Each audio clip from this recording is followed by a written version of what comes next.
Supervisor Brennan, please lead us in the Pledge of Allegiance. Pleasure. Please join me in salute our flag. I pledge allegiance to the flag of the United States of America and to the republic for which it stands, one nation, under God, indivisible, with liberty and justice for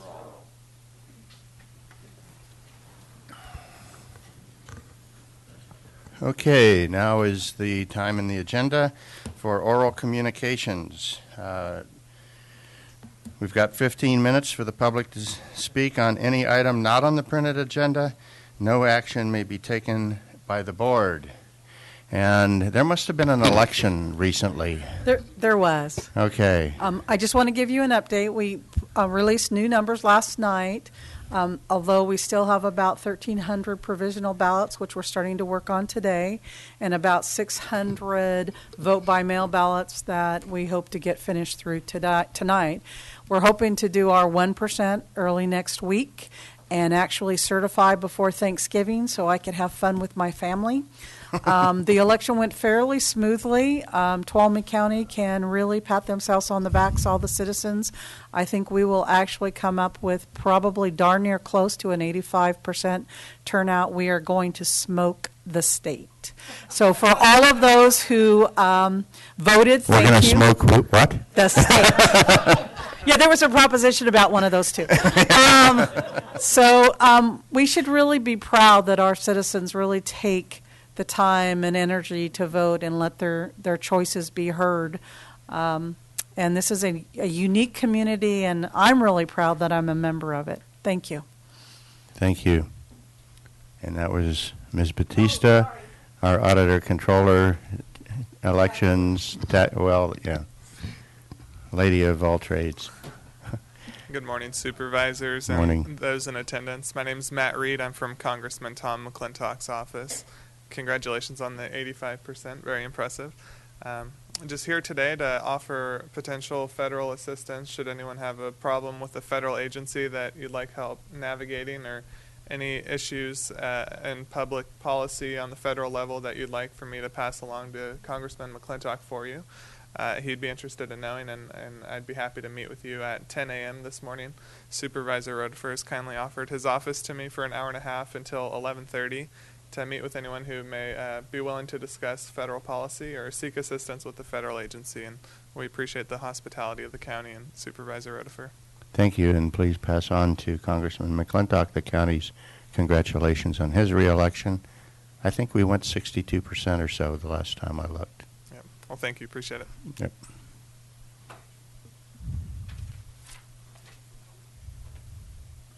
Good morning, Supervisors. Gary Stockel. Today I'm representing the Air Pollution Control District.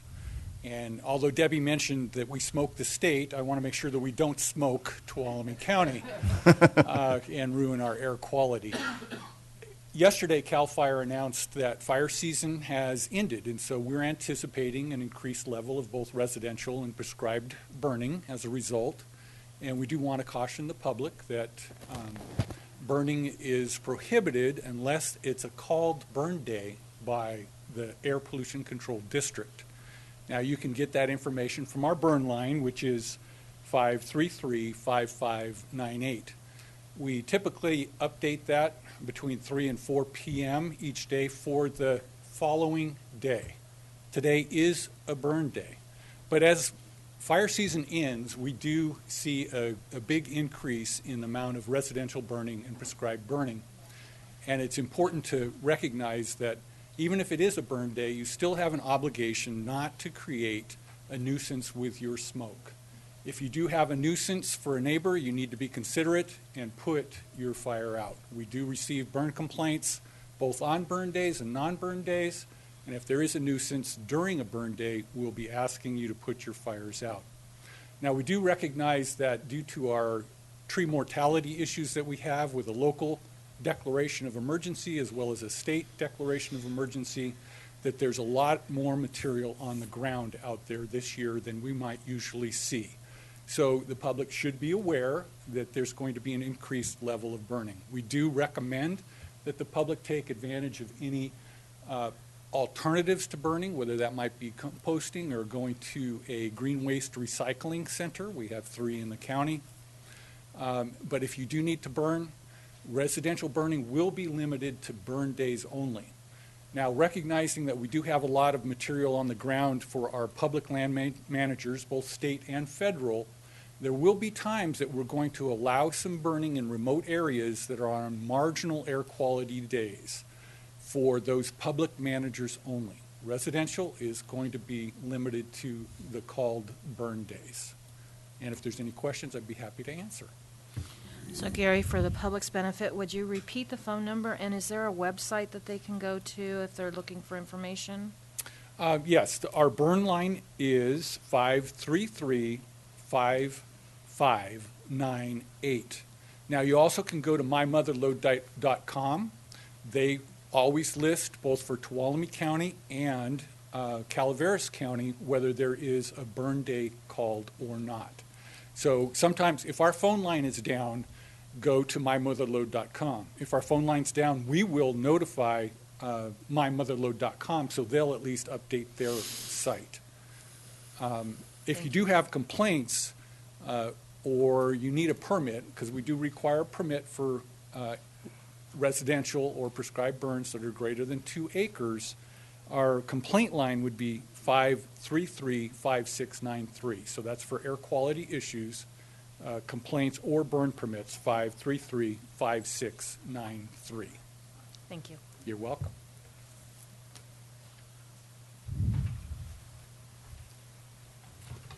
Good morning. My name is Glenn Gottschall. I'm the president of the Highway 108 Fire Safe Council, but today I'm here to tell you a little bit about TMAP, or the Tree Mortality Aid Program.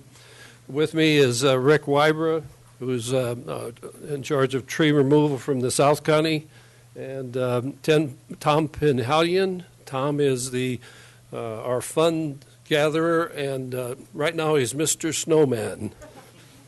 So since September 15th, we've been really trying to concentrate on getting the eligible folks that have applied, and right now we have around 60 who have been determined eligible by the Area 12 Agency for Aging.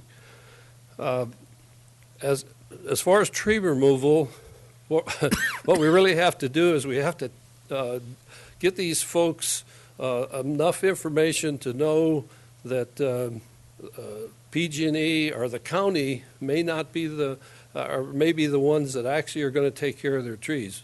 We're finding of the first ones we're evaluating to get a priority for contracting, we're finding that that folks are missing the fact that those trees will be taken out either by PG&E or the county road program.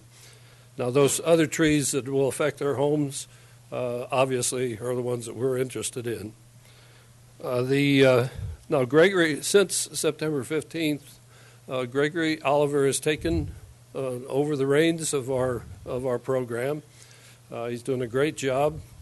One of the reasons we're here today is because at our last Lions meeting, Randy made almost a command performance request for us to give you some more information. So I'll turn this over to Rick, and he can tell you a little bit about what's going on with the South County. Good morning, Supervisors. My name is Rick Wybra. I'm the chairman of the Yosemite Foothills Fire Safe Council that represents the Highway 120 corridor. First of all, I just want to say I'm proud and honored to be part of this program. When this all got started and they came to us, both Glenn and I, and asked us to be the logistical arm of this program. So the nice thing about this whole thing is the only paperwork we see is what's sent to us from Area 12, which is a pre-qualified applicant, and where they live. We go out there and we discuss the situation with the property owner. Many times they're, as Glenn was saying, they're not sure of their options, so we're able to explain to them whether it could be a county aided program, a PG&E, whatever. And so many times it's nothing else. It's an educational thing for the property owner.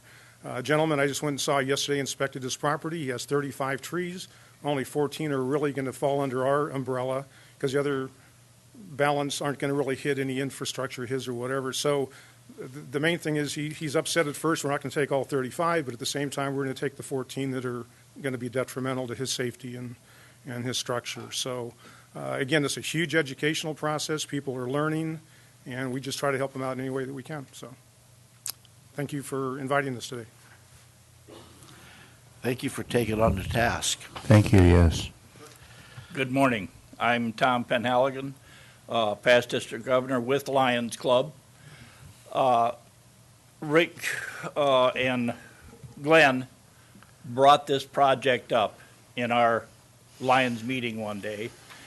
And with this bad affliction I have, I sat there, and it's called helium hand. And before I was done, I was helping Glenn set this project up. Through research, through a lot of work, we put together one of the super board of directors for this. This is one of the few projects I've been on that has its own board of directors. I have been on many. I worked in Katrina. I did the Rim Fire. I worked the Butte Fire. And this one is by far one of the biggest projects. I am known as Mr. Snowman now. Many of you may have seen the snowman we are building in my driveway. I have a delivery of wood coming this morning. I have all of that sold plus more. So when they come, I'm going to put another order in for next week. But as far as fundraising goes, that is my job, fundraising chair. We have put together a group of grant writers. At this time, we have 4 grants in with the CAL FIRE, SRA, I believe it is, grants.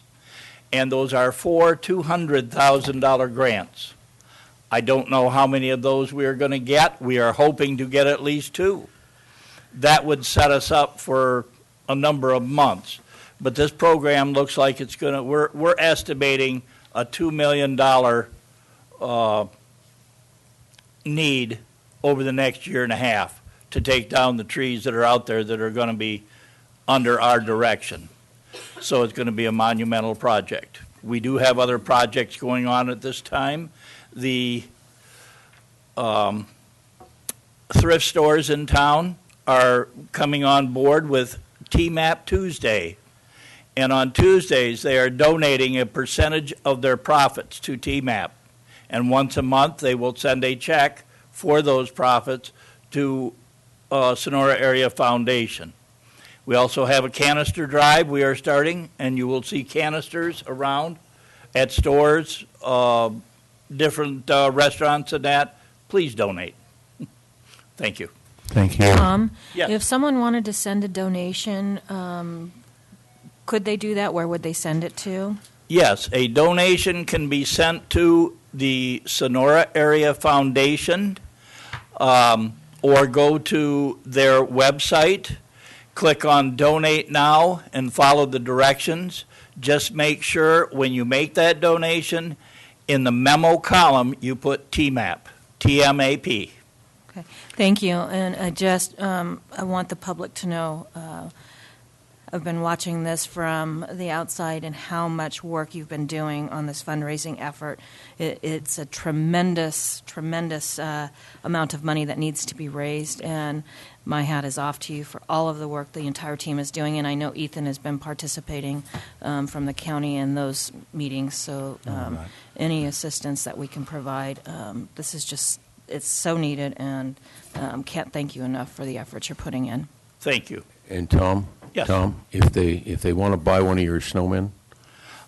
They can contact me. My telephone number is 694-5191, or they can call 409-5015. And that would be Wendy, and that's our club president. Thank you. And by the way, Rick, I don't have your order for snowmen yet. Just one last thing. We wouldn't be at all successful without the support of the county. Sherry, in particular, as she said, has been with us from the very beginning. Also, Ethan and Tracy have been just great to kind of guide us through this program. And even Larry Bile has just gone out of his way to help us with our data collection system. So our hats off to all of you. Thank you. Okay, before we go on, I just want board consensus to exceed the 15-minute time period. Okay, next. Hello, Elena Linehan. So, Courthouse Park isn't good enough for Santa Claus. My question is this: can we have the bare dirt back?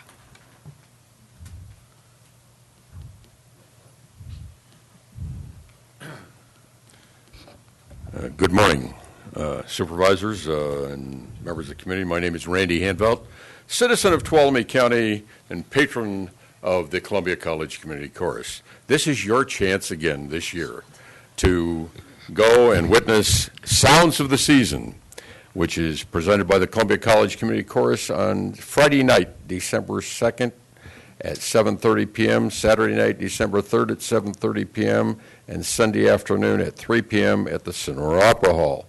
This will be an amazing performance of the community chorus. They will present something, and you will be dancing and singing when you come out. You'll thank me for coming. And by the way, members of the Board of Supervisors, I'll be taking names. Some of you didn't make it last year, and that was noted. You have a chance to redeem yourself and come this year. I put one of these cards on your on the dais for each of you, and some more in the back, so that you won't forget. And I have a couple of posters I'd request the county put on their bulletin boards. So thank you very much. So we can't take action, but we can make comment. It's a scheduling problem. You schedule them on the wrong days. Thank you very much. I scheduled what on the wrong dates? Okay. With that, we'll close the oral communication period. Will the clerk of the board please read the consent calendar? Minutes of the meeting held November 1st, 2016, adopting a resolution approving the summary vacation and removal from the county-maintained road system to excess public road easement, being a portion of Birch Street located along east side of the property at 18771 Cedar Street in Tuolumne. Approved correspondence to the Secretary of Agriculture requesting Stanislaus River watershed be made eligible for categorical exclusion under the 2014 Farm Bill. Approved correspondence to the Tuolumne Utilities District commenting on their ditch maintenance master plan environmental document. Approved the 2017 Tuolumne County Board of Supervisors Committee's Organization and Partnership Handbook. And as the Tuolumne Water Agency, approved the 2017 Tuolumne County Water Board Agencies Committee's Organization and Partnership Handbook. And also as the Tuolumne County Water Agency, approved correspondence in support of the Urban Advisory Group comments regarding implementation of Executive Order 3716. Okay, does any supervisor want to pull any item from the consent calendar? Seeing none, public comment on the consent calendar? Seeing none, I'll bring it back to the board for a motion. I move approval of the consent calendar. Okay, I've got a motion by Supervisor Brennan, a second by Supervisor Royce. All those in favor signify by saying aye. Aye. Aye. Opposed, abstained, 5-0. Okay, will the clerk of the board please read item 8? Consideration of adopting a resolution continuing the local state of emergency as required by the California Emergency Services Act, Article 14, Section 8630C, due to the drought conditions. Good morning, Ethan. Good morning, Mr. Chairman, members of the board. Ethan Billigmeyer, Tuolumne County Office of Emergency Services. Before I jump in, I just do want to say that I'm really proud to be a member of the TMAP organization. And there's a lot of heart and soul that goes into that project, and I've been very proud to be a part of that. So just wanted to mention that before I jump in. For drought, so I'm here before you to recommend consideration of continuing state of emergency for drought in Tuolumne County. Since our last board meeting, we've had one new well referral for a well that's gone dry. We've had one tank removal, so this resident was connected to TUD. Luckily, we had the person that needed a tank, we were able to have a contractor go out, uninstall the tank, and actually recycle it and put it into the new area. So yes, sir. Yeah, just a question. Yes. do we have any historical audit trail on how frequently wells failed before the drought? Because, one well failure since the last report, is that a normal kind of occurrence, or are we still attributing that to, I won't say lingering effects, but continuing effects of the drought? I would say that's continuing effects of the drought. Mr. Pedro, did you want to jump in on that?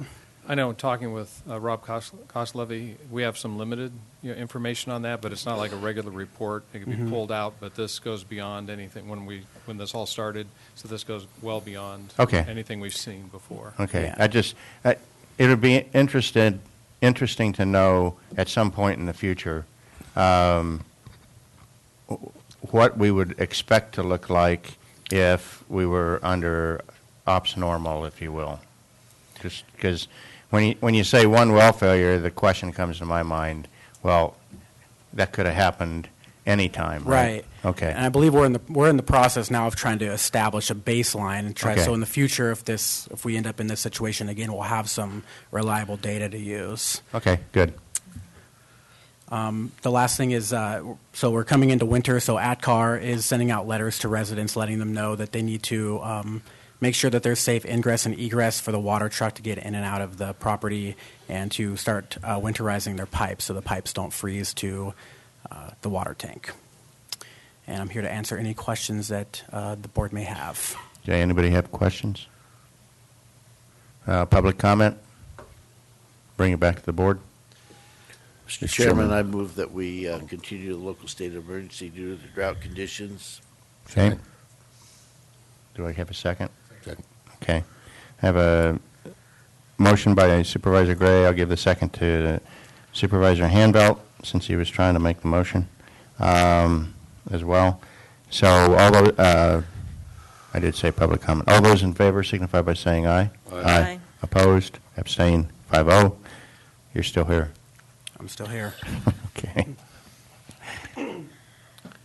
Will the clerk of the board read item number 9? Consideration of adopting a resolution continuing the local state of emergency as required by the California Emergency Services Act, Article 14, Section 8630C, due to pervasive tree mortality. Continue.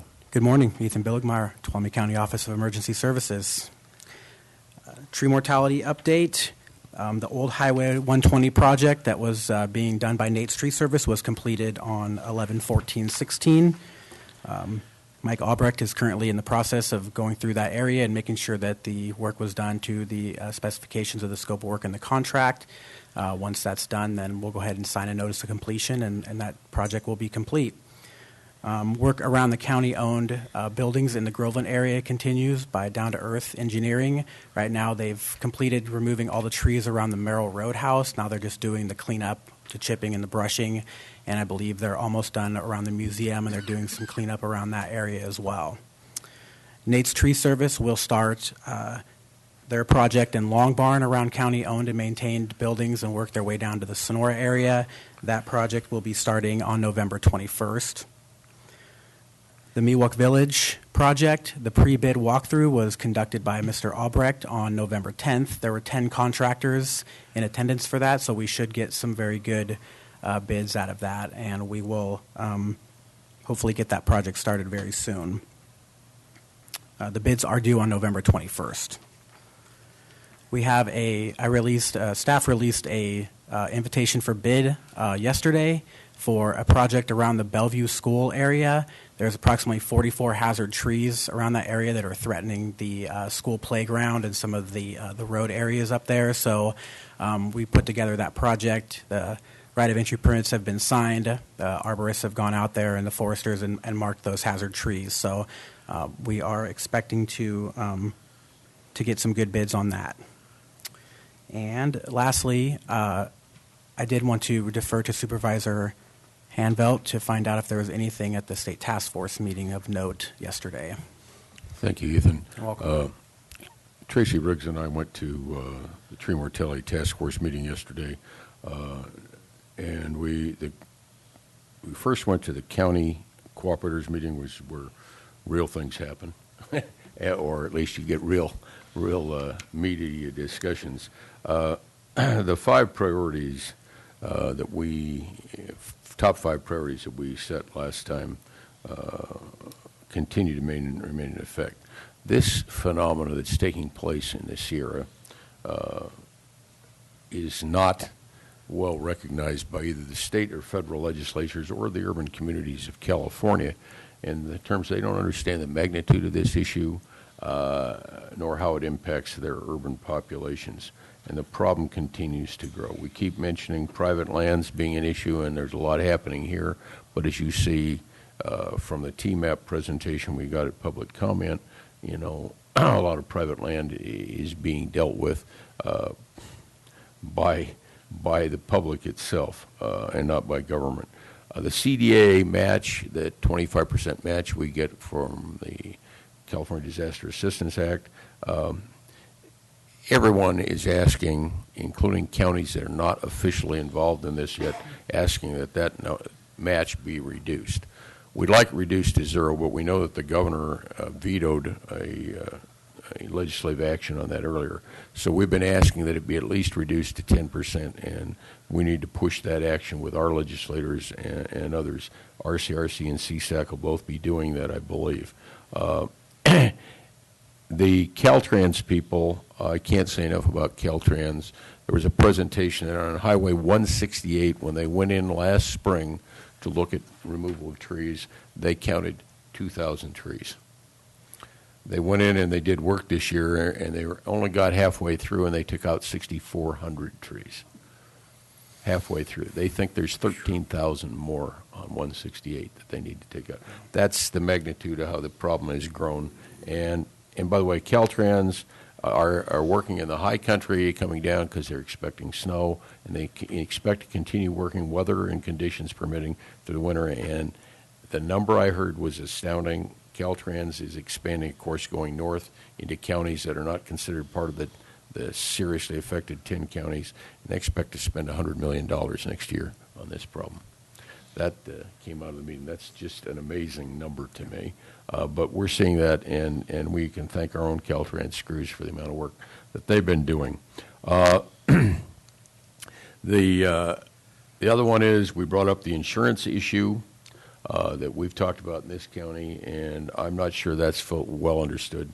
They all think that Fair Plan and Lloyd's of London can solve that problem, but there's both the availability of the insurance and the affordability of insurance, and we continue to work that issue.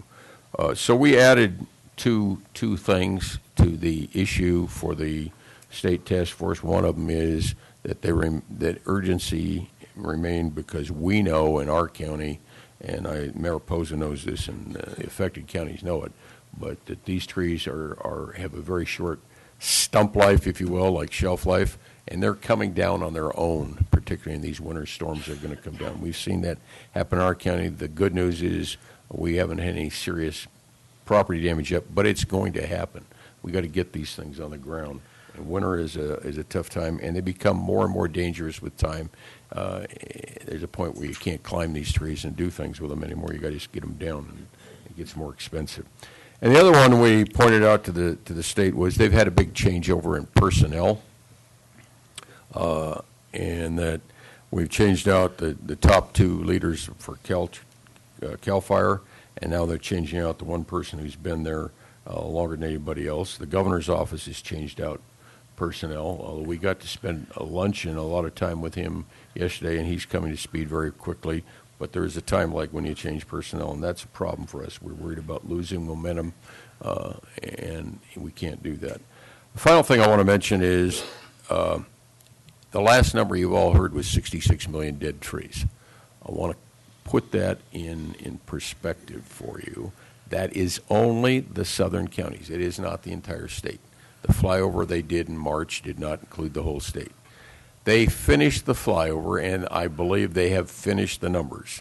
From the U.S. Forest Service had a representative there, and his comment is, "We're very close to giving you that number." And by the way, that flight was in August. Okay, so it's not yesterday's data, and it's been months since they've been able to get that. We're very close. Those numbers are going to be issued by Secretary Vilsack himself. It's gotten that political on this thing, and I believe the number is going to be very large. And I suspect from talking to him without getting much information out of him that we'll get more data on it. But let me point out to you that on the Sierra National Forest, the silviculturists said 85% of the ponderosa pines are dead, 75% of the sugar pines are dead, and 45% of white fir are dead. They didn't mention oak trees. They didn't mention cedar trees. They're all dying. When the 66 million number came out, 1.6 million in fine print underneath additional dead oak trees. So this problem is going to going on. It's going to continue, and it's a big deal. So we're trying to keep the urgency on, and we're continuing to try and get federal help. And Caltrans is going to need money, federal money, where it's all coming out of the state treasury. And they're going to go again to get, they got denied once, and I am going to suggest that that we'll ask the board to support the Caltrans request. Sure. That's my report. Thank you. Okay. Did you have anything else, Ethan? Just one final thing. Just wanted to let the public know that we are working as fast as we can, as hard as we can to get to as many properties as we can, and we're going to continue to work to get these hazard trees taken care of. So we want to make sure that we let everyone know that health and safety is our primary concern. So. Yeah, I'm not sure that we're even able to keep up with the mortality rate. Yeah. An increasing mortality. Okay. I'm going to ask for public comment, and then I'll bring it back to the board.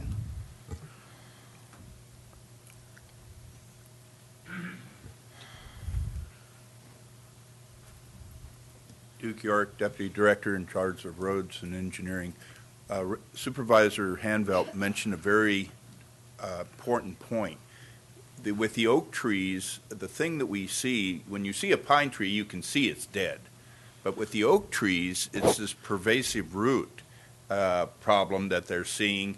And the tops are green, it looks live, but the root systems have this pervasive root rot, and the trees are just falling over. In the last few storms that we've had more oak trees come down than we've had pine trees come down. So it's not as visible as the pine tree issue, but it's just as pervasive. So I just wanted to mention that. Thank you. Bring it back to the board. I'm sorry I cut you off there, Supervisor Brennan. That's all right. But my mouth had already started moving. I understand timing is all important. I just wanted to add one piece to this, and that is really a thank you to Mr. Pedro. Locally, I've been having some folks reach out and suggest that we're having some issues with places where we can park this commercial equipment. We have an awful lot of it in the county now, and it is somewhat problematic. And so I brought this to Mr. Pedro's attention last week, and I know he's already engaged in working on that, and we'll hopefully be bringing something back to this board, looking for some opportunity on potentially maybe some county problem, but bottom line, finding an answer, because we are seeing an increase in requests. There just simply isn't enough area for a lot of this equipment to be stored. Thank you. Okay. Anyone else? Okay. In that case, we've had our public comment. I'll look for a motion. I'll move we continue these and pass the resolution for continuation of the state of emergency for tree mortality. Second. Okay, I got a motion by Supervisor Hanvelt, second by Supervisor Brennan, to continue the state of emergency. All those in favor signify by saying aye. Aye. Opposed, abstained, 5-0. Thank you. Will the clerk please read item 10? Consideration of approving amendment number 1 agreement for professional services with RMA Group for construction, testing, and inspection services for the Motherlode Regional Detention Facility. Is this yours? This is mine. Okay. So, Mr. Chair, members of the board, bringing this issue back for hopefully final resolution today. As mentioned in the memo, it was back in early June of 2015 when we signed an agreement with RMA, the RMA Group, to perform construction testing and inspection services on the juvenile facility. Their proposal and that contract was based upon the results of the geotechnical report that was prepared by Condor Earth Technologies. Shortly after the construction began, a lot more rock than was indicated by the Condor investigation did show up, and that ended up prolonging the construction for a good 2 to 3 months right from the get-go. As a result, that brought about the first change order with F&H, or general contractor, to cover additional work by Nerich & Sons, the general engineering subcontractor on the job. Disappointed to find out, not surprising afterwards, but disappointed that we didn't hear from RMA Group. Again, this happened in June. We didn't hear until January that they had concerns about the additional cost to them. But we sat down to listen to them in February, and then from there on was engaged with Vanner, our construction management firm, on this job, where they were looking at their records of the time that RMA representatives were on site, what they were doing. The Vanner construction scheduling team also looked at that for reasonableness, given the amount of rock that had been experienced, by RMA. I've traveled to RMA's office 2 or 3 times to try and discuss and resolve this matter, but haven't been able to get there until just now. The contract was $96,461 with RMA. Their estimates through the end of this project is going to be close to $223,000 in total cost for their services, and again with the base contract of $96,000 plus. In working with Vanner, we came up with a figure of $75,000 that really had no qualms about. Was no question about it early on. It increased their scope of work, something that was just inordinate, something that we felt was reasonable. It was beyond their control to agree to. After that, we got into an area that we didn't agree on. There were 2 issues that RMA raised. One was that there were additional costs that they incurred due to the pad being completed in phases rather all at once. That increased the amount of time that they were having to be on scene, because rather than doing all this work at one time, the pad was done in phases, which caused block to be constructed at different times, prolonging their time on site, testing, etc. The second thing that they were saying is that in general, they felt that they were being held up by the architect and general actions by the general contractor. And again, discussing this with RMA, discussing it with Vanner, we felt that there was some merit to the first argument about with the pad being built in phases and them having to be there longer as walls were erected, because they have to be on site when those walls are erected, concrete's being poured to test and observe and those kinds of things. We saw no merit in their second argument that just general actions by the architect and general contractor should be rewarded. So what they were looking for, in addition to the $75,000 for the rock up front, was another a little over $51,000 for those 2 ladder issues. And what we ended up putting on the table that they ultimately accepted was $15,000 to resolve all remaining issues with them. So in total, with the $75,000 for the rock experienced earlier, $15,000 for the remaining issues, in my mind primarily due to the phased completion of the pad, which prolonged the rock wall construction, or the block wall construction. That brought the total change order proposed to $90,000. That would bring the total contract from $96,461 to $186,461. That is within the amount that was reserved in this year's budget to resolve this matter. So, Mr. Chairman, the recommendation is that your board go ahead and approve Amendment 1 to the agreement with RMA on this project. Again, under the area of lessons learned, certainly, most importantly, is a better job needed to be done up front on the geotechnical work, because had it, that won't tell you everything, but clearly something significant was missed in the early on the geotechnical work.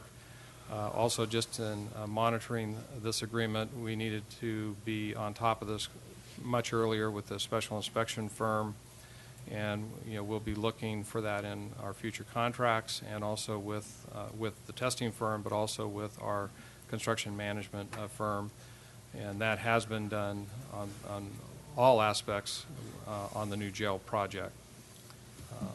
So that's the end of staff report. Any questions? Supervisor Royce. Sure. First thing, I just want to acknowledge, I know staff is trying to look out for the county, and they're trying to watch our pocketbook. I know Craig and we spoke about this months ago, and you gave me a little bit of background on it, but I do have some questions. Is RMA, did they ask for this addition before or after they performed the work? After. Without notifying us? Well, let me say this. There was a discussion where they had stated that they had brought this up to Vanner's representative on the job at the time. That person was there just for the first few months, and then went on to another job, left Vanner to another job. He's told us that he was not approached. The person that worked for Vanner that left?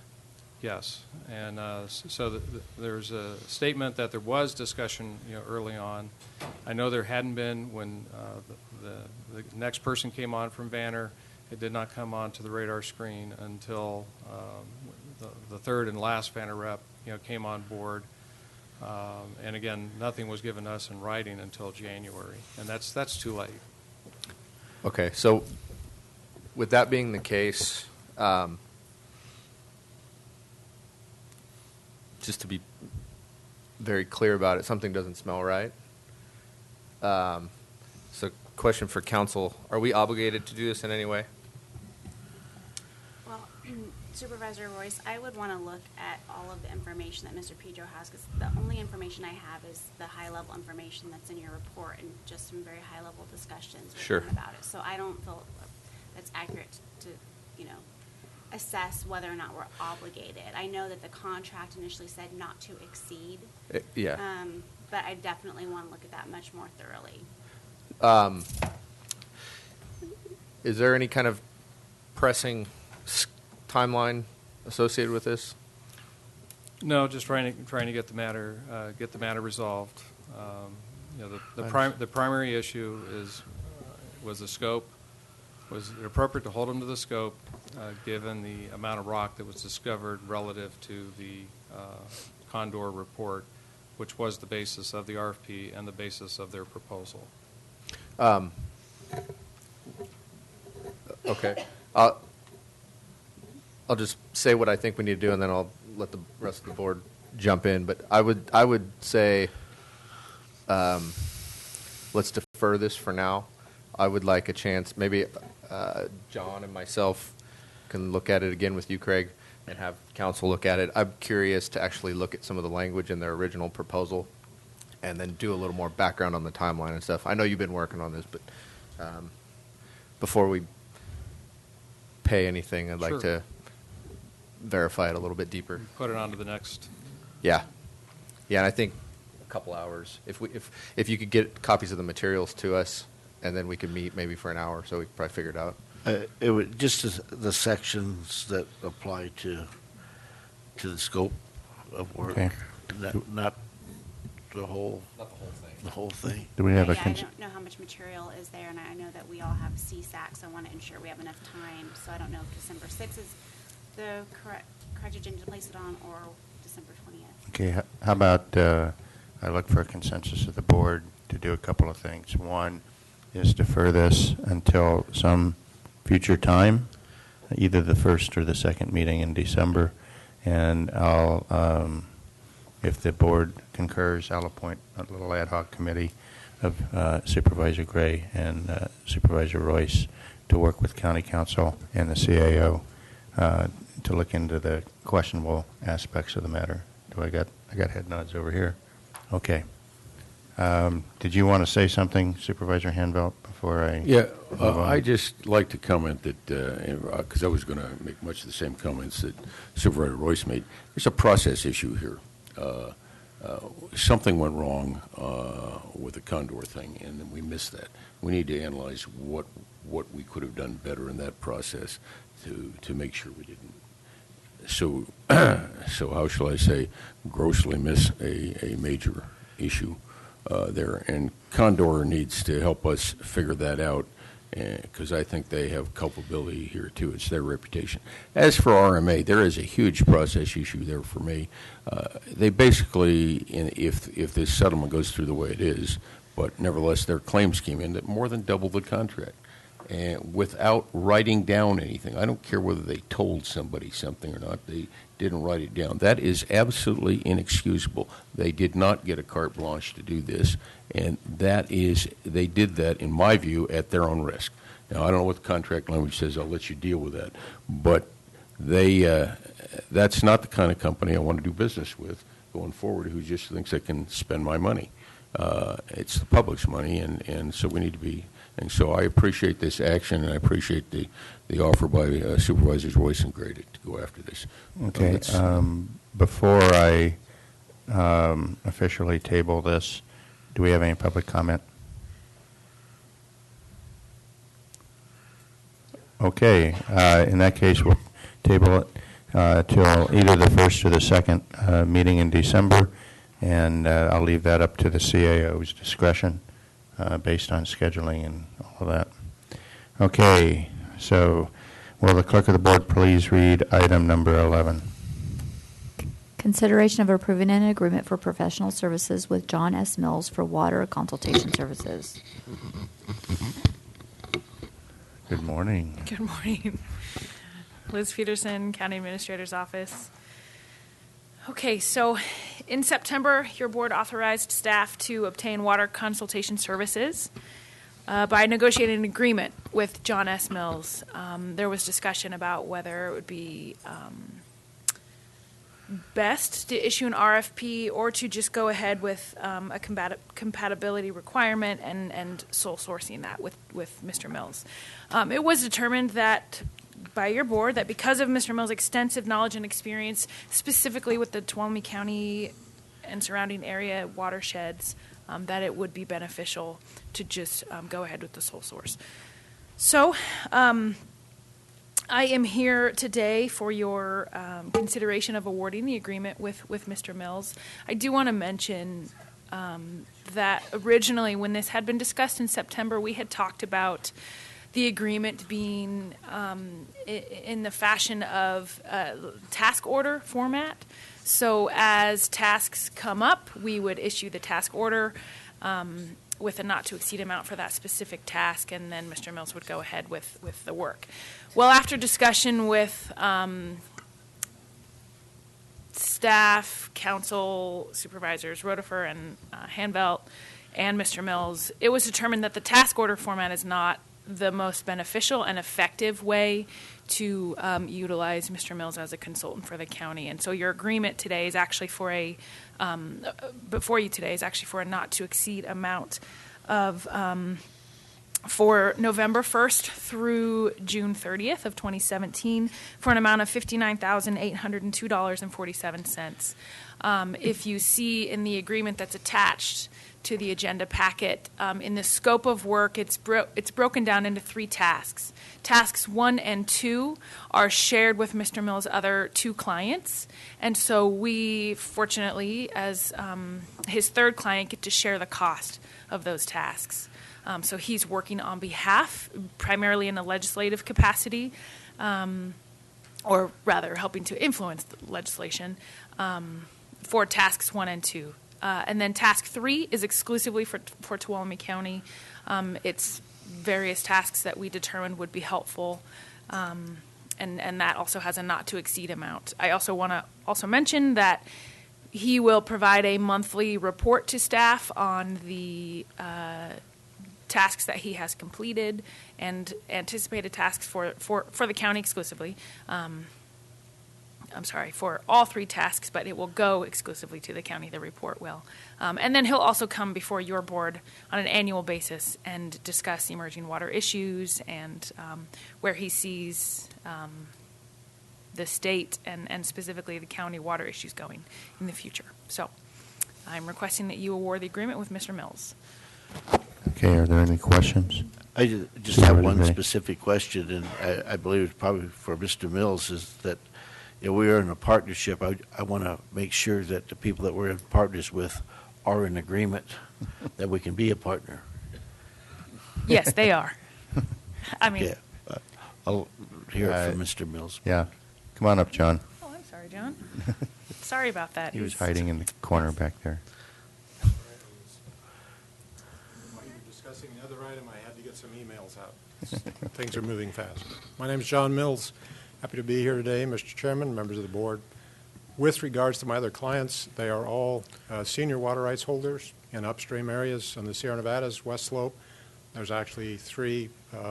South Tahoe PUD is also one, but also El Dorado County Water Agency, which is composed of 4 agencies, the County of El Dorado, Georgetown Public Utility District, El Dorado Irrigation District, and South Tahoe PUD, and then Calaveras County Water District. So that's the client list that I have. They're all on board with the same priorities, which is protecting the water rights priority system, area of origin, and they're also heavily invested and have been instrumental in moving ahead the Association of California Water Agencies Headwaters Framework Agreement, which is the first time Aqua has ever stepped into the arena of forest management and headwaters management.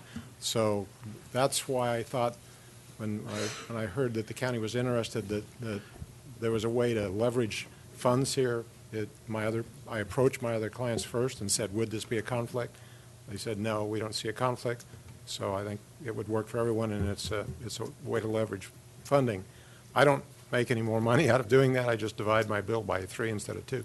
So it's a benefit to both of you. Thank you. Supervisor Brennan.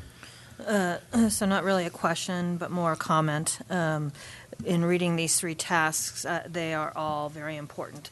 But I really want to get at the point which was task number 2, and it is that headwaters group, and think especially with the timeliness of what we're looking at with forest plan revision, that this is really important, and see some overlap with the Natural Resource Committee in certainly not just sharing this information, but working from that perspective also. We know that they're very intertwined and a lot of connectivity, obviously, and water is a huge piece of that. And so I would just add, I know there will be interest from that committee in this work.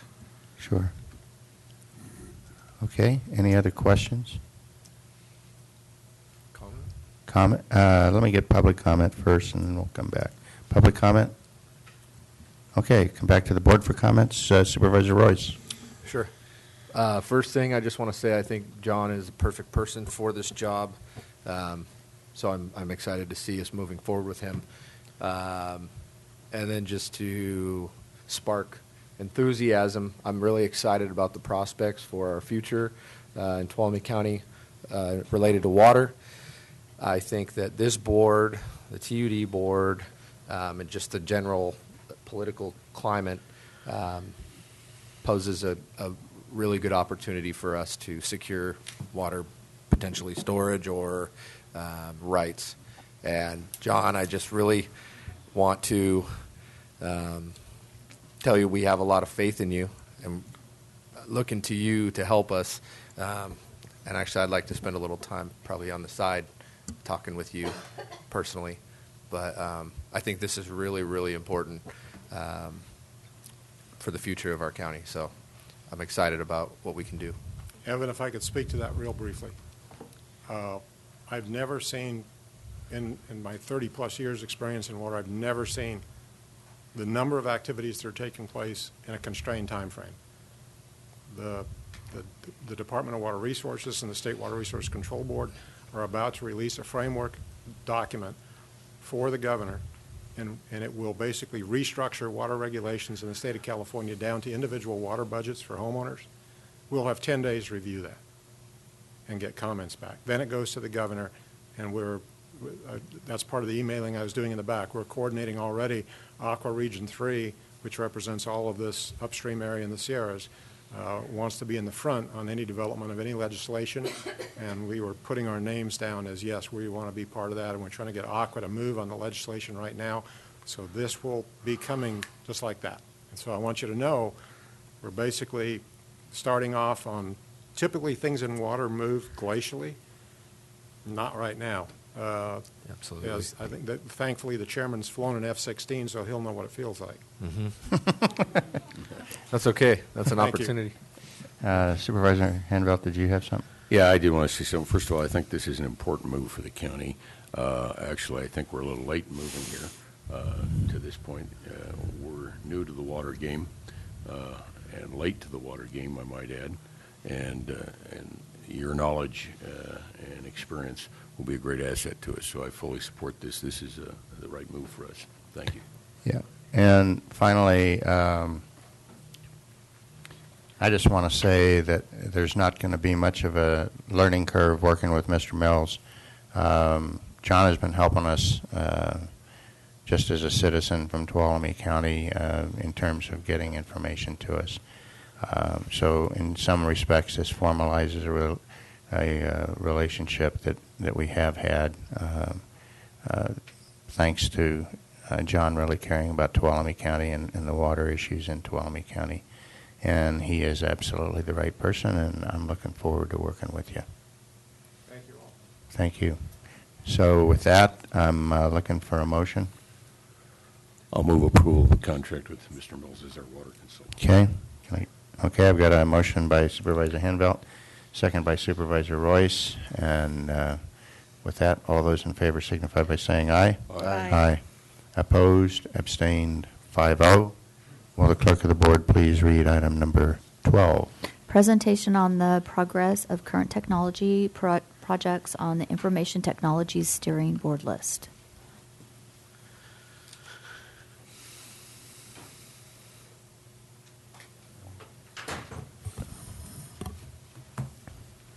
Morning, Daniel Richardson, Deputy County Administrator.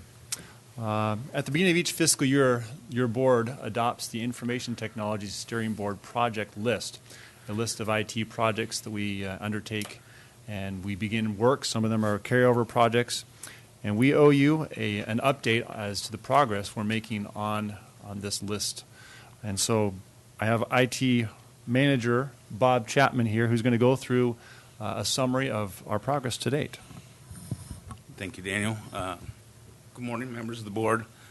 Bob Chapman, Information Technology Manager from the Information Technology Division. Like Daniel said, I'm going to review the project status, where we are currently with our projects to date. As you can see, if you take a look at what I'm going to review today, I've broken up the projects into 5 different sections, and I believe any one of those sections would be quite an undertaking for an IT department to do. We're going to take care of all of them, or at least try to address a good portion of all of these this year. Quite a list, very extensive. We'll do it with the people we have in-house. We'll try to use consultants where we can, and we'll be very creative in some of our solutions. You can see in the breakdown that we'll go over some of the priorities of the board first. We'll go over some of the priorities of myself, and then I'll make a little pitch on my challenges and some recommendations for you today. The first section we look at is the law and justice site. This is kind of unprecedented for our community. We're building a whole new section of community buildings out there. That's different from our normal type of work. Different than our normal work. It's new buildings, it's new construction, it's planning for that. Putting in infrastructure and everything else we need out at that facility has been quite a task for us and quite a learning experience. We do have the Motherlode Regional Juvenile Detention Facility coming online here shortly. We have made quite a bit of progress to date. We're waiting for some equipment to get installed and power to be put into our room before we can actually put communications equipment in there. We have done all the planning for the communications equipment, and we have put in all the infrastructure to get out there.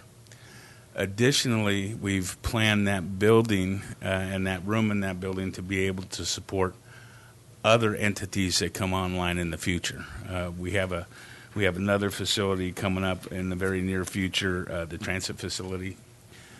Should be, I believe, completed in early next year. We've begun planning for that, and we've also put conduit and connection points in the road to facilitate that facility. Additionally, we've also built out all the way down to the end of the cul-de-sac, which will feed the new jail system out there. We are in the progress of building up a server for the new sheriff civil management system. That will be going in November. sometime this month, probably completed in December timeframe, to transition their civil management. We have upgraded, or we're in the process of upgrading the radio dispatch system for the dispatch folks here. Will take us into quite a bit of newer technology, add redundancy over in that facility, and make the dispatch portion of our sheriff's office work better and be on a more reliable system. Yes.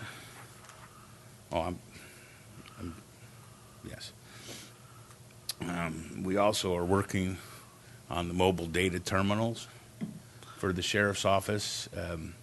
We brought up a server for that activity yesterday and actually did the connectivity. So the sheriff's office actually communicated to the RIM system, their management system, yesterday. And that's pretty exciting for us because now we have computers in the car. It'll make the sheriff's patrol much more effective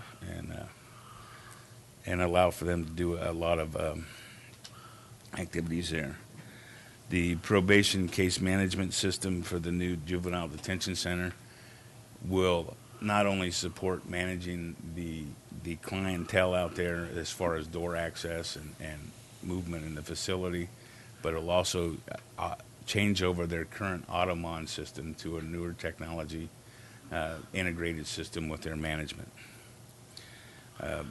We're currently working with the jail folks. They're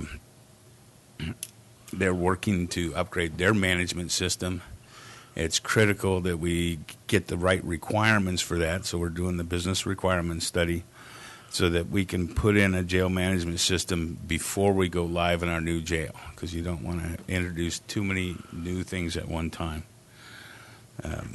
There's three other projects on that list: county network access from the courts, justice network expansion, and smart justice implementation.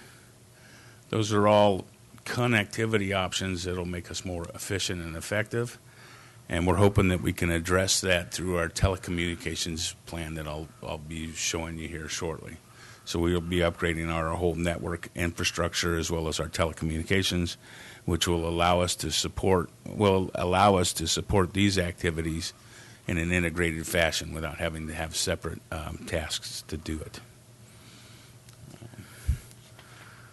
The enterprise projects that we have going, we have the first one there, the telecommunications planning and upgrade, is a huge undertaking, and will actually position us for another 10 or 15 years moving forward if done properly. You all know we have a telephone switch now that's been supporting us for over 25 years.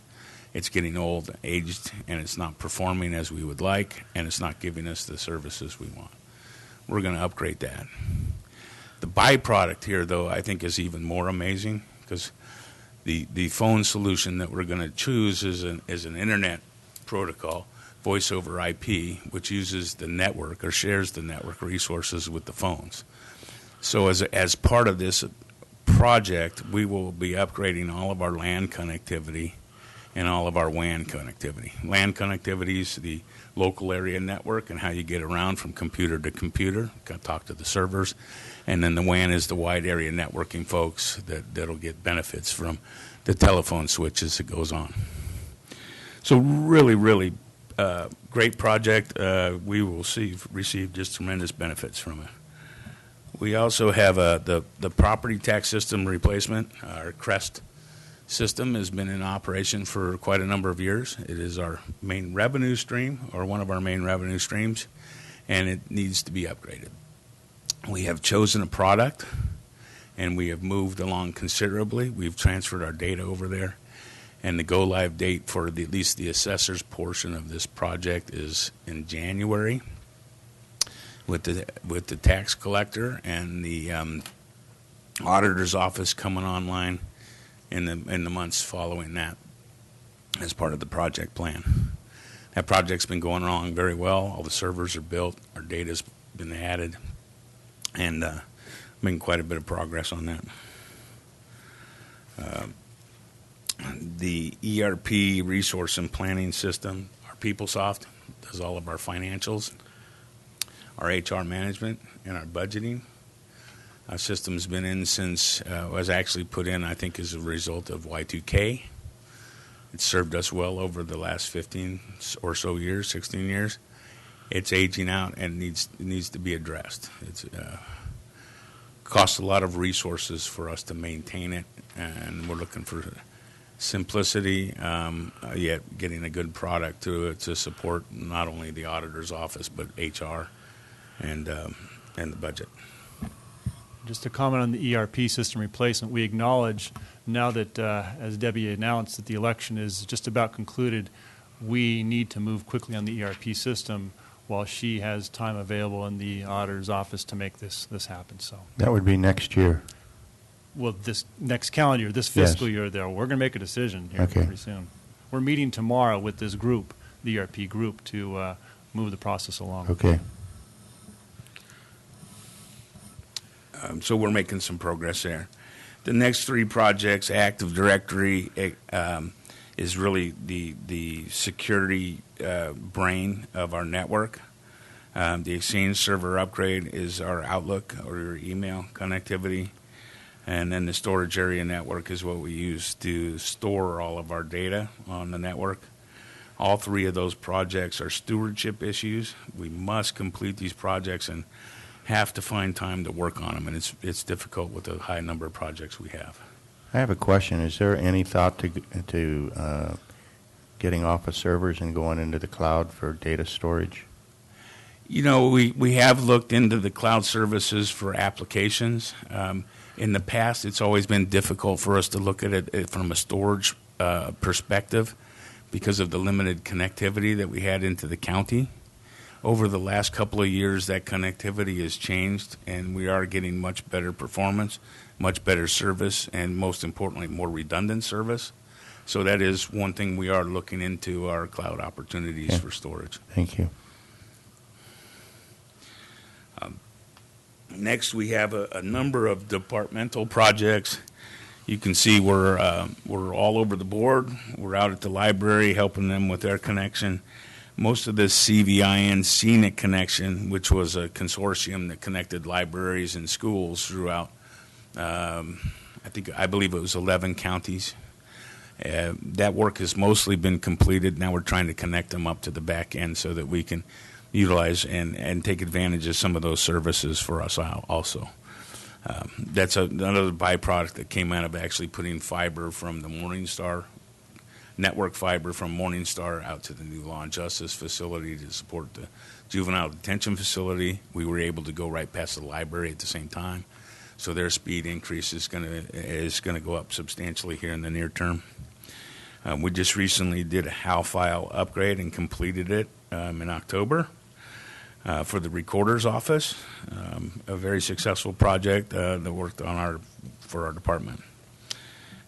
We've been working on an ambulance case management system replacement for their outfielder, which is how they do all their management of the ambulance and all the billing.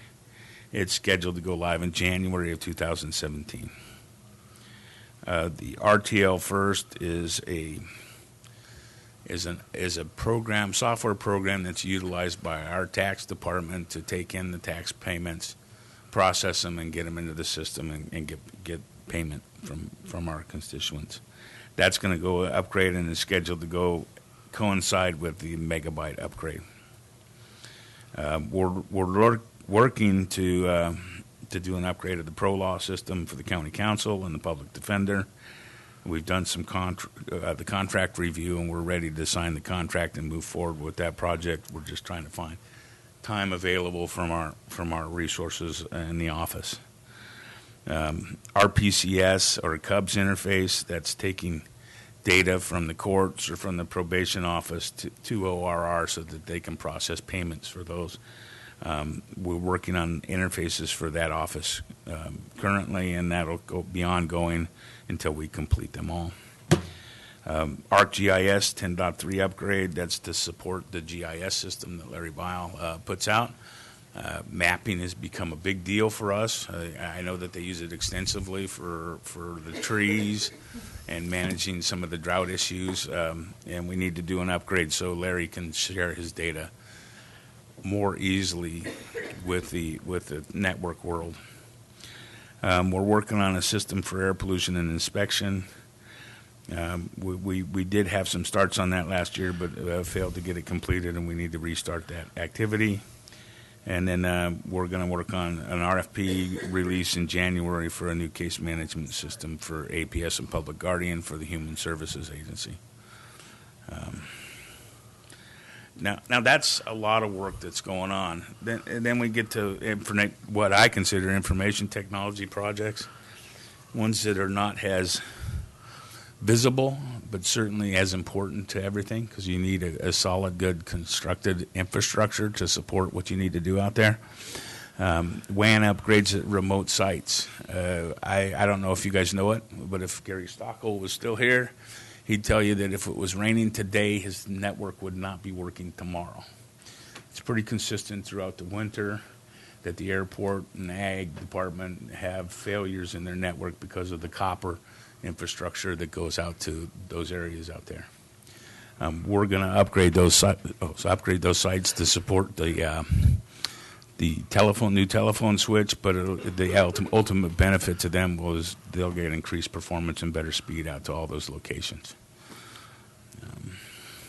Network access control is a mechanism that if you plug your computer into our network today, or Daniel plugs his computer into our network, if we haven't authorized it, it will not work.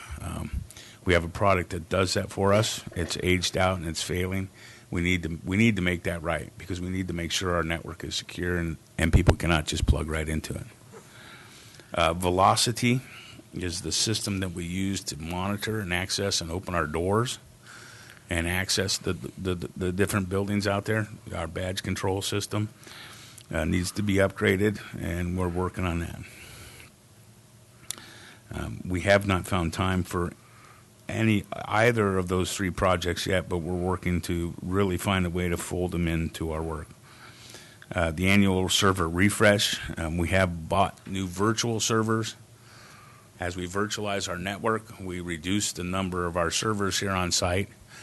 So we have purchased a new server, and we will begin migrating to those new servers to support, or actually to take out of service the older servers that are not ready anymore or not viable anymore. The county security access controls, that'll go right along with the velocity upgrade. A number of departments have required and requested that we put in controls for them to help them manage their department.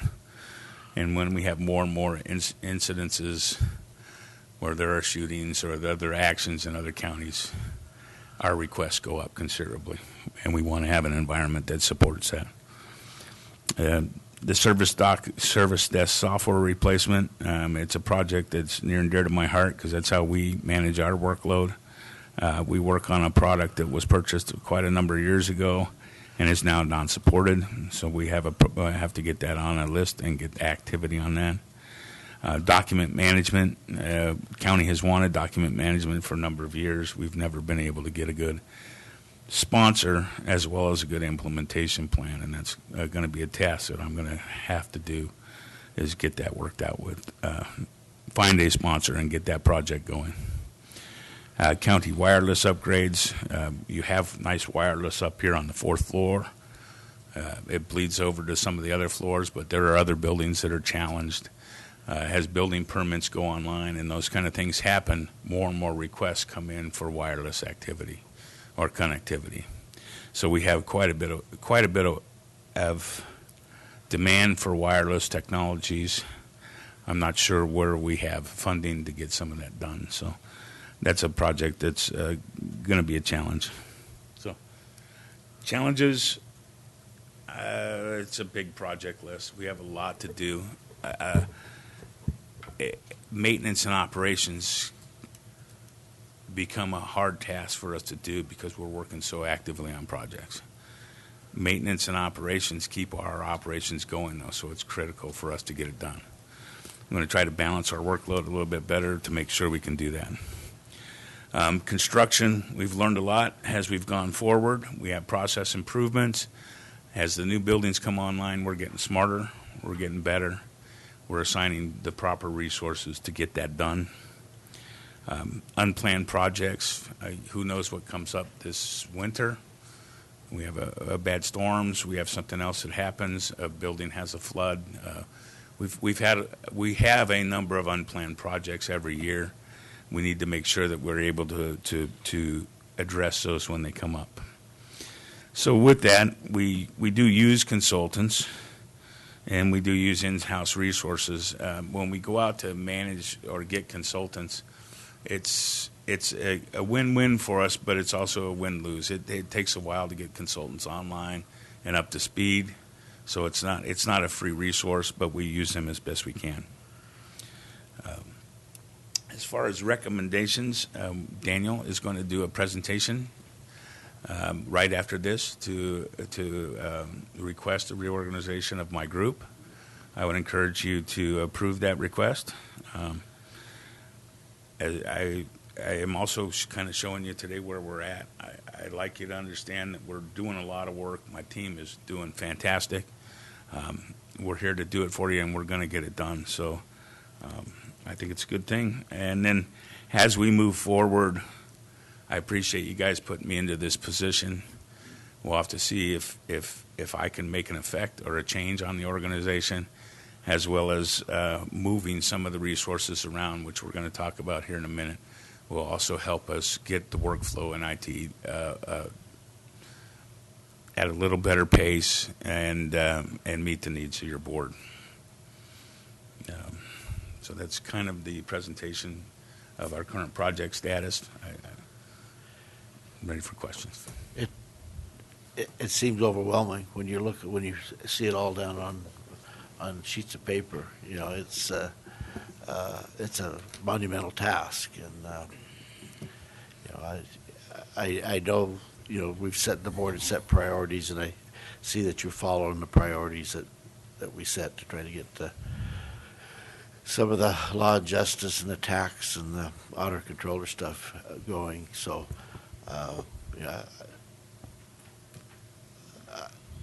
I want to support what you're trying to do, I guess is what I'm trying to say, so the best I can. Supervisor Royce. Sure. Have you ever heard the word ephemeralization?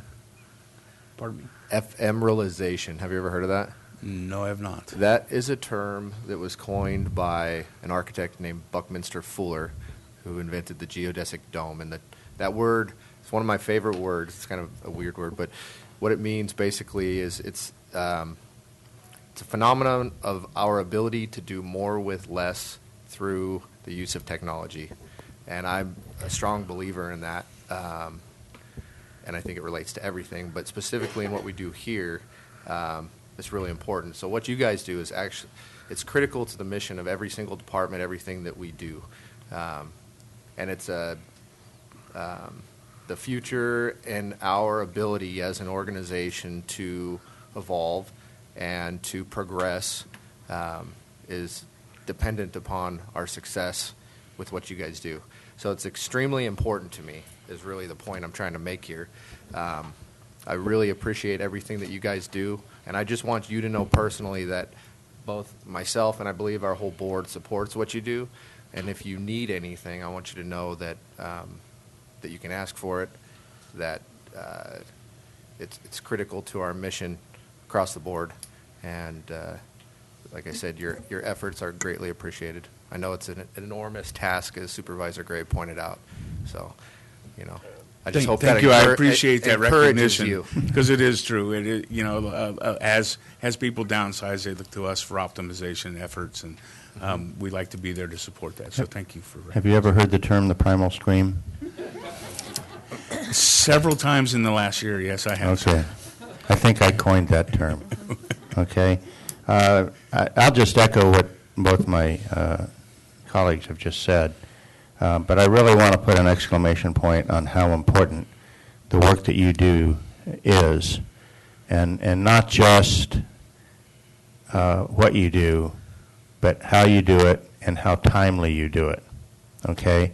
Every modernization effort technological modernization effort that you do increases the capacity of our people to do work. And I like ephemeralization, and I had heard of it, by the way, but it is a very good term. I want to talk about a couple of things. One is, you mentioned it in your opening statement, creativity, okay? If you have a better way to skin the cat, okay, I'm not a cat hater, but if you have a better way to skin the cat, feel free to get through the proper approval, but feel free to come ask if you can skin the cat differently, okay? The phrase that I hate the most is when I ask you, well, why did you do it that way, is somebody says, well, that's the way we've always done it. I hate that, okay? I also recognize another old saying, and I hesitate to use it because Mr. Pedro will probably use it against me later, but in my old job, the saying was, you can have it now, you can have it good, or you can have it pretty. Pick one, okay? So I understand that there are trade-offs to speed, to quality, and to, I'll call it sexiness or whatever, okay? But the point is usually the right answer is a combination of those three. And timeliness is important. And that goes to the processes. Be creative in the processes. You talk about use of consultants and all of that, okay? We can't do it all. I think in one sense, one of the things that if we suffer from a cultural kind of thing in this county is we try to do it all ourselves. And that's admirable, because if you can do it yourself, then you don't need more resources. But like Supervisor Royce said, don't be afraid. Our job here is, and hopefully we do it, is to give you clear, unambiguous guidance on what the expectations are. But the second part of that is equally important, and that is to provide you the resources so that you can succeed. If we're not doing that, do not be afraid to come tell us that and tell us where you need resources.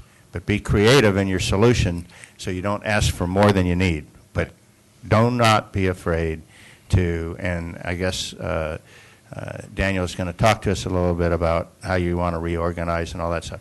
Don't be afraid to be creative in your processes. Don't be afraid to be creative in all things.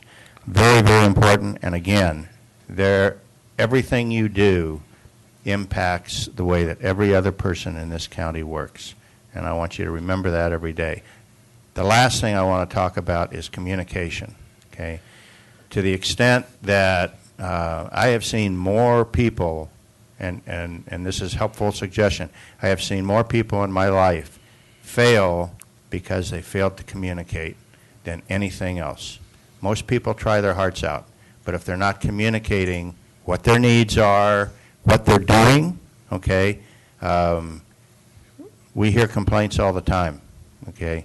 It helps us to support you if we know what you're doing. So don't be afraid to come and give us updates and that kind of stuff on where you're at, what your challenges are, what you would need to go faster, whatever, okay? So creativity and communication. And with that, I'll shut up. And Supervisor Brennan. I'm going to be very short. My colleagues have expressed it very well. Thanks, Supervisor Royce, for adding to my vocabulary this morning. But a term that I have been very familiar with, especially in the last year, is primal scream. And absolutely, we heard that coming out of our retreat last year. And Supervisor Rutherford did coin that. You could not hear, you have some department heads and some elected sitting behind you, you could not hear their heads nodding in full agreement behind you or the thumbs up. But we know as a board that this is so fundamentally essential for the success of all of the operations in the county. And we need to facilitate your success. And so, again, my colleagues have certainly said it very eloquently. Count me as a complete supporter in that and those comments, and look forward to Daniel's presentation next. Okay, thank you. Okay. Anybody else? Oh, I knew it. I'm debating on how to say this. I'd like to be kind. Well, be kind. The presentation was a disappointment to me. I already knew that there was a lot to be done. I think I've seen most of those things before. I already knew that it was going to be difficult to do this. But I also know that urgency is not a strong enough word for the things that our people in this county need, and they're depending on you. I learned nothing about schedule. I learned nothing about priority. I learned nothing about status of any of these items. These things got to get done, and that's what I want to hear. I want to hear they're getting done, and I want to know that they're getting done on schedule with some urgency, because that's what our people need. That's what I want to hear from you, and I didn't hear that, so I'm disappointed. I'll leave it there. Okay. Daniel, pardon me? Public comment?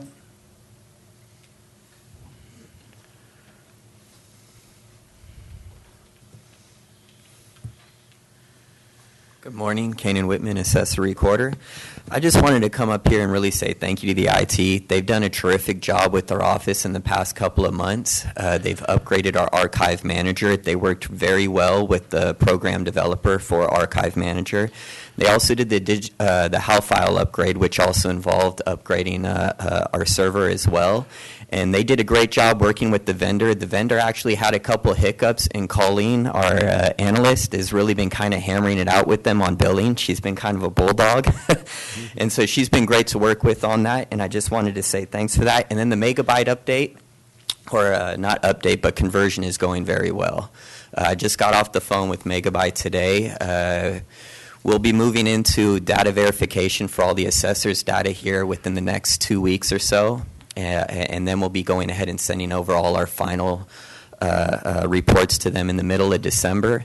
And then, as you said, the assessor side should be going live sometime in the middle of January, with the auditor and tax collector following up mid to late February. And that's just the way the data needs to flow for all the different billing. The data that we send down then needs to get billed out in the same software that we created it in. And so just wanted to come up here and say thanks to the IT. They've been working well with our vendors, at least in our office, and I've been very pleased this last couple of months.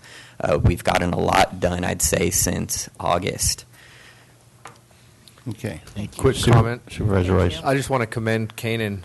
I think you've been a great role model as a department head in your ability to interface with IT, and you've shown a lot of initiative in what you've accomplished. And I think it just like we talked about, it expands the capabilities of what your department can do. So it's a perfect example for the whole county, other departments to look to, not just depending on IT 100%. I think you've helped figure these things out, helped put them in place, and I think that's a great example. So. Thank you. And then also we upgraded our digital reel, which is kind of cool because it has all of our historical documents all in one place. And we also just received a grant from the Sonora Area Foundation to go ahead and digitize a couple of old newspaper collections that Carlo DiFerrari had, primarily around the statehood of California and World War II. And it'll be kind of interesting to see what the rest of the world thought of California becoming a state, and especially here with our local papers. So I'll get back to you when that project is complete. I'm kind of excited about that one. It'll be fun to read when I have time. Thank you. Thank you. Yeah. I might recommend in deference to Supervisor Hanvelt, it might be a good idea, since we are dealing with a primal scream, if we could have the top, I don't know, you pick them, 5, 10, 12 projects, countywide kind of projects. We understand you got your and these would be modernization projects, not so much the maintenance. We know that has to go on. But if you had those flow charted out and with, like estimated completion dates and all that stuff, and gave us a quarterly update on what the status of each one of those projects are, It would help us feel comfortable, or not, obviously, but hopefully feel comfortable that things are progressing in a satisfactory manner. Mr. Chairman? Yes. I just want to mention, we actually did provide a report just like that just a couple meetings ago as I know. the first salvo in preparation for this. And the intention is, because of the primal scream, the intention is to have Bob come back quarterly. Okay. Because it's that important, to discuss. And I did want to convey, I know I spent a lot of time with the sheriff yesterday, and he was very pleased with the progress been made in Sure. his arena. And I know he's here earlier.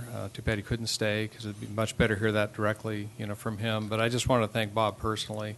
He's taken on a huge role. You've got all of a month and a half under your belt, and I just thank you for stepping in to take this thing on. And just want to encourage you, stay the course and all of what the board said. But I know you're up to the task. It's a new day in IT. There you go, Daniel. It's all right. Next agenda. Okay. Sure. Read item 13, please.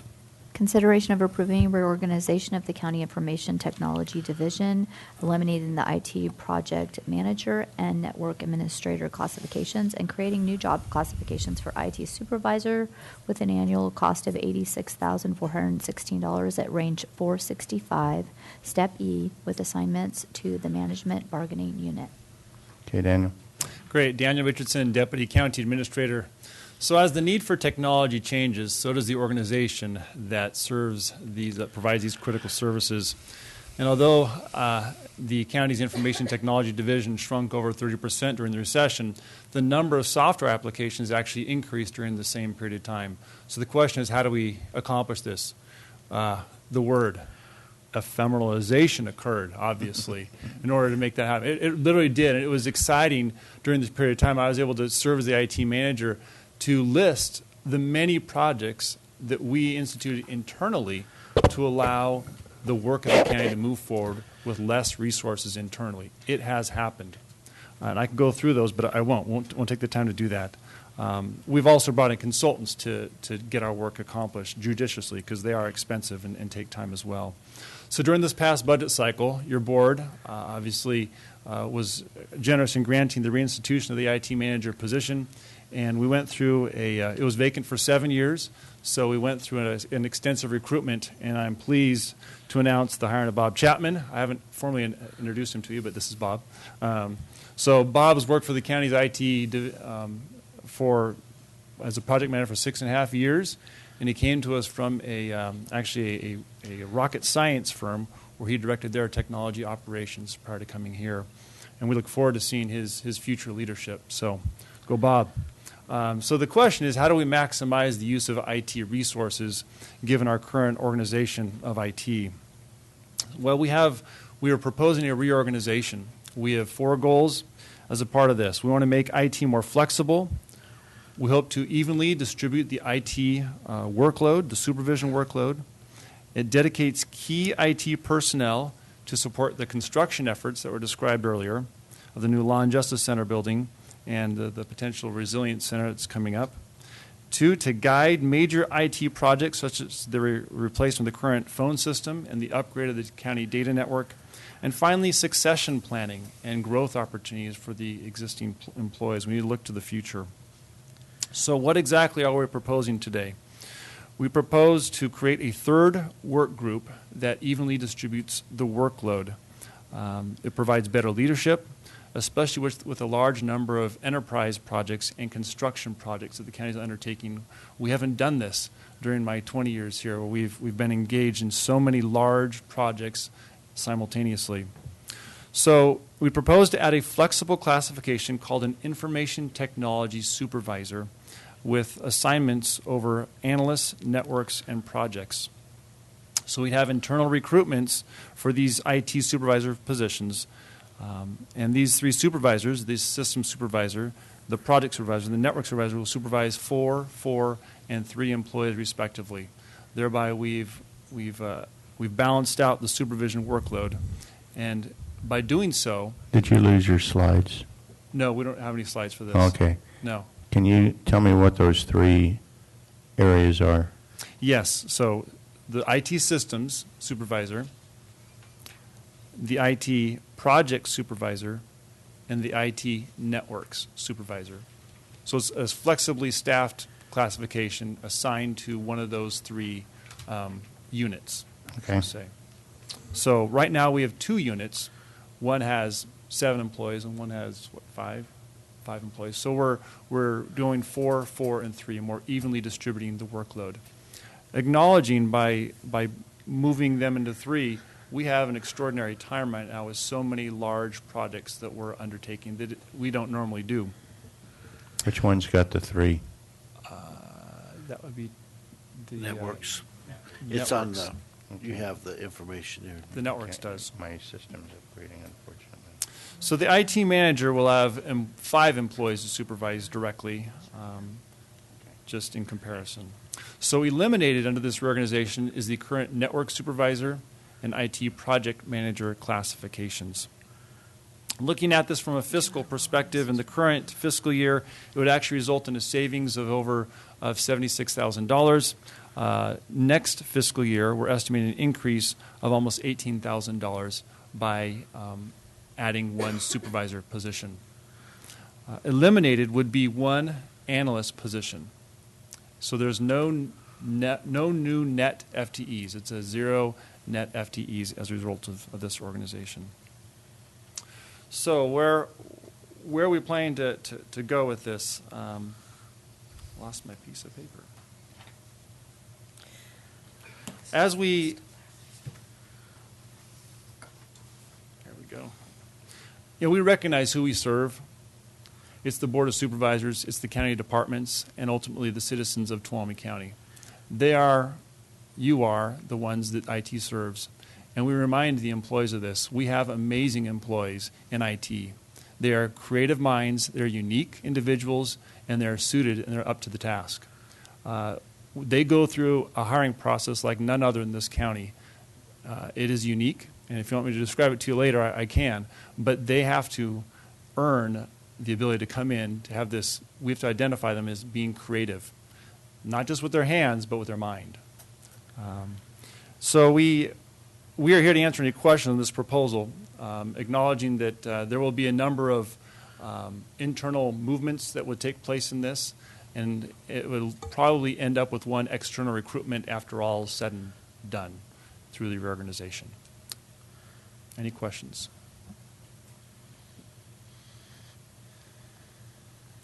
So the approval required is pretty much for the budgetary action, right?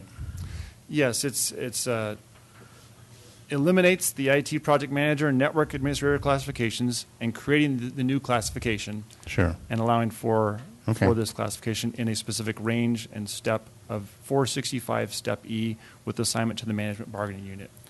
Okay. Mr. Chair, and obviously the position allocations will reflect that chart that is in your staff report. Sure, I saw it.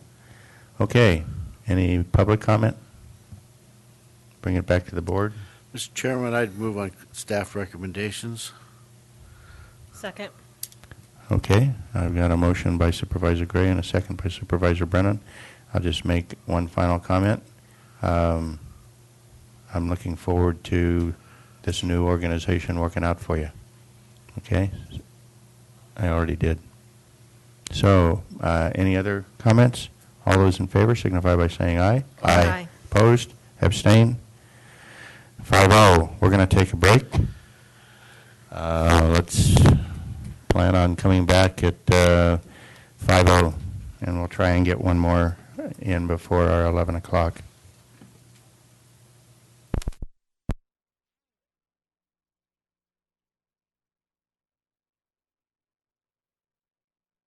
We're going to reconvene. Would the clerk please read item number 14?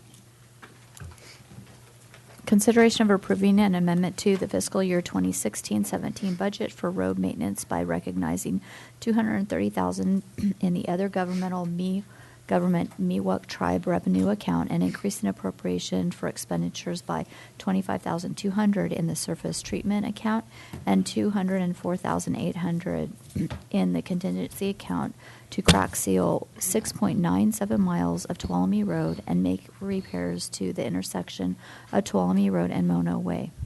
Okay, welcome. Good morning, Chairman, members of the board. Tanya Allen, Supervising Engineer for the Community Resources Agency. The pavement management plan adopted by your board in 2007 identifies the need to crack seal and chip seal 2.6 miles along Tuolumne Road from Terrace Drive to Morris Road in the year 2017. Engineering staff worked with road operations and determined that the corridor would be better served if 6.97 miles of crack sealing was completed, which is between Terrace Drive and just west of Cherry Valley Boulevard. This area would cover the overlay segments that were performed under Proposition 1B in 2008 and in 2009, which have reached their 7-year cycle and now require surface treatment in order to preserve the pavement from further deterioration. In addition to the crack sealing work, the intersection of Mono Way and Tuolumne Road required digouts and signal loop repairs in order to level out the pushing of the asphalt at this intersection on the Tuolumne Road leg. The digouts would be performed by county forces, and the signal loop repair would be performed under the county's existing contract with St. Francis Electric, LLC, by means of an extra work order. At this time, engineering staff is requesting that your board allocate the funds from the Tribal Road Mitigation Fund for crack sealing operations along 6.7 miles of Tuolumne Road and digouts and the signal loop repairs at the intersection of Tuolumne Road and Mono Way. The Tribal Road Mitigation Fund was established through a memorandum of understanding between the county and the Tuolumne Board of Miwok Indians to mitigate impacts on Tuolumne Road. This work is consistent with Section 10.3H of the MOU. It is recommended that your board approve an amendment to the fiscal year 2016-17 budget for road maintenance by recognizing $230 in other governmental Miwok tribal revenue account and increasing appropriations expenditures by $25,200 in surface treatment account and $204,800 and contingencies account in order for the county to crack seal 6.97 miles on Tuolumne Road and make the repairs to the intersection of Tuolumne Road and Mono Way. I'm here to answer any questions. Okay, public comment? Bring it back to the board. Any questions, comments? Motion? Mr. Chairman, I move on staff recommendations. Second. Okay, I've got a motion by Supervisor Gray and a second by Supervisor Royce. All those in, this requires a 4/5 vote. All those in favor signify by saying aye. Aye. Opposed? Abstain? 5-0. Ms. Allen, when do you plan to do this? The crack sealing would be performed if we still have good weather immediately. So as long as you've got good weather, you're going to do it? Correct. Okay, thanks. Okay. Will the clerk please read item 15? This is a first reading of an ordinance repealing and replacing Chapter 10.04 of the Tuolumne County Ordinance Code to reflect physical changes to the county road network and implement traffic speed study recommendations. Duke York, Deputy Director in charge of Roads and Engineering. Before you today is a consideration to adopting an ordinance repealing and replacing Chapter 10.04 of the County Ordinance Code to reflect the physical changes in the county road network. California Vehicle Code, Section 22349, sets maximum speed limits for all California roadways. The speed limit determinations rely on the premise that reasonable speed is one that conforms to the actual behavior of the majority of drivers. The speed limit is determined to be both reasonable and effective by measuring the driver's speed. The speed limits set by an engineering and traffic study are normally set at or near the 85th percentile. That 85th percentile speed is the speed at or below which 85% of the traffic is moving, and statistically represents one standard deviation above the average speed. Caltrans has authority over the speed limits on the state highway system. Roadways that fall under the responsibility of the county are set by the county. Engineering and traffic studies are often initiated in response to feedback from the California Highway Patrol or concerns expressed from the community.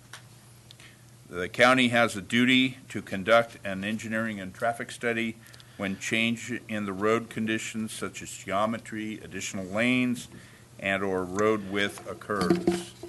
In accordance with the CVC, California Vehicle Code, the engineering traffic studies are required by statute either every 5, 7, or 10 years again, depending on those changes that may have occurred on that road.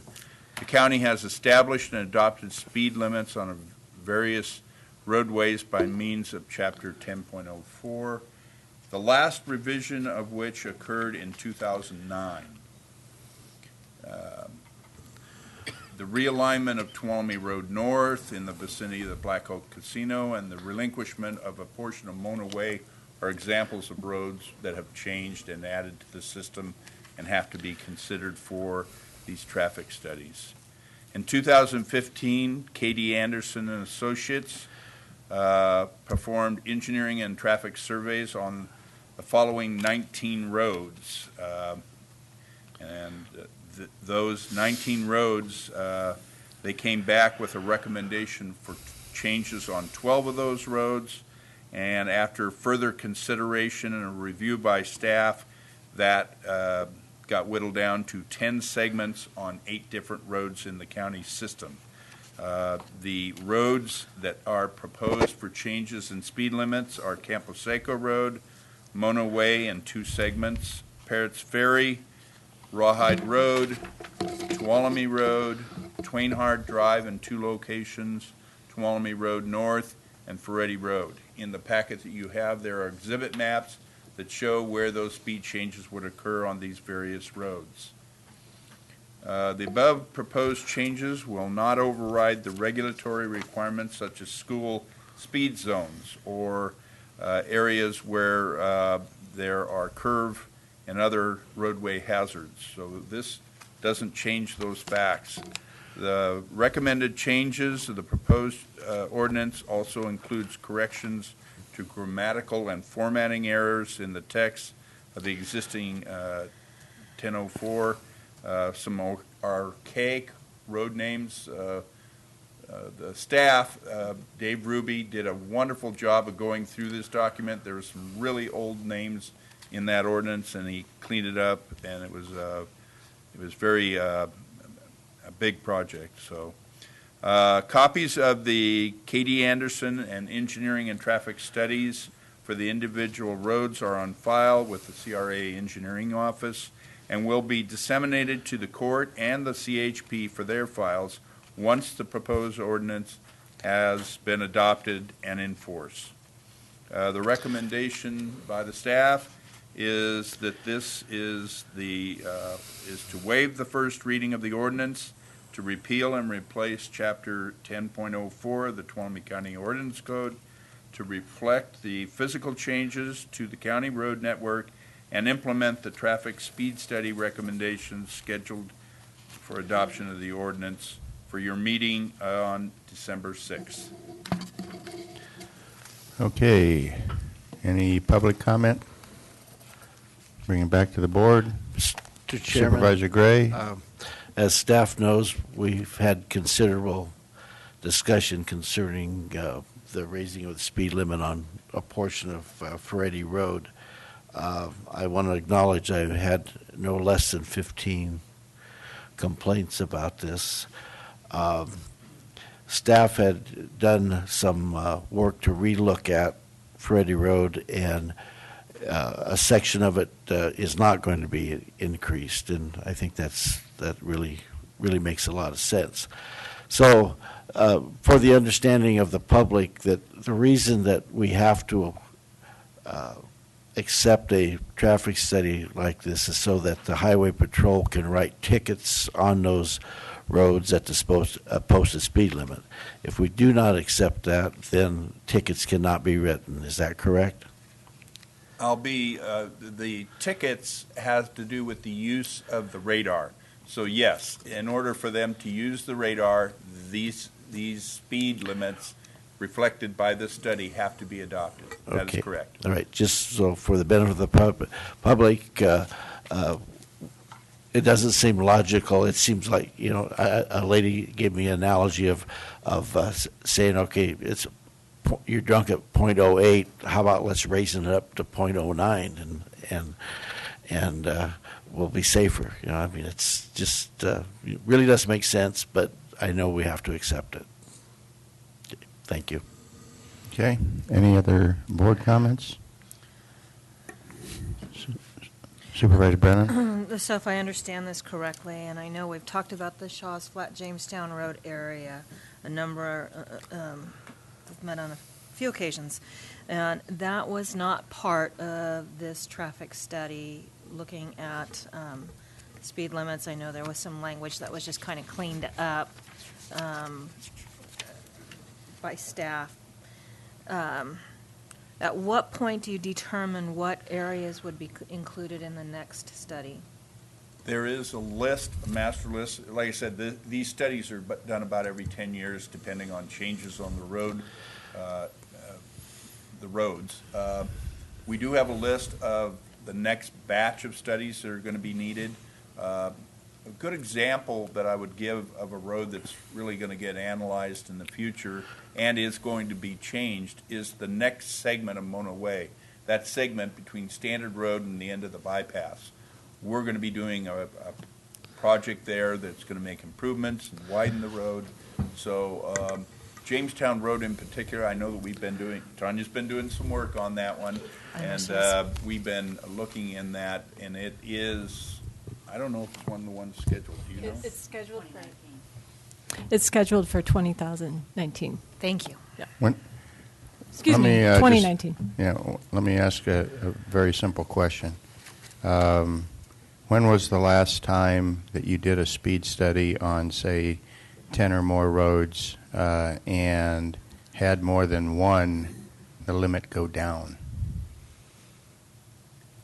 The general trend is speed limits go up. So doing a speed study is not always a good idea, folks, and I'm speaking to the public. You may not want the answer. You may not want to see what the answer is. Okay? Again, it's kind of counterintuitive. All we got to do is just drive faster and the speed limits will go up. Okay? It doesn't make the roads any safer, but that's really the way the state law is written. So anyway, that's my comment.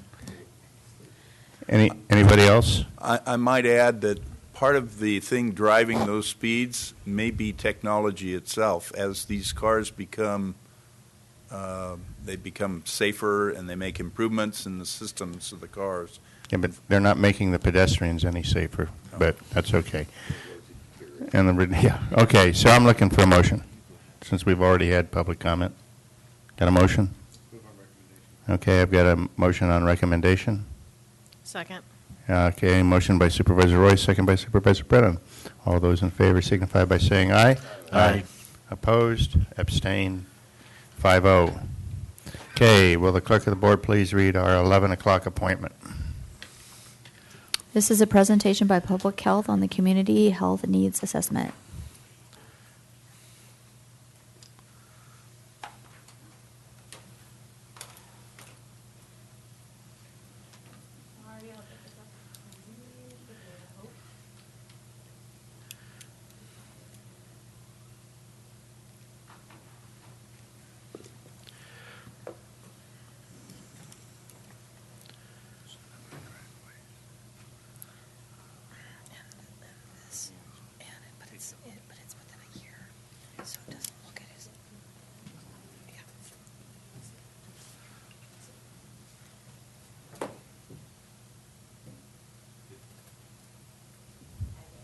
Okay.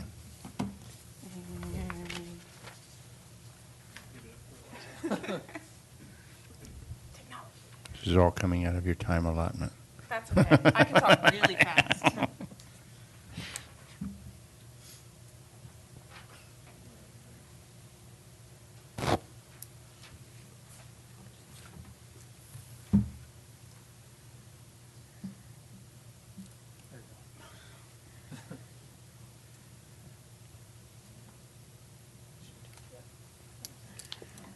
What's that? That's for all of you guys.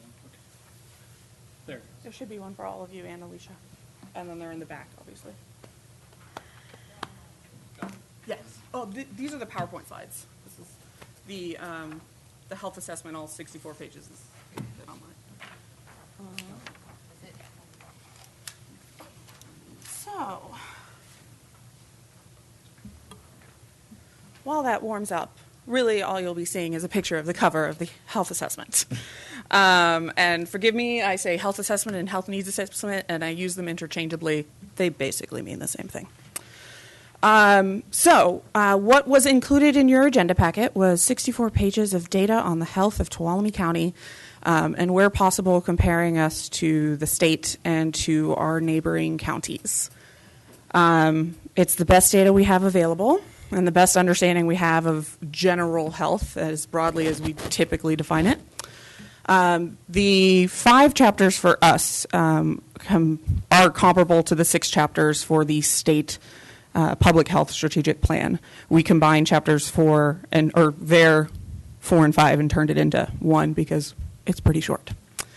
And at the beginning of each of those chapters, there's kind of a summary of good news, bad news, other news, taken from each of the indicators that we examined. This was a process that started pretty much a year ago, almost exactly. So it takes me a year to write a 64-page report. I worked with Bruce Chan and Patricia Jones, who's in the audience today, and Bruce Chan from Sonora Regional, and Julie Klein is here with us today from Sonora Regional to discuss the assessment and some more specifics as well. I'm not really going to get very specific in this presentation. You could read 64 pages of it, and I have about 10 extra pages for each of the 1 pages that's in there, which we'll dive into later sometime. And I often preface this with none of this data is perfect. It's not complete. Some of it can be a little bit misleading, but it's the best that we have. And I really did try to make it shorter, but I couldn't. So we are in the process of developing a web page that will have this information even more easily digestible for the public, and we'll do a press release when that web page is live, which might happen before the end of the calendar year. So just for your knowledge, the Sonora Regional Medical Center is required to conduct an assessment every 3 years for tax purposes, and they're required to involve local public health in that assessment. They are wonderful partners in this regard in the sense that they allowed us to be very involved in this process.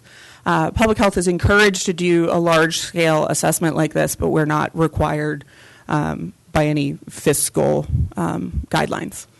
It is obviously very well aligned with the mission of public health to assess the health of the community. So we're very happy to do it and to lend our expertise and resources where we can. And that's just a general background. And, you know, we brought together several committees over the course of the year to select these indicators and put this information together in hopefully an understandable and readable way. What happens after that, I think, is the more important work. For the same tax purposes, Sonora Regional is required to select priorities and develop a community implementation plan, also called a community improvement plan. I use those interchangeably as well. And similarly, public health is encouraged to conduct a community health improvement plan. A health improvement plan for the purposes of public health is much, much broader. And we will get into some of what we think will work well in this community. The whole point of an improvement plan is for it to be synergistic. if multiple groups can get together and agree to work on a relatively small number of projects, you can get much further in those projects. And, we want to eliminate any duplication of effort. We want to break down silos, all the typical stuff that you want to see happen. And this has worked really beautifully in some other communities in the past decade, where you can really elevate the health of a community and really integrate it into all aspects of the community, whether it's businesses or schools, city planning, anything you can think of. You could probably find a way to spin health into it. So the Community Health Priorities Board met twice in October to select 3 priority areas. Those are healthy beginnings, substance use, and access to care. So one way to think about this is, obviously these are all major issues, but we wanted to find issues that we could all work on in a multi-sector fashion. So while I could have also, argued that we should pick some different priorities, I think these are well aligned to create community-wide involvement. I say this all the time. The biggest problem we have is chronic disease, and that includes tobacco use and substance use, and it is overwhelming. What you will see in the Living Well section and the End of Life section is some numbers about the disparities we have in this community compared to the state average. And those are adjusted numbers. So that's not just because, we might be older than average. Those are adjusted for age, gender, race, etc. In a lot of ways, comparing this community to the state is invalid. We are different. And you'll see in a lot of our numbers, we look pretty similar to our neighbors because they're pretty similar. But it's not sustainable to have the highest economic burden of chronic disease in the state.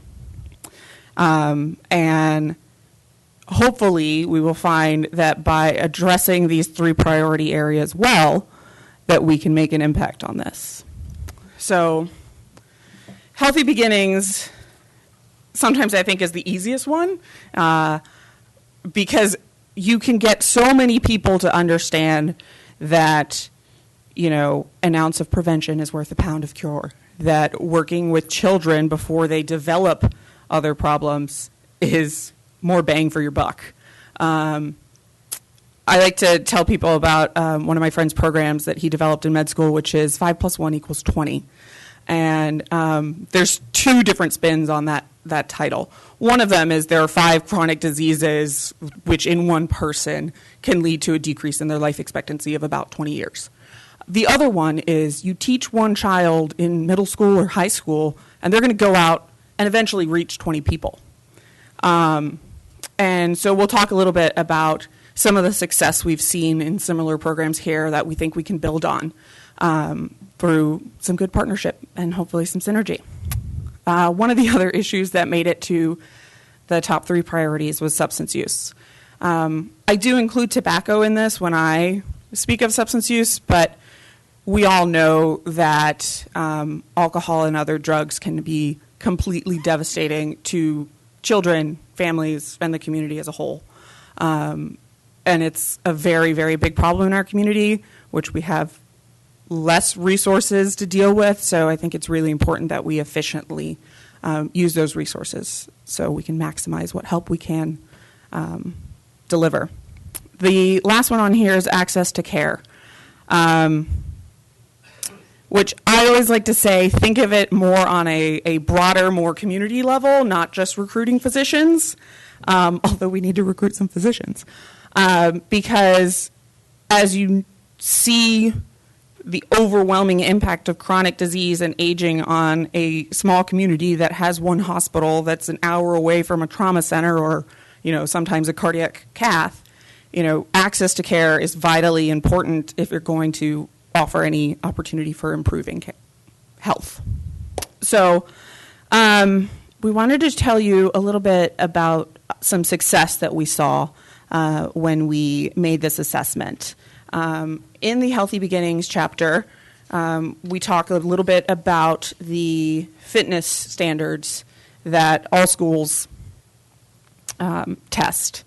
And you'll see that in Tuolumne County, not only are we significantly above the state average for our 5th and 7th graders, but we've improved dramatically from where we were in 2011.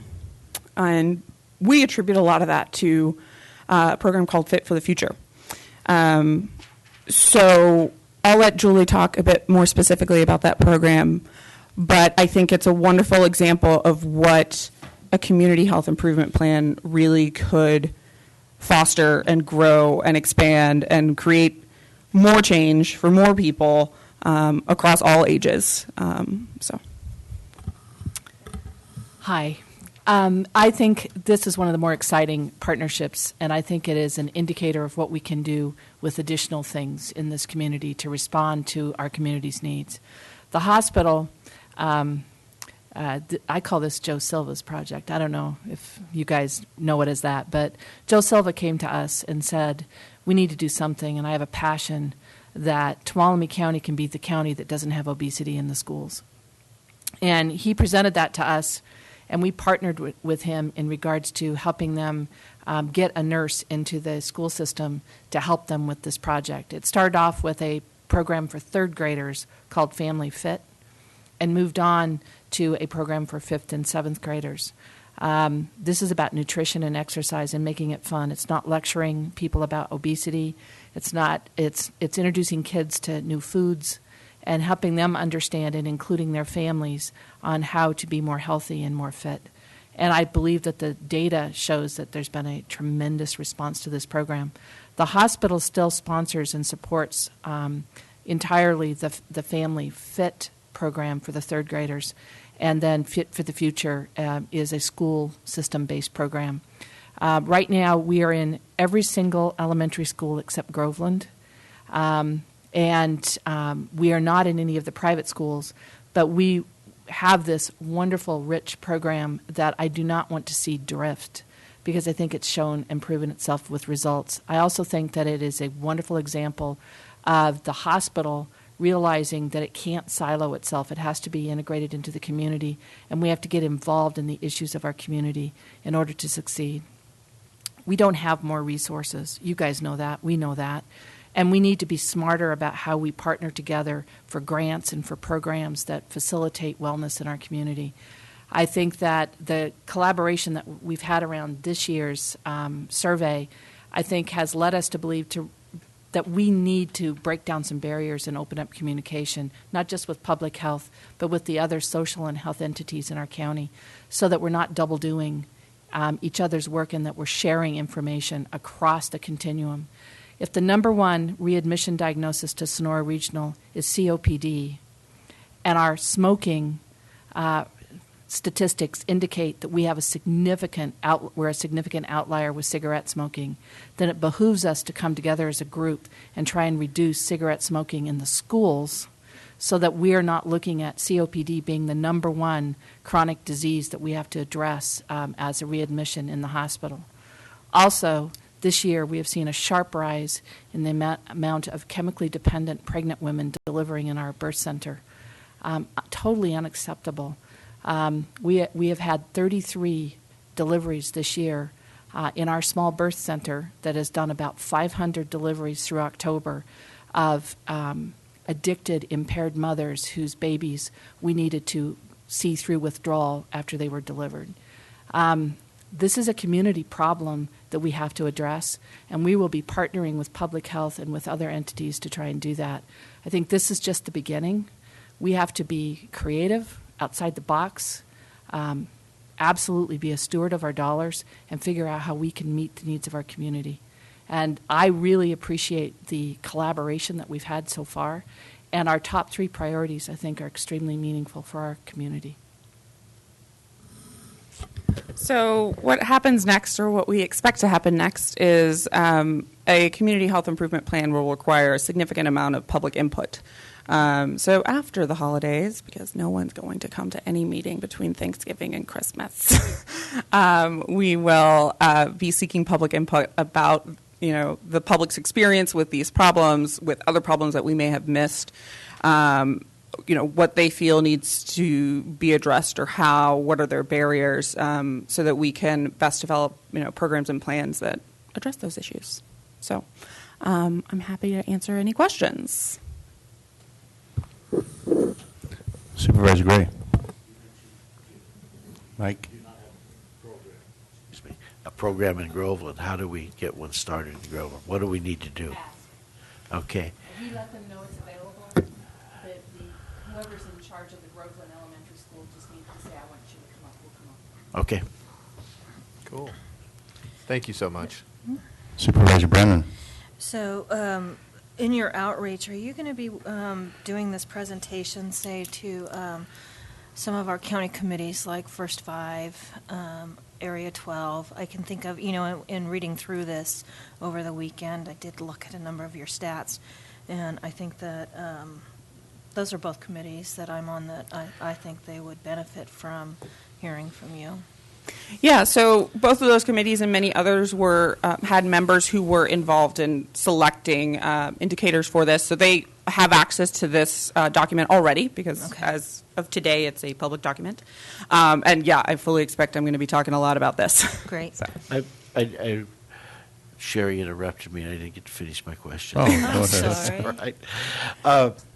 So I just did an add up of the percentages on age population. It's 39.3% is over 55 in Tuolumne County. How does that drive up our illness and our wellness factor? It does absolutely drive up our rates of chronic disease and including disabilities and cancers and various causes of death. But the numbers that I presented are age adjusted. So even accounting for age, it's even worse. Okay. So, thanks. Yeah. Supervisor Hanbelt. Yeah. By the way, good presentation. Thank you, and good package there. Access to care is an issue. My primary health care physician, I don't think I'm unusual, decided to retire. My primary care physician's in Berkeley, so I feel you. It took a year to get an appointment to establish a new one. Now, I've done that, but a year, that's just too long. Yeah. It's crazy. And I'm not unique because my neighbors talk about it and they experience the same thing. What's the solution? Because access to care depends on the availability of health care. It does. And it's a complex solution, and, we might not be able to totally change the entire healthcare system in the next 3 years. I highly doubt that we're going to do that. Yeah, well, I'm hoping. We're going to try really hard. But, yeah, there is no easy, it's 1, 2, 3. These are the 3 things we need to change. We need to do a little bit more analysis. We'll try 1,800 different things if that's what it takes. I'm going to horn in here. That's fine. Because apparently we have a challenge. I will say this. At Sonora Regional, we recognize that the day of Marcus Welby and Doc in an office traditional setting is gone. There's not a supply of physicians. We have to be creative. We have to look at things differently.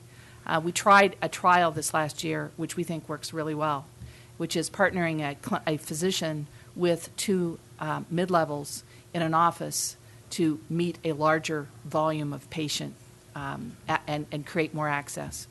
Dr. Kleinite was our trial. He is having a lot of fun doing this. He's really enjoying it, and it actually has tremendously improved the throughput in his office. So we are aggressively recruiting nurse practitioners and physician assistants to work with our physicians who we already have, on top of recruiting additional physicians to our community. We are currently hopeful, not ready to put a stake in the ground, because we recognize that we can be working with people who say they want to be here, but until they actually pack their boxes and come, we don't count them. So we right now are looking at 2 additional new family practice doctors. We will pair them with nurse practitioners and PAs so that we can extend how many patients they can see. And we will continue to work those types of models to come up with more creative ways to create access. It is absolutely a critical need and has continued to be as the changes with the Affordable Care Act have come in and less physicians feel they can operate a private practice. Okay, And I appreciate that she used the word creative there many, many times because I have some crazy out-of-the-box ideas. Well, but my first inkling of the issue that you alluded to a little bit was before I came back to California 16 years ago. I was in North Carolina, and the surgeon told me that there were just a lower number of medical students coming out of school. Is that still true? And if so, that's a bigger problem. That's a nationwide problem. Right. There is a nationwide problem. And there's a nationwide problem of lack of healthcare providers in rural communities. And there are plenty of rural communities that are worse than even us. And not only do you probably not have enough physicians getting out and enough residency slots in general, you don't have enough going into primary care. And that's, I agree, a national problem. But we can do some things. One of the other level. very creative things that we're working with is we're working with Indian Health. They have the ability to recruit students to a rural community and forgive some of their medical education debt. We do not. We're applying for that because we think that would really increase our ability to recruit new physicians to our community. In lieu of that, or actually we're doing kind of parallel tracks, we're working with the tribe to see if they can recruit physicians that we can work. Because why not? No. So we're exploring that. Okay, And there are I have a few some- more questions, but I'll follow up with you later. Okay. There's some what we call further up the pipeline solutions as well. Of HealthLit Now has been going on in this community for over a year now. How do you increase the students in this community being interested in health as a career? Not every single one of them is going to become a doctor, and not all of those who become doctors are going to come back here. But every one of those pipeline programs really has a huge impact. Okay. Great presentation. Thank you very much. Thank you. Did you have a question? Okay. Sorry. No. All right. Will the clerk please read item number 16? Consideration of approving an agreement between Tuolumne County Behavioral Health and Everwell Health Systems, LLC for residential care services.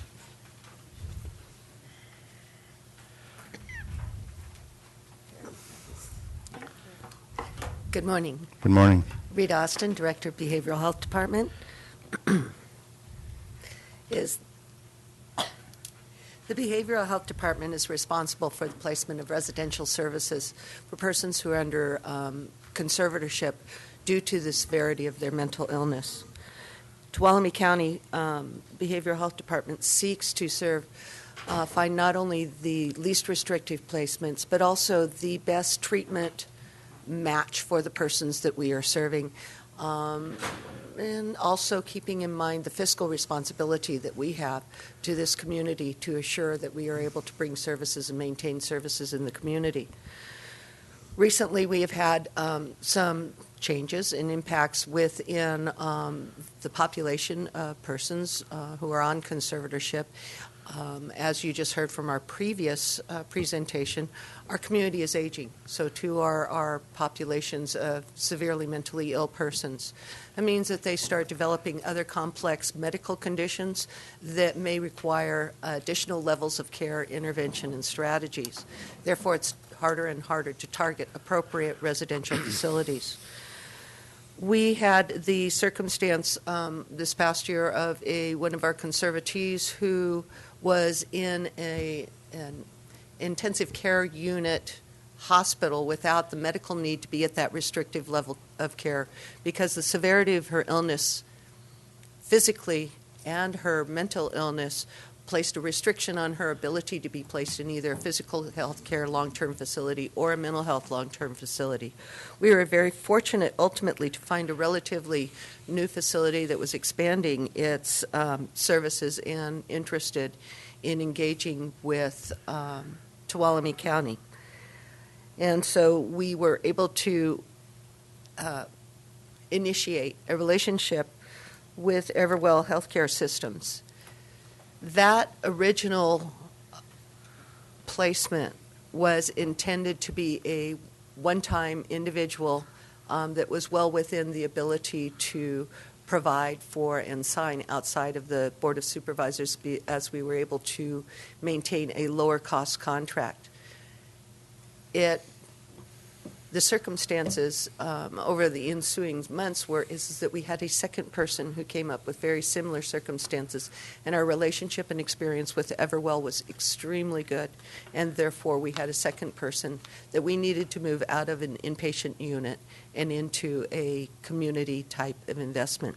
Therefore, we proceeded with a tentative placement with her with Everwell. I come before you this morning requesting that we are able to continue our contractual relationship and placement with individuals in this facility. It avoids state hospitalization. I know that it can seem alarming when you read that the burden to the department is between $150 and $175 per day for persons to be in these facilities, but it is compared to over $300 a day in a state hospitalization, where we would ultimately result in having to place these persons. Therefore, I'm respectfully recommending that your board approve the agreement for the behavioral health residential services between the County of Tuolumne and Everwell Healthcare Systems from August 15th, 2016, which is retroactive to our original placement, and through June 30th, 2017, not to exceed $200,000, and authorize the chair to sign. Public comment? Questions, comments from the board? Just in reading the back of material, this doesn't increase your budget at all. It does not. It is a choice in which residential. It gives us more flexibility in choice of residential placements. I'd be prepared to move on staff recommendation. Is that a motion? It's a motion. Okay. And Supervisor Brennan? I'll second that. I just want to state real quickly, though, that the Behavioral Health Committee has really spoken to this when we talk about our financial responsibility, and that's certainly important, but also the need for providing appropriate care for individuals. And so I think this actually is accomplishing both. Second. Okay. Any other comments? I've got a motion and a second. Motion by Supervisor Gray, second by Supervisor Brennan. All those in favor signify by saying aye. Aye. Opposed? Abstain? 5-0. Will the clerk of the board please read our 11:30 Thank you. appointments? Thanks. These are closed sessions. Conference with Labor Negotiator Craig Pedro and Ann Fremd. Authority Government Code Section 5497.6, all bargaining units. Conference with Legal Counsel, existing litigation. Authority Government Code Section 549569D1, Mark Kurzich versus Tuolumne County, United States District Court, Eastern District of California. Case number 116 CVO1116 DAD-SAB, and Public Employee Evaluation, Authority Government Code Section 54957B1. The title is County Administrator. Okay. Do we anticipate reporting out County Council? County Administrator? Okay. Let's plan on reconvening in closed session in 5 minutes. And public comment?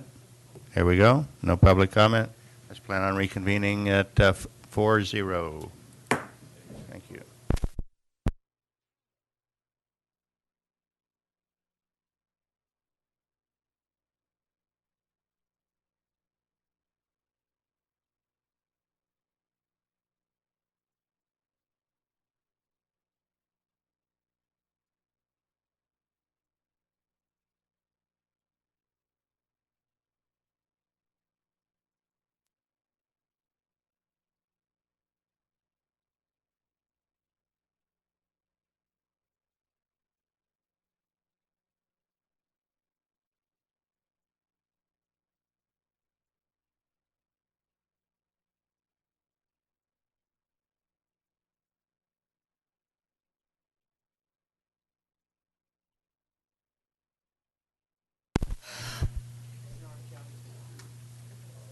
Okay. We're all present and accounted for, which means it must be 1:30 in Tuolumne County. So we're reconvening the Board of Supervisors, and will the clerk of the board please read our 1:30 appointment? This is a presentation on the Tuolumne County Visitors Bureau Annual Report. Okay. Lisa, welcome. Thank you. Good afternoon, Chair and Board of Supervisors and staff. Thank you for giving us this time to give you our annual report. I'm going to take a seat over here because I have mostly visuals for you today. Hopefully you'll be good with that. You did receive your detailed annual report already. So before I sit down, I do want to point out and introduce Shirley Sarno, who I'm sure most of you know is our board chair for the Visitors Bureau. And Jen Lopez is our marketing coordinator, and a lot of the graphics you see are her doing and her creative abilities being shown. So here we go. My second slide here is not that visual, but it will be after that. So I just want to talk really about the visitor centers that we have in the area.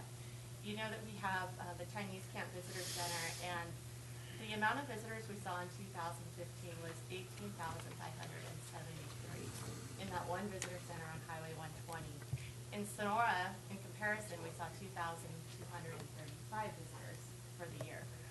So while the overall total is great to 21,000, it's still, when in looking at the Sonora numbers, it's a little underwhelming, I guess you could say. So one of the things that I am announcing here publicly for the first time today is that we are going to be relocating the Sonora Visitor Center, and we will be moving to downtown Sonora. We will be right at the light, so visitors coming up from Stockton Street will see us when they are coming through, and then visitors that are going on Washington Street, either direction, will also see us. We feel that this is going to bring more foot traffic in and more opportunities for us to book lodging and just to help people overall. And that's one of the biggest things in our visitor centers that we are able to do, and that is to book lodging. The Chinese Camp Visitor Center, they do tons of lodging booking. In July, I want to say they booked about 80 rooms just out of that one visitor center. So this is something I'm looking forward to us being able to do hopefully a little bit more in Sonora for the rest of the county as well. We also have a part-time visitor center in Groveland, and I say part-time, but during the summer, actually from Memorial Day to Columbus Day, we in that office share it with a park ranger from Yosemite, and they are able to sell park passes out of that office, which is a great reason for people to stop. So our Chinese Camp Visitor Center has been very instrumental in sending people to the Groveland Visitor Center to help with that, people getting their park passes early. So, of course, road conditions, all these kinds of things. The Visitor Center in Chinese Camp used to be closed during the winter, but it's probably almost the time we need it the most is when people are thinking that they're going to get to Mammoth in the middle of January. So that's something that we handle there. The reason there's these shopping bags is because this is a promotion we'll be doing out of the visitor centers this holiday season, a shop local promotion that we're participating with the chambers and promotion clubs on. Some of the marketing programs that we did for 2015 and 16 you are already very familiar with, like Sunset and Via, those types of things. One of the fun ads that we did this year, and I'll have a photo for you of it, is the San Francisco Chronicle. We did a Super Bowl ad with them, and the idea was not to get people here that were going to the Super Bowl in San Francisco, but it was to get people in San Francisco and the Bay Area who wanted to get away from all that drama up to Tuolumne County. And so that was the focus of being part of the Super Bowl insert that we did. We also did a special insert with them that really focused just on Tuolumne County. We ran a television commercial. I think I talked to you last year about that. And we actually already have a new commercial in place. The Brand USA Inspiration Guide was new for us this past year. And Brand USA is the company that works with I mean, they basically are what we do, but for the United States. Kind of makes sense. So we did an inspiration guide insert with them.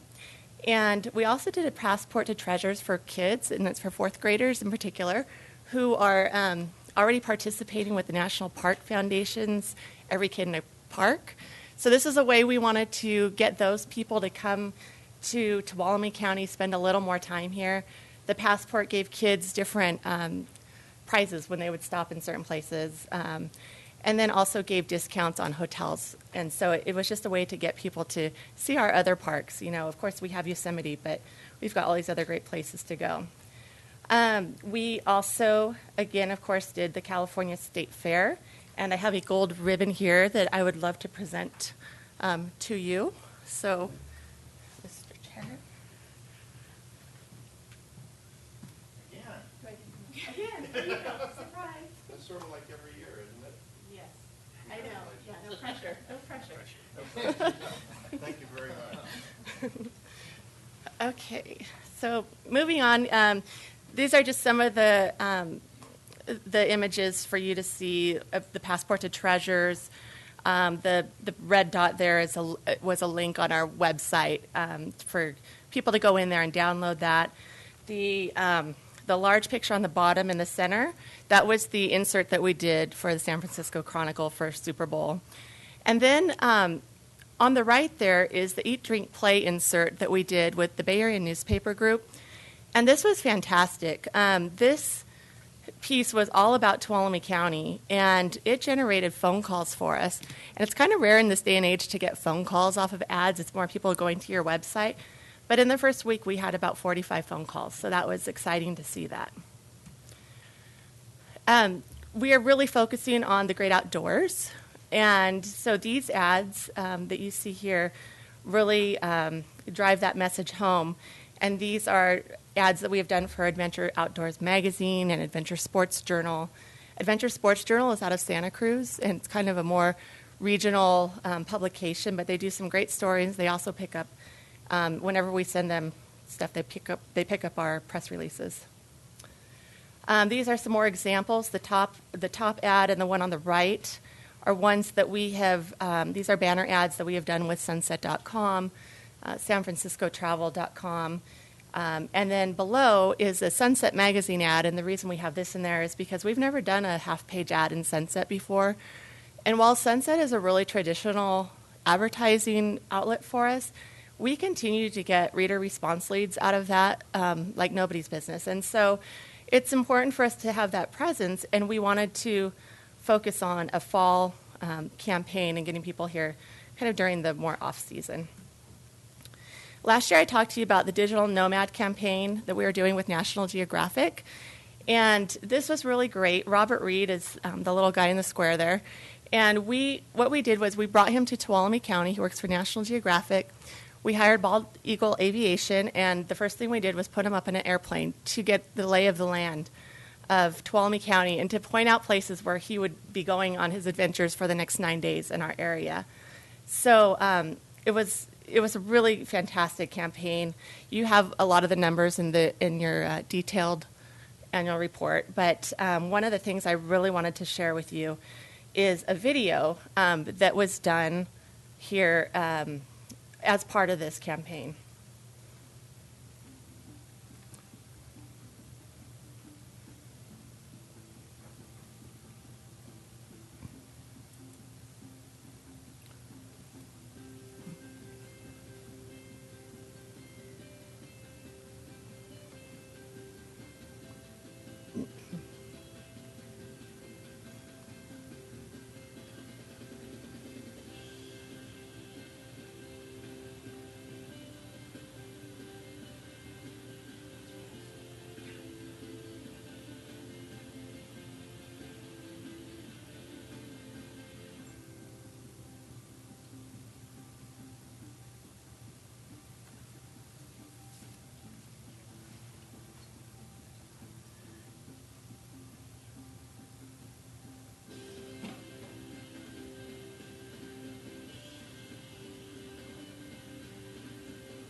That looked like a supermoon, huh?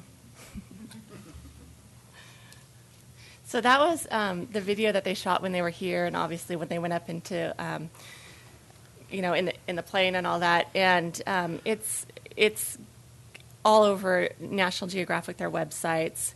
We've used it many times, and it has a lot of. It's gotten a lot of play, so it's really great. The really neat thing too about this campaign was of the digital nomad campaigns that National Geographic has done. Ours came in second behind Kenya. So Tuolumne County, Kenya. So there you go.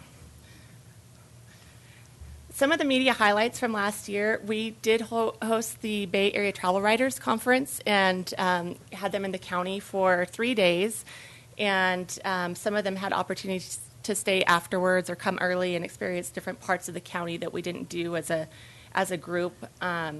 So we've gotten some articles off of that and some video. They really loved Railtown and got a lot of Railtown video. We hosted a familiarization trip with Toronto media. This was through Visit California.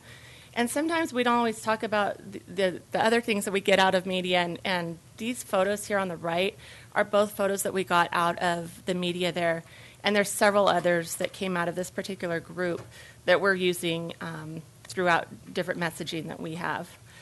A fun opportunity we had was CNN India was coming here. Our publicists heard about it. They were coming to do a documentary on filming in California. They were going to San Francisco and LA, and she said, well, hey, wait a second, why don't you come to Tuolumne County?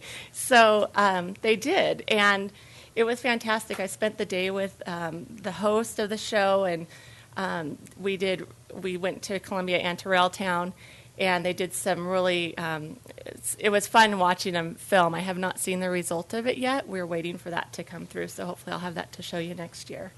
We also host a number of individual journalists and bloggers. This one blogger here, the photo that I have up there to the left, it says this time machine to 1852 only cost $7.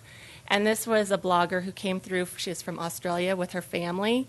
And it was a family of 4, and they happened to be here during Columbia Diggins, which was literally like, hitting the mother lode for them. I mean, they couldn't stop talking about it. And this particular post has gone all over the place. They decided to do a special feature on it. She was so into it. So that was a really great media highlight for us as well. So this is the commercial that we had running this last year. You probably all know this guy. He's kind of our little secret weapon. So I'm going to play this for you. Yeah, I know. Tuolumne County is your front door to Yosemite. For me, the front door to adventure. History. Mystery. Romance. Relaxation. Family memories. Trust is the front door to fun. Tuolumne County, where history and adventure go hand in hand. Visit YosemiteGoldCountry.com. So the target market on this particular ad was the Central Valley and also Sacramento. And it also, it played on people who subscribe to DirecTV, AT&T Uverse, Dish Network, and Xfinity is who would see the commercial on their television, but also whenever they would go into their accounts, the commercial would come up and they would have the opportunity to watch it. And we understand that 75% of the video ads that we had up there were actually people looked at the whole ad rather than just, how we like to just, I don't want to see that. So that was a good sign that we had 75% of the people wanting to see it. So I just wanted to kind of shift into this fiscal year. It's always kind of funny to me, giving the annual report because there's so much we're doing right now, too, that I want you to know about. A couple of the things, we have a new logo. I don't know if you've seen it, but, well, now you have. It's up there. And I have it in 3 different formats up there. We actually have a style guide and a proper way to use it this time rather than it being just, whoever wants to use it in whatever color, we actually have a system for it. The one on the far left underneath says Yosemite, Gold Country, and High Sierra. We also have a new website. Jen here, when she joined us early spring, she had no idea what she was in for. She got to design a whole new website, help us with a whole new website, and some pretty big marketing campaigns. We also updated the television commercial. We are working on the new marketing funds program, where we will have opportunities for local nonprofits who want to advertise their events or different things outside the area that will bring visitors in. We're developing that right now. We are amplifying our partnerships with San Francisco Travel and Brand USA. We recently had the California Dream Eater in Groveland. He was at the Iron Door Saloon, and the California Dream Eater, it's an original series by Visit California on their 365 TV, and this guy comes in, Chase Ramsey, and it's kind of where he's going and what he's doing is generated by social media and where people want to see him go. So people wanted him to go to the Iron Door Saloon, and they wanted him to stick a dollar bill in the ceiling, So that was something that he did. But he also had some really great photos of the food that he was eating there, a big, huge burger. So again, that show, I hope to have that for you next time around to see the outcome of that. This weekend, we're working with Franco Finn out of the Bay Area. He's doing a television show, a travel show, for KOFY TV, and they're flying into Columbia, and they'll be shooting all day in Columbia, and that is the focus of that particular show.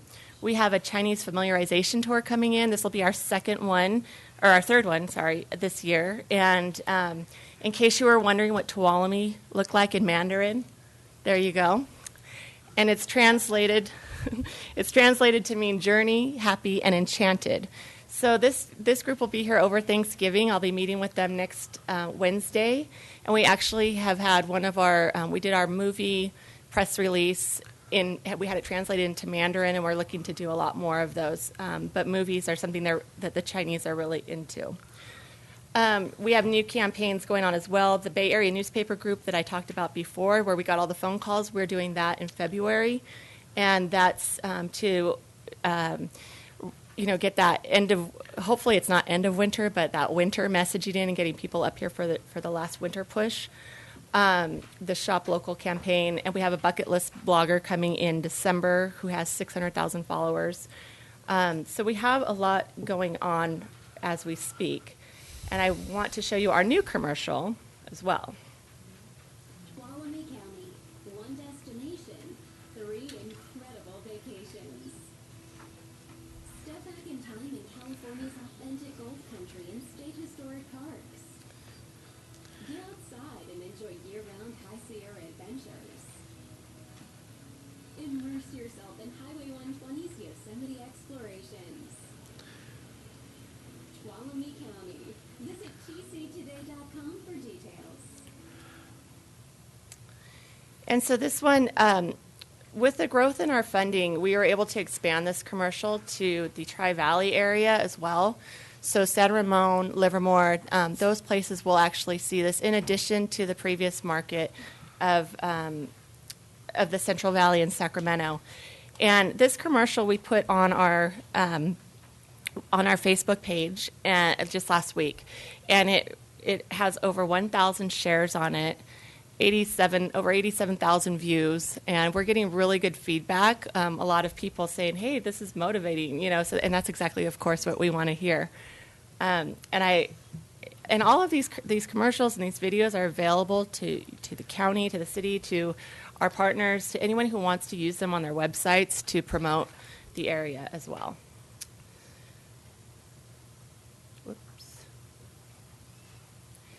And these are a couple of our current ads we have going. This is Yosemite Journal on the left. We have Via Magazine in the center. And we are advertising on the back of the buses. And we just renewed our ad there and upgraded it a little bit. So the idea is to drive people to our website. And speaking of website, this is our new website, what it looks like. We've had many URLs in the past, and we continue to have most of those, and they all direct to this new website, which we are mainly using visittuolumne.com for, but when we're doing radio or the back of a bus ad, or different places where people, or the television commercial. We're using visittctoday.com, but all these direct to this. And some of the features of this site that we didn't have on the other is we have an itinerary builder, so people can go through and they click a heart and it adds it to their itinerary. And this is great not only for our visitors, but for our visitor centers and the folks there that are trying to set up itineraries for visitors. And now we can print them out and say, here's the places that you liked and want to go to. We have new photos on there and the social media feed at the bottom, which is great because it's always changing. And I think one of the best things we have on this, which again we were able to do this through the growth in the funding, is to have a place on site where people can book lodging, so that they're not going off to another website, or they're not getting, that when they are in that moment and they want to come here, they book. And I think that'll be really interesting for us to see how that all works out. And even if we have members that don't have online booking, they can still participate. And the Visitor Bureau, we absorb the cost of doing this because we want all of our partners to be able to have that luxury, you could call it, in the booking world. This is just some of our social media that we're working on. We've got over 20,000 or nearly 20,000 followers on Facebook now. The picture on the far left is of Covers. That's one of our Facebook posts.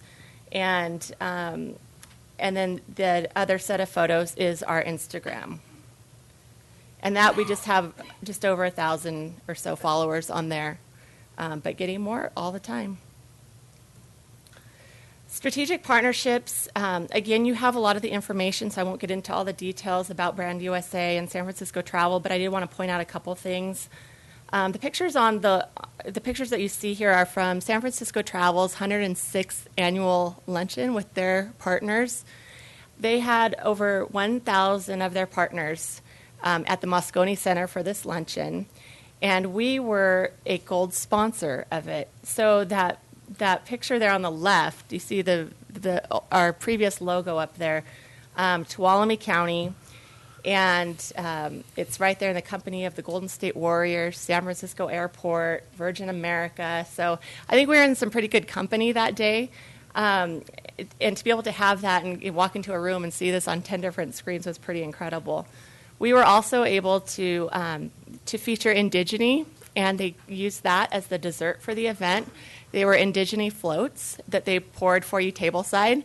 So Indigene had their logo and information in the program for the luncheon, and we did as well. And with Brand USA, I want to show you, this will be my final video, I promise, but this is the video that they came out here and took just over the summer.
So this particular program that we did with Brand USA was one that only 4 destinations in California could sign up for it. And when you sign up for it, they don't tell you who else is doing it or what. But we wanted to do this because it's a way to get our name out there and our destination out on an international stage. Visit California, it was a co-op through them, so they paid for half of it, which was really fantastic. But it's really important for us to reach those internationals. They stay here much longer, and they spend, therefore, a lot more money because they're staying here longer. So that's important for us to reach out to that. So this is Brand USA and Visit California are great ways and great partners for us to be able to do that. And finally, I just wanted to, I think you've seen these numbers before, but I just wanted to go over the numbers that we have from 2015 travel spending. This is these numbers come from Dean Runyon Associates. And travel spending in 2015 in Tuolumne County was $221.7 million, up $13.5 million from the previous year. That's a 6.5% increase.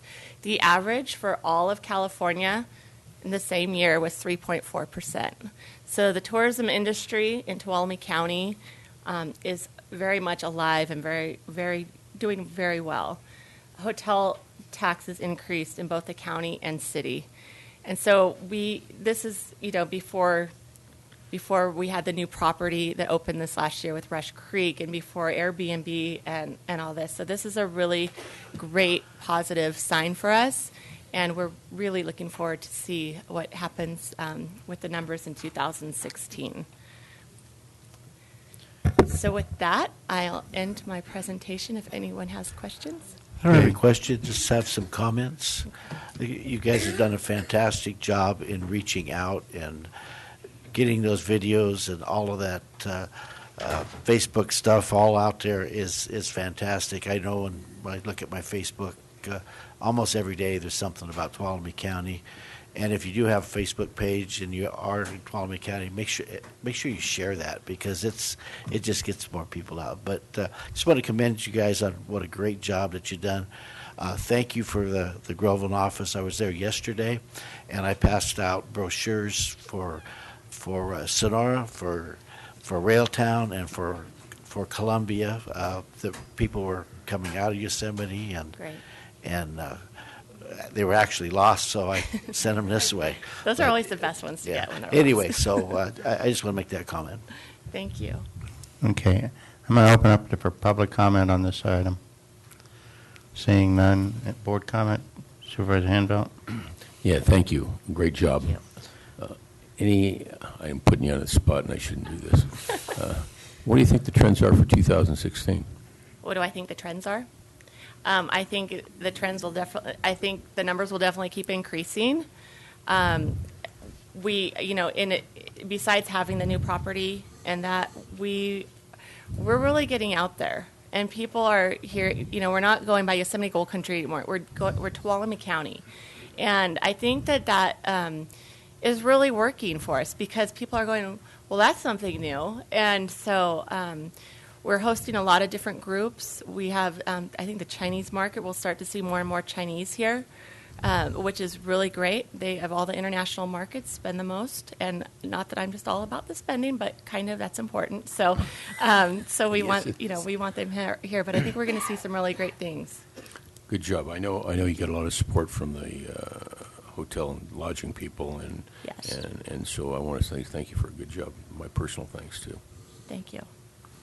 Thank you for an outstanding job. And I would just say that your photographers also did a great job in not capturing, they captured a lot of images of live trees. Yes. We noticed that too. I really appreciated that. We kind of held our breath on That's that. That's our secret. It was good. Lisa, thank you very much. Great presentation. Good work. Thank you. Keep charging. And bring back more ribbons. I like the ribbons. Okay. We will. And I just want to thank, again, the Board of Supervisors for your support and for continually reinvesting in us and appreciating what we do. Thank you. Okay. Thanks. Will the clerk of the board please read the 2 o'clock? This is a presentation of Adult Use Marijuana Act and consideration of providing staff direction in response to new marijuana laws. Okay, we have quite a crowd here, and welcome, by the way. So I'm just going to go over the administrative ground rules of how we run our meetings. We are going to get a PowerPoint presentation from our county council, and they'll be hooking up here and ready to go pretty quick. Once we get done with the presentation, the board will ask any clarifying questions that they need to ask of the staff. At that point, once we've got all the board questions answered, then we will be doing public comments on the agenda item. And our timer left, but he'll be back.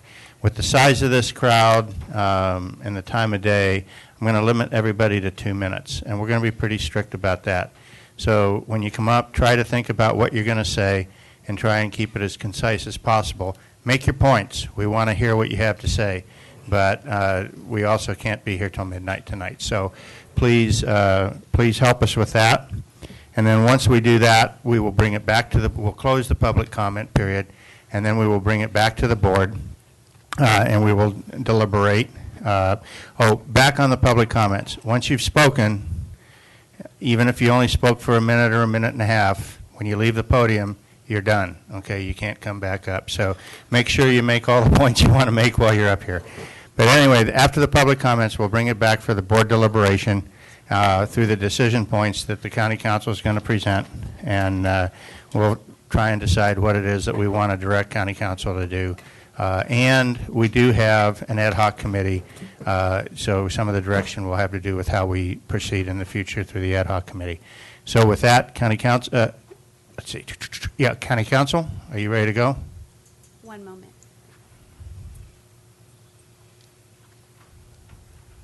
Okay, thank you. So, Sarah Carrillo, County Council. I'm here with Deputy County Council Carlin Drivdahl, and we are going to provide an overview of the Adult Use of Marijuana Act to your board. This is also known as the AUMA. This was Proposition 64 on the November 8th ballot. It was passed by a majority of the voters. It went into effect on November 9th. Our presentation today is going to focus mostly on local issues. The AUMA specifically provides that the new laws do not prevent local jurisdictions from adopting and enforcing local ordinances to regulate businesses authorized under the Act. And then, as you said, Chair Rodefer, after we provide this overview, we are seeking board direction in regards to what your desired response is to these new laws. So with the passage of Proposition 64, California has legalized the adult use of marijuana. Now adults 21 and over, it is it not? We can't always hear the mic. They can. Okay. Oh, okay. So now adults 21 and over are legally allowed to consume, possess, sell, transport, and cultivate marijuana. There are many restrictions related to the adult use of marijuana in the law, and we will explain these. The Act also created a state regulatory system that is parallel to that of the medical cannabis regulatory system. There will be more regulations coming out once the state agencies charged with implementing the law complete their work related to implementation, administration, and enforcement of the Act. So again, as we have discussed, the AUMA makes it legal for adults 21 and older to use, possess, transport, or give away to other adults up to 28.5 grams of marijuana and up to 8 grams of concentrated cannabis. There are restrictions on personal use. No more than 6 plants may be cultivated in a single private residence or upon the grounds of a private residence at one time. Local governments can reasonably regulate personal indoor cultivation. Cultivation may occur indoors or outdoors. It must occur within a locked area of a private residence or in an accessory structure. As residence is defined as a house, apartment unit, mobile home, or other similar dwelling unit. Any accessory structure used to cultivate personal marijuana must be fully enclosed, secure, and not visible from a public place. Local governments are prohibited from banning indoor cultivation of 6 plants per residence, but they can ban outdoor cultivation entirely. Marijuana is not allowed to be consumed in public unless a local jurisdiction specifically permits use on a licensed marijuana business premises. If tobacco is not allowed to be used in a particular place, then that restriction will also apply to marijuana. Marijuana may not be used within 1,000 feet of a school, daycare center, or youth center while children are present. And individuals are not allowed to use marijuana while operating a moving vehicle and are prohibited from having an open container in a moving vehicle. The AUMA created a state regulatory system for commercial marijuana activities. 3 state agencies are responsible for this regulatory work. They are the Department of Consumer Affairs, which will issue licenses for marijuana transportation, storage, distribution, and sale. Department of Food and Agriculture, which will issue marijuana cultivation licenses, and the Department of Public Health, which will issue licenses for marijuana manufacturers and testing laboratories. These are the same 3 state agencies that are regulating medical marijuana.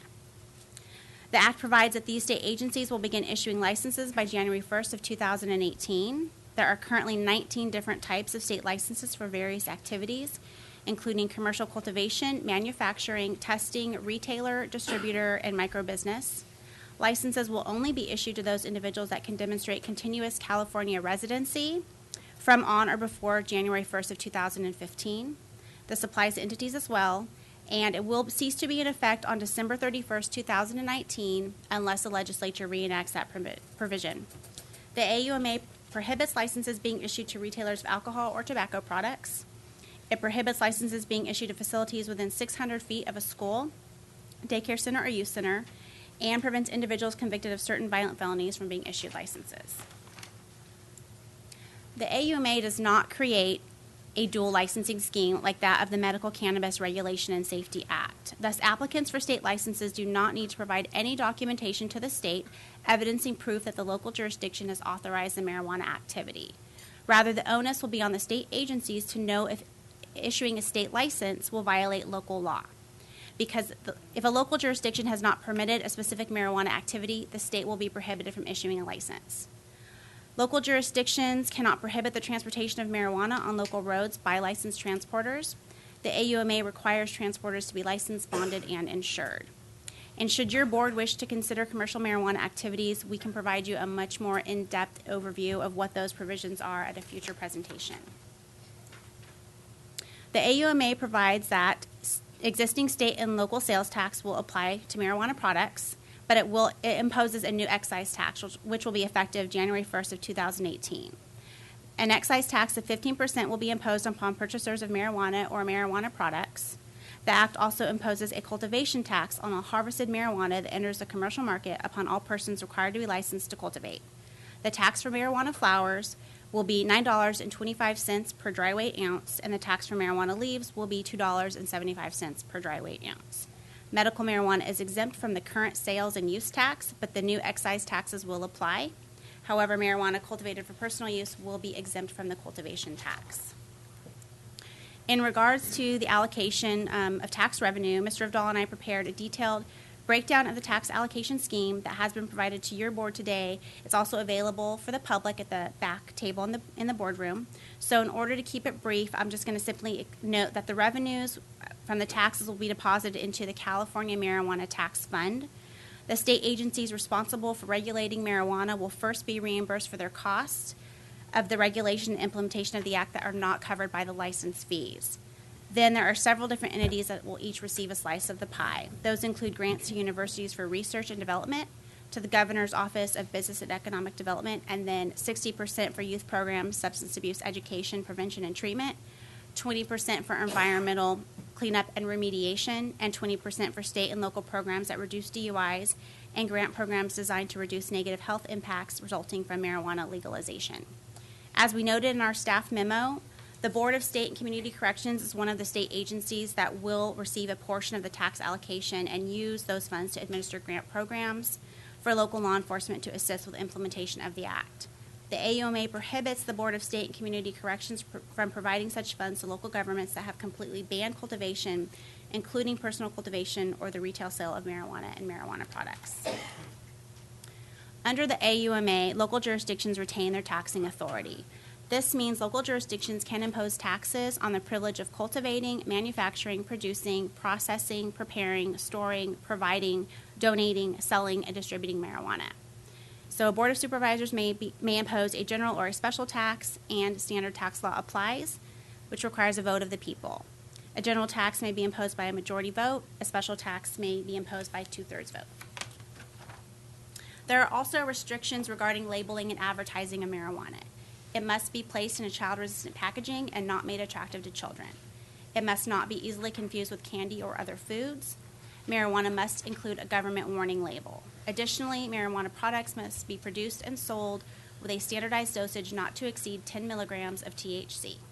Licensees are not allowed to sell to anyone under 21, allow anyone under 21 on their premises, or employ anyone under 21.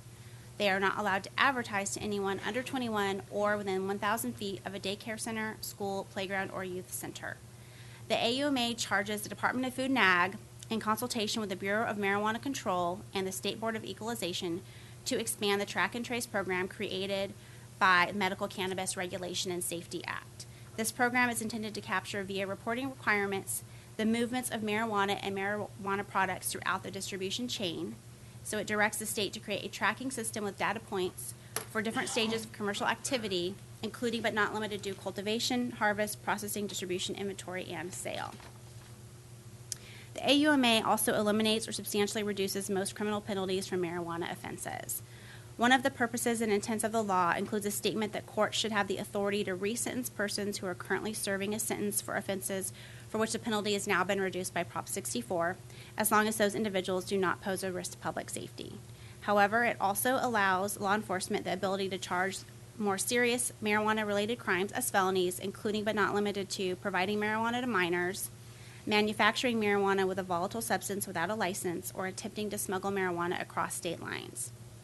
The Act provides that the state will enforce the state regulations and local jurisdictions will enforce local regulations. In regards to civil penalties, if an individual engages in commercial marijuana activity without a license, he or she will be subject to civil penalties up to 3 times the amount of the license fee for each violation, and the court may order the destruction of marijuana. Each day of the operation without the required license will constitute a separate violation subject to the penalty.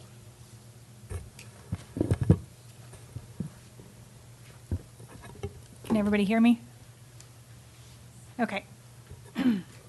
The day after last Tuesday's election, various county offices began receiving numerous calls with questions about what is allowed in the county with the passage of the AUMA.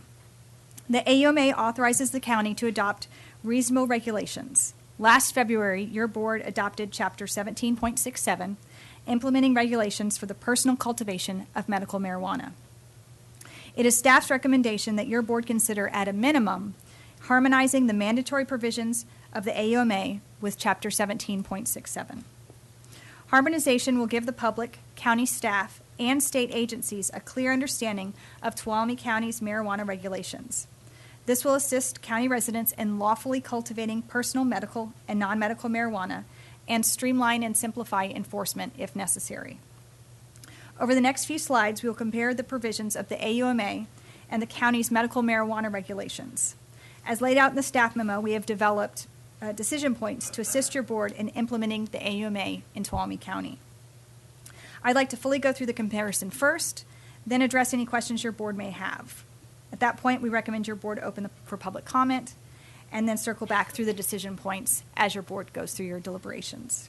So to begin, obviously, Chapter 17.67 deals with medical marijuana for patients and caregivers 18 and older, where the AUMA authorizes recreational, non-medical marijuana for adults 21 and over. Chapter 17.67 allows an individual to grow 12 plants outdoors or no more than 24 plants indoors within a 50-square-foot contiguous area. 2 or more individuals are limited to 24 plants, indoors or outdoors, per parcel. As Ms. Carrillo explained earlier, the AUMA allows the personal cultivation of 6 plants indoors per residence.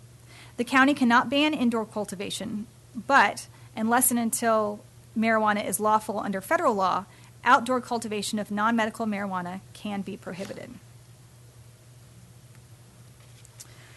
The county's medical marijuana plant restrictions are on a per parcel basis, meaning if there are 2 dwellings per property, or on the property, there could only be a maximum of 24 plants grown. Under the AUMA, the 6-plant limit is per private residence. So in my scenario of 2 dwellings on a parcel, each would qualify for 6 non-medical plants. For multifamily structures, such as apartments or condos, the number of plants allowed under the AUMA could be significant. I'll mention this later, but the AUMA does allow landlords to prohibit cultivation in rental units. For indoor grows, the county's medical marijuana regulations restrict cultivation to one area that is no larger than 50 contiguous square feet. The AUMA requires indoor grows to be located within a locked area of a private residence or accessory structure. Both Chapter 17.67 and the AUMA require the structure to be fully enclosed and secure. The AUMA has the added express requirement that the cultivation cannot be visible from a public place.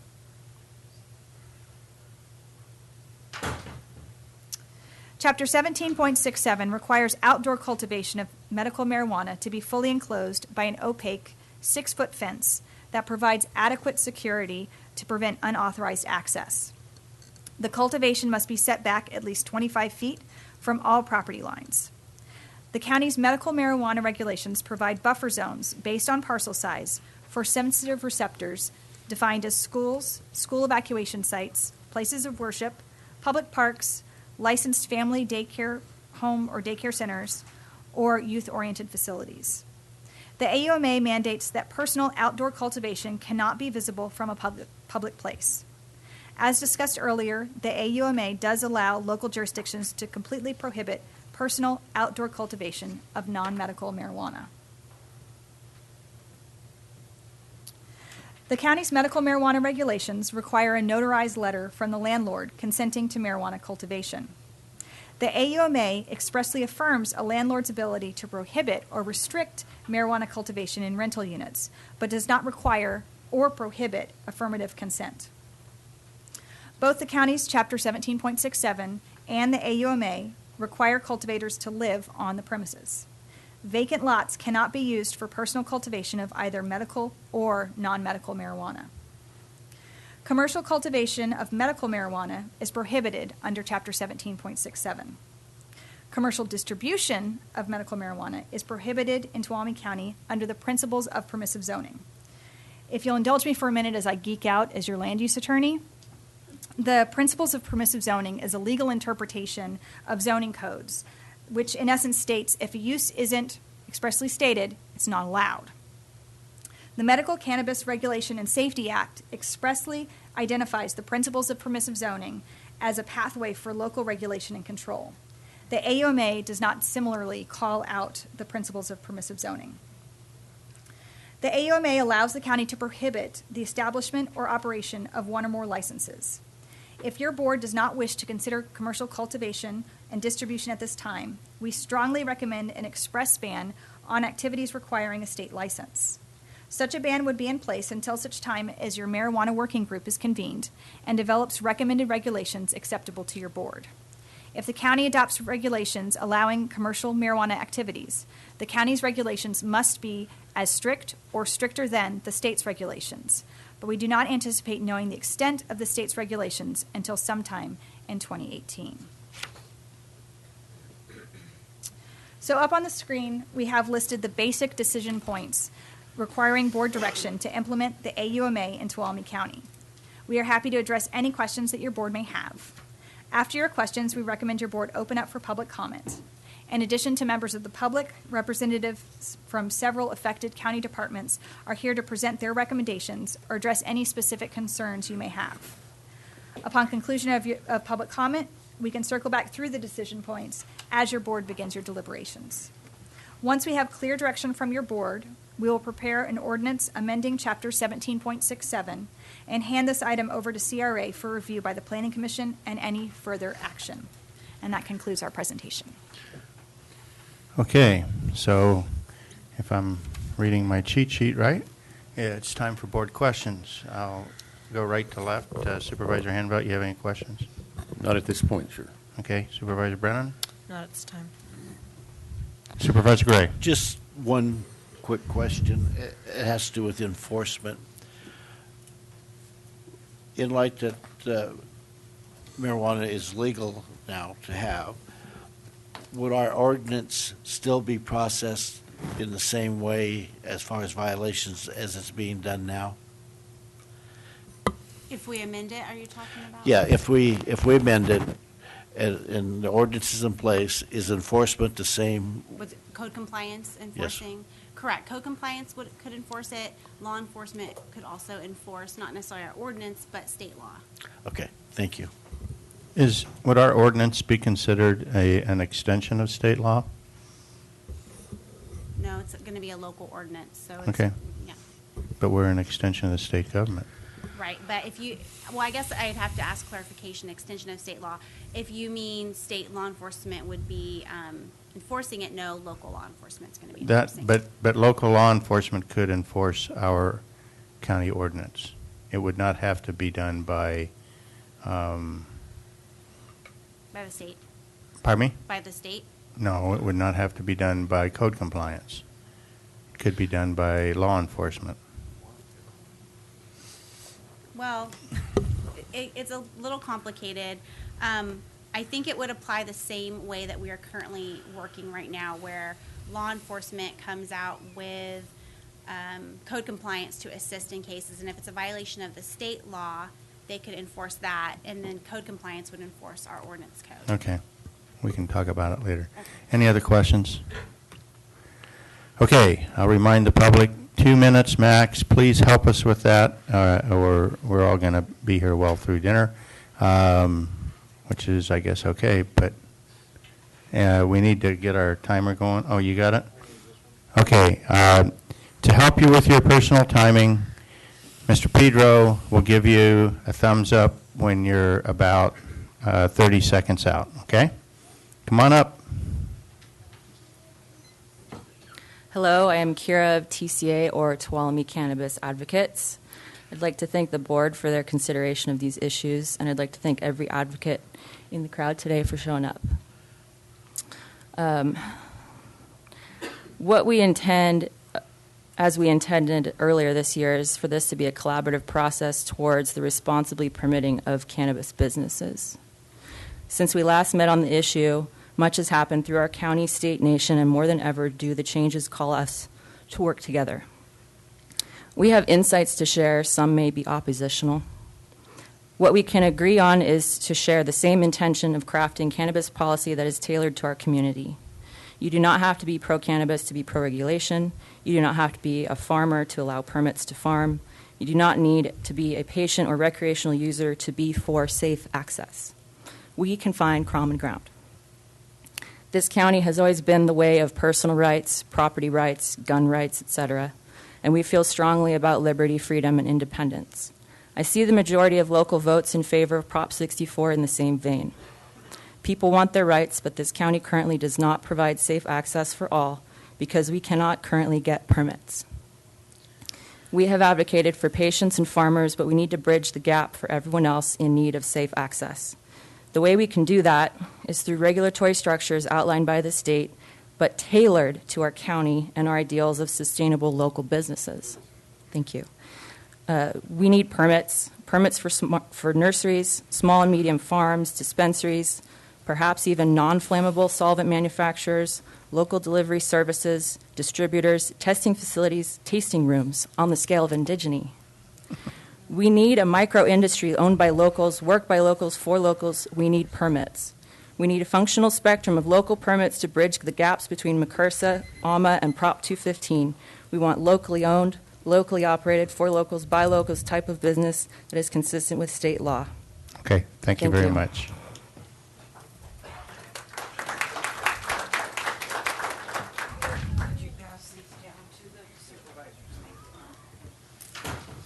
Thumbs up. My name is Sally Miller. I live in Tuolumne County at the Lake Don Pedro subdivision. Excuse me. I'm here today about one of the decision points from the county council. Should the county council consider commercial cultivation at this time? I have printed copies of the Lake Don Pedro Assessor's Map, Unit 2, Volume 3, page 75 for Tuolumne County, California, zoned rural residential, for your review. The map shows if commercial grows are permitted in our area, the grows will be very close to homes where people live full-time. In our area, this seems to occur in other areas also. This particular grow is near the high school, children's park, gas station, and market, where high school kids go for drinks and sandwiches. Please take this into consideration when going to giving your direction to the county council for commercial cultivation and also commercial distribution, because if you do allow a store to be down there by the school, I think that would be very improper. Thank you very much. Thank you. Come on up. Hello, my name is Jesse Kraft, Tuolumne County resident for most of my life. Just want to say thank you for bringing this subject up in the middle of tree mortality and drought and everything else you have to deal with. I'm directly interested in commercial cannabis activity, cultivation specifically. I would love to apply, get a permit, and work with you guys, create a nice business here. I think Kira pretty much said everything that I wanted to say for the most part. I believe bringing commercial activity here will be the only way for you to generate revenue to deal with non-commercial activity and any other issues. So I really think commercial activity is essential to making everything work, because that's one of the only ways to generate the revenue to deal with all the other issues that will come up regardless to if you keep medical, recreational, or anything. I think together we can tailor an ordinance to fit our local needs. We watched what happened next door with our neighbors, and I think we could all agree that we can make a much softer approach that everybody can be happy with, especially with the ad hoc committee. I think that'd be the way to really tailor it to fit everybody's needs here in Tuolumne County.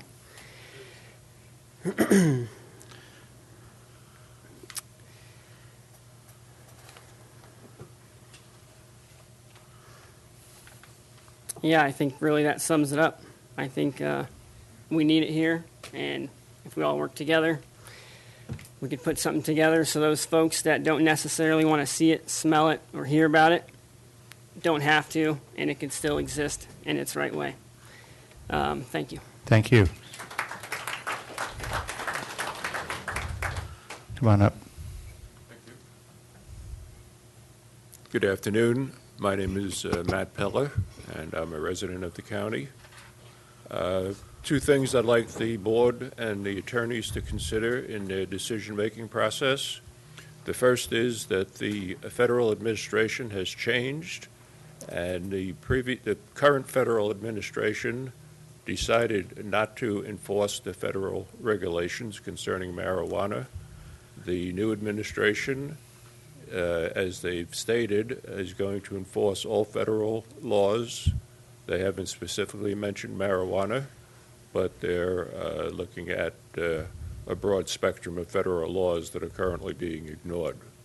So I think that the board needs to take that into account, especially since there are federal grants involved and for the other items within the county, and especially since there are criminal penalties under the federal law. So there's an entire morass of problems that I haven't heard discussed or considered, and I think the board should take that into account. The second thing is that with regard to our local old age residents, nursing homes, etc., there are issues with usage of tobacco that I'm aware of, where one resident will complain about another resident's use of tobacco within the tobacco area, and I think that marijuana would only make that situation more critical. The use of marijuana by one resident infringing on the rights of another resident. So I think that that should be taken into consideration also. Thank you. Thank you. Yes, sir. Come on up. Hello, thank you for hearing me speak. I like the shirt. Thank you very much. The shirt kind of represents why I'm here. I don't want to talk about any of the laws or anything else. Just want to show what kind of person may be representing a commercial farmer in the Tuolumne County. My grandfather, great-grandfather, homesteaded here in 1919. My grandfather was a superintendent of schools here for 20 years. My aunt and uncle both have, striving businesses for 30 years in the community. And I want to continue on the tradition, and I'm really passionate about the cannabis community. Never once have I been arrested. I don't believe I have any moving violations and a couple parking tickets and didn't pay my registration once. So I just want to introduce myself and let you guys know who you might be dealing with, and want to also reach out and let you know I want to work with you guys as opposed to against you, set these regulations that makes the community comfortable and the future cannabis business owners comfortable. Thank you for your time. Thank you. Good afternoon. I'm Harvey Goodman. I live in the Groveland area. I'd like to request that you consider 2 levels of commercial licensing. Calaveras County, in order to grow commercially there, you have to be a very large organization and a large grow in order to support the licensing fees that are quite high. What about whether you consider that or not for Tuolumne, what about considering something for the small farmer, maybe a limit of 50 plants and licensing fees that could be supported by a small type of grow? So please consider 2 levels of commercial. Thank you. Thank you.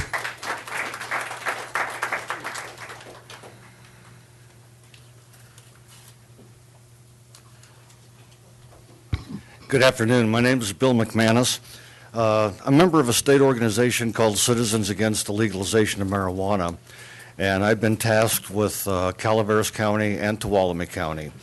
Currently, I'm chairman of the committee to ban commercial cultivation of marijuana in Calaveras County. The requirement for signatures was 3,200, slightly less than that. We have collected slightly more than 5,300. So we anticipate this reaching the ballot after the first of the year. I'm not here to tell you what to do or anything else. I feel sorry for you that you have to approach this problem. As soon as you get close to the marijuana tar baby, you have to be very careful. I'm in Calaveras County. We have 2,100 grows. We had 750 people show up for permits. Of that, 100 people were inspected, and as of today, only 4 permits have been issued. There have been 5 wild land fires, 5 homicides, human trafficking, kidnapping, a huge increase in crime. The county was overwhelmed with permit applications. The sheriff's department is overwhelmed with enforcement. Code compliance was almost totally incapable of performing their task. So while the growers maintain their process of getting applications, they're allowed to grow. It would be akin to building a house and getting the permit afterwards. So I caution you, please be careful with it. I wish you the best of luck. I hope you don't do it the way Calaveras County did. And we hope to rectify that after the first of the year, where we will be banning the outdoor growing of commercial marijuana. That is not going to touch anything personal. And we also have a patient exemption for those who want to grow for their own personal needs. It's 3 plants per person, 6 in a residence with cohabitants, in a locked building with odor control so it doesn't become a public nuisance. Okay, anyway, good luck with it. Thank you. Thank you very much.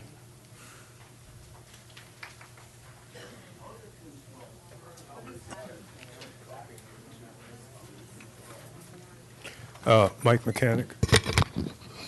I'll read quickly.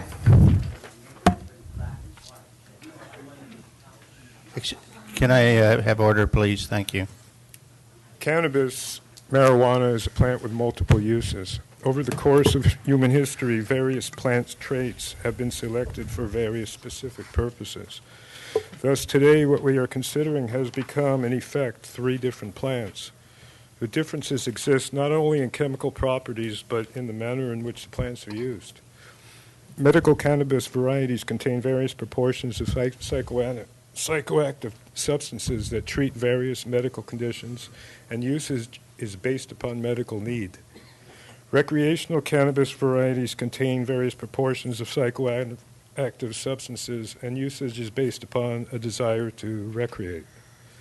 Hemp is by definition low in psychoactive substances, and its usage is industrial for manufacture of paper and cloth, products which have only a commercial use, no home use, and should not be considered for propagation in our county. Its potential for pollution of the gene pool. Cannabis is a wind-pollinated plant with inferior genetics, poses risks for both recreational and medical varieties. My thinking is that recreational and medicinal cannabis should be permitted to be grown both indoors and outdoors at the grower's discretion, and both be subject to the same health, safety, building codes. 30 seconds. Okay, I'm almost done. As to plant numbers, they should be treated separately. As a medical cannabis patient, they also occasionally desire to recreate. Though need seems more legitimate than desire, permitting the same number for recreational growing as is now permitted for medicinal should satisfy both the recreational user and the patient if permitted to use the additional recreational number to grow additional medicinal plants. Thank you. Thank you very much. Come on up. Thanks for hearing our comments. My name is Eli Elder, and I'm an employee at Motherlode Hydroponics. I sit back there and talk shop with people about this issue almost all day, every day, and I feel like I have my finger on the pulse of what's going on locally. I'd just like to share with you, I think most local cultivators share a lot of concerns that the board and the other citizens of Tuolumne County do. Nobody wants our kids getting messed up on alcohol or on marijuana, and the way that this is being structured now is very similar to post-prohibition alcohol. And our county stands to create a lot of sustainable jobs, bring in a lot of money that can keep our restaurants and small businesses floating. Turning our back on this would be like turning our back on a wine industry or something of that ilk. If we structure it right, it could be a lot like Calaveras, not in their wine or not in their cannabis industry, but in their wine industry, where there's many small wineries, tasting rooms. You don't hear of a lot of wine-associated crime where people are like robbing houses for wine or kids are stealing bottles of wine from wineries and getting drunk. Without all the propaganda and various fears that people are bringing to the table, I think it's pretty clear that this is a good idea to bring both commercial and medical marijuana to Tuolumne County in a real way. Thanks. Thank you. Do we have any other public comment?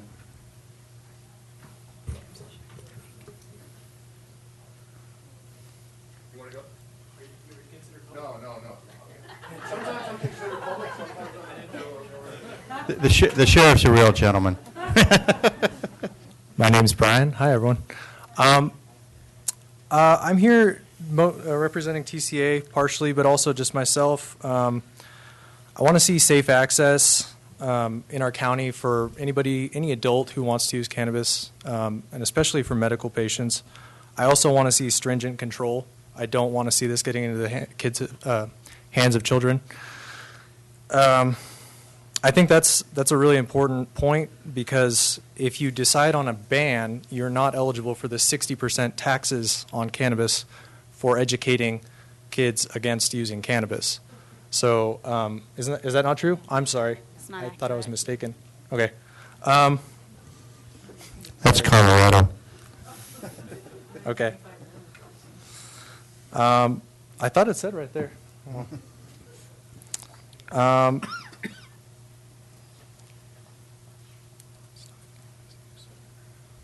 Yeah, also a ban, any ban will not stop cannabis use. We know that. It'll just drive it underground again. We don't want that. I really want stringent regulation and taxes to stay in our county. We want to do this responsibly. We want to make sure the kids are safe. We don't want to do what Calaveras did. We can learn from that. We can do it better. We can make a really positive industry for our county. And as for indoor versus outdoor, I did recall hearing that you guys were saying maybe it'd be better just to have it indoor. It'd be safest, maybe. Okay. They aren't taking a position, trust me. Okay, cool. This is one of the best places in the world to grow cannabis outdoors, and I don't want to support carbon inefficient ways of growing, if that makes sense. Yeah. All right, thanks. Thank you very much.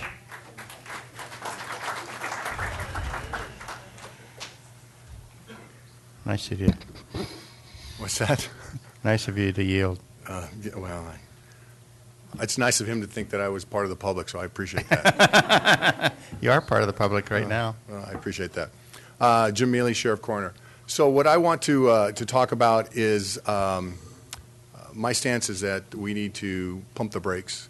I think what we need to do is we need to look at some of our neighbors.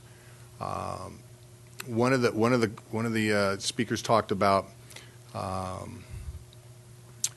some of the surrounding counties. Very true. We've seen it in the paper of the human trafficking. We've seen a cartel of organizations from South America, Europe, Australia, the Far East, Taiwan, coming to some of these counties. And I know that none of these individuals are a part of that or those organizations. These are all law-abiding citizens. They want to do the right thing. But what we've seen, because this is not accepted or looked upon by the federal government as a legitimate, it's still I'll use it this way, it's still a Scheduled I. So when we talk about the finances, banks are still hesitant. It's a cash crop, and that's why you see some of these organizations being able to move in, because it is a cash type business. And I know that these people here have all the goodwill, and they want to do the right thing. That's why they're here. But my fear is going to be, along with, and I'll let the district attorney speak, we are the ones who are going to have to end up going and investigating, spending our resources and our precious time on these people that don't want to be, like these people, part of the solution. So what I'm asking is that we stop, let's wait, and let's see what are some of the best practices that are out that may come from the state. Thank you, Sheriff.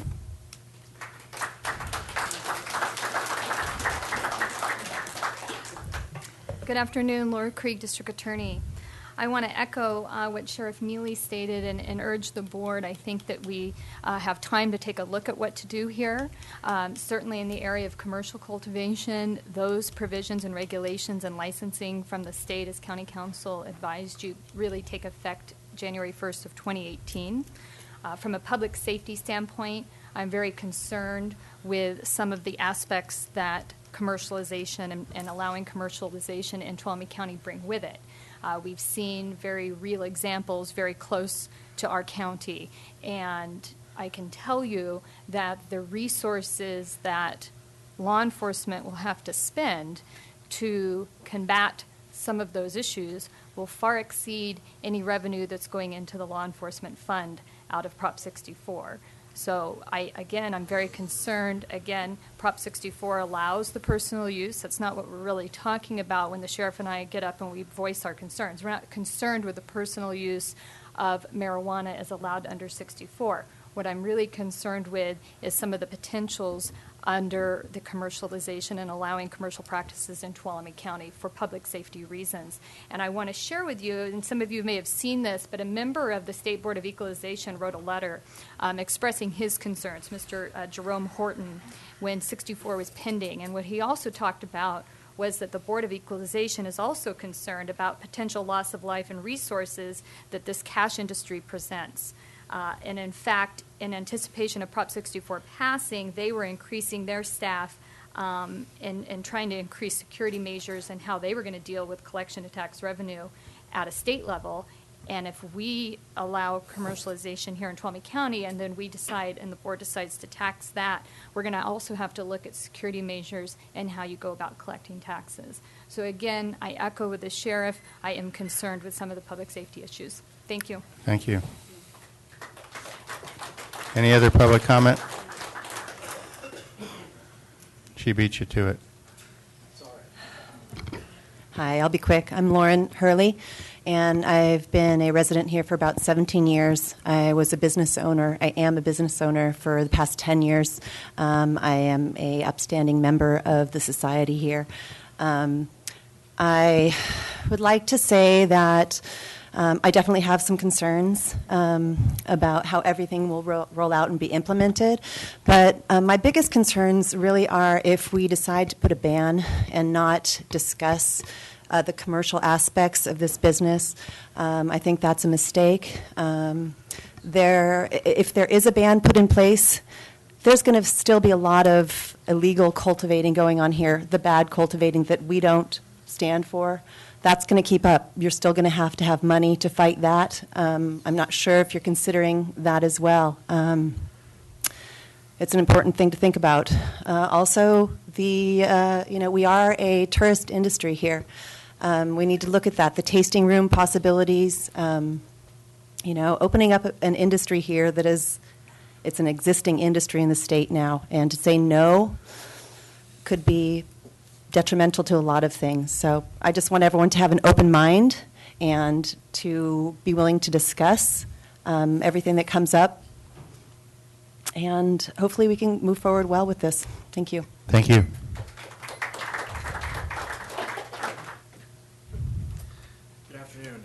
Matt Gilbert with the California Department of Forestry and Fire Protection, Tuolumne Calaveras unit, and don't have a stance on this. We just wanted to make you aware of some of the issues that we've faced in Calaveras County.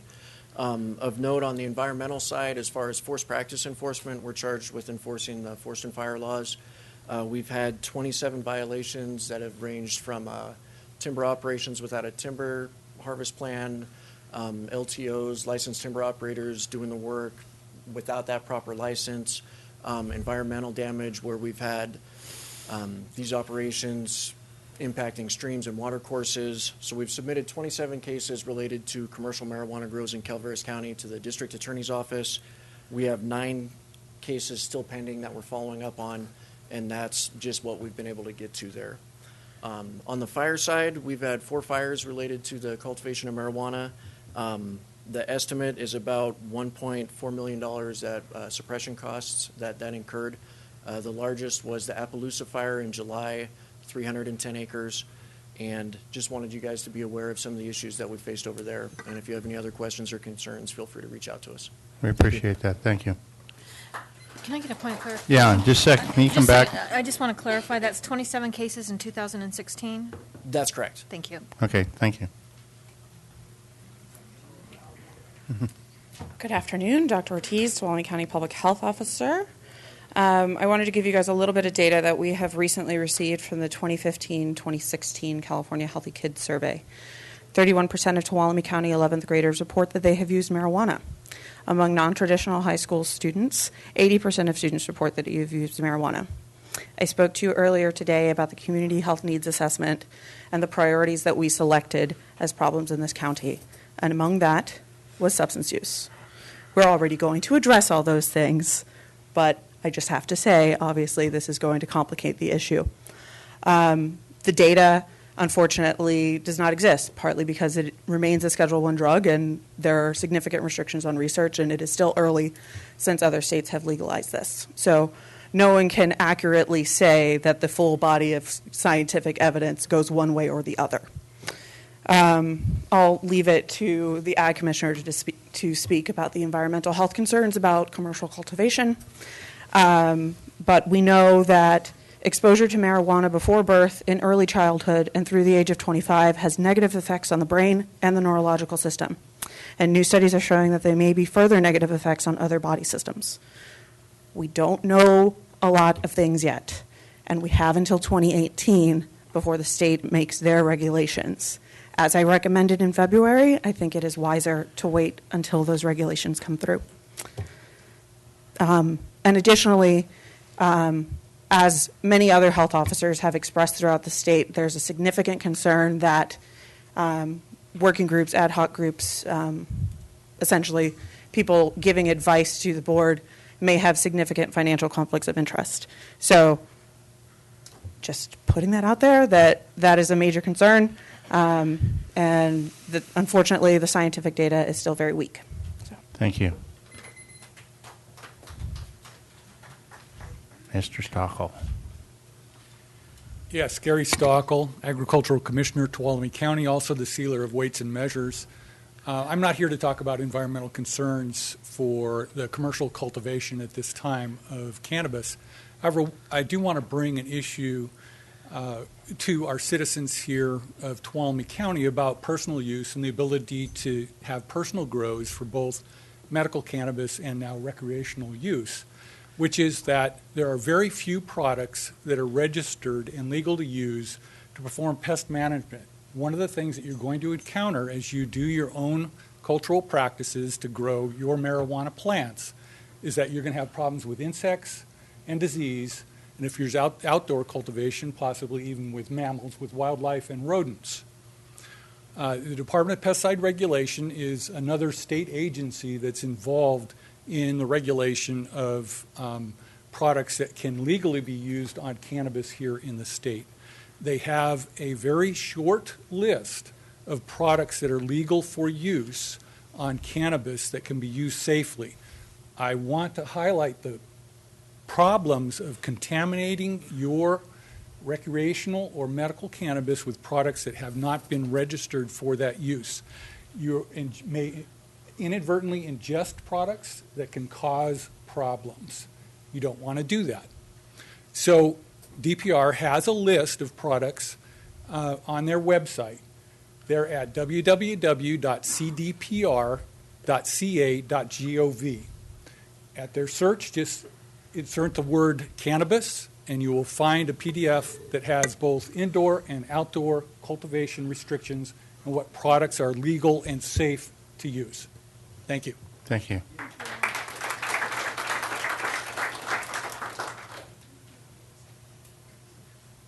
Good afternoon. I had no intention of getting up here and speaking, but I am concerned about the indoor and outdoor grow segment of the new laws.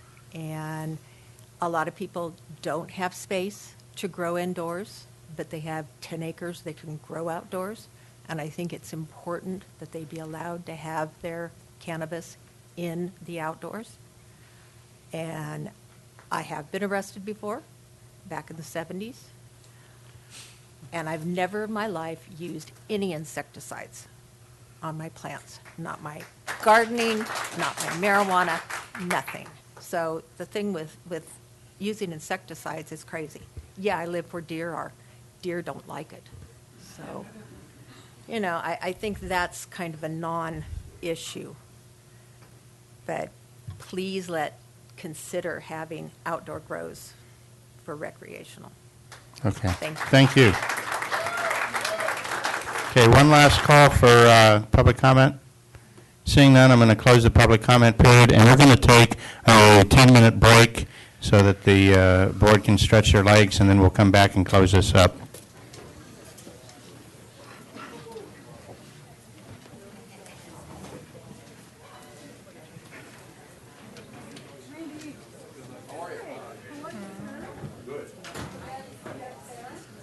To stretch their legs. So if we can reorganize ourselves, we'll go ahead and reconvene so we can get this discussion wrapped up in a few minutes earlier. Okay.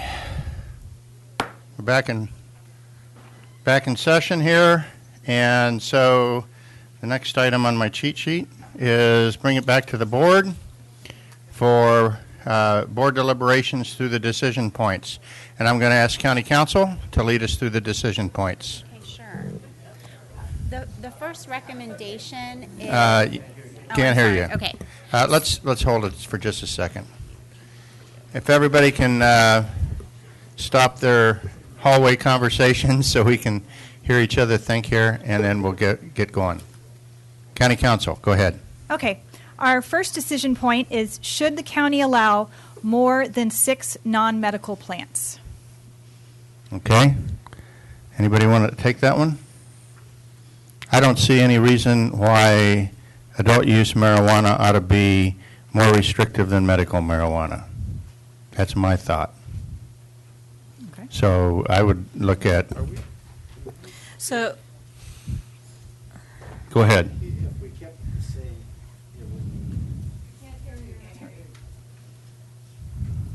If we it the same, it would be less confusing as far as the enforcement Absolutely. side of it. Okay. Would that make sense? Yes.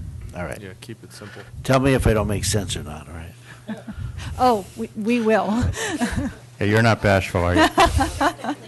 Yes. Sarah's a little bashful, but Carlin's not. Okay. Supervisor Hanveld. Yeah, I think I'd like to make a more generic comment about this to kind of deal with it in general before we get these decision points, if that's okay.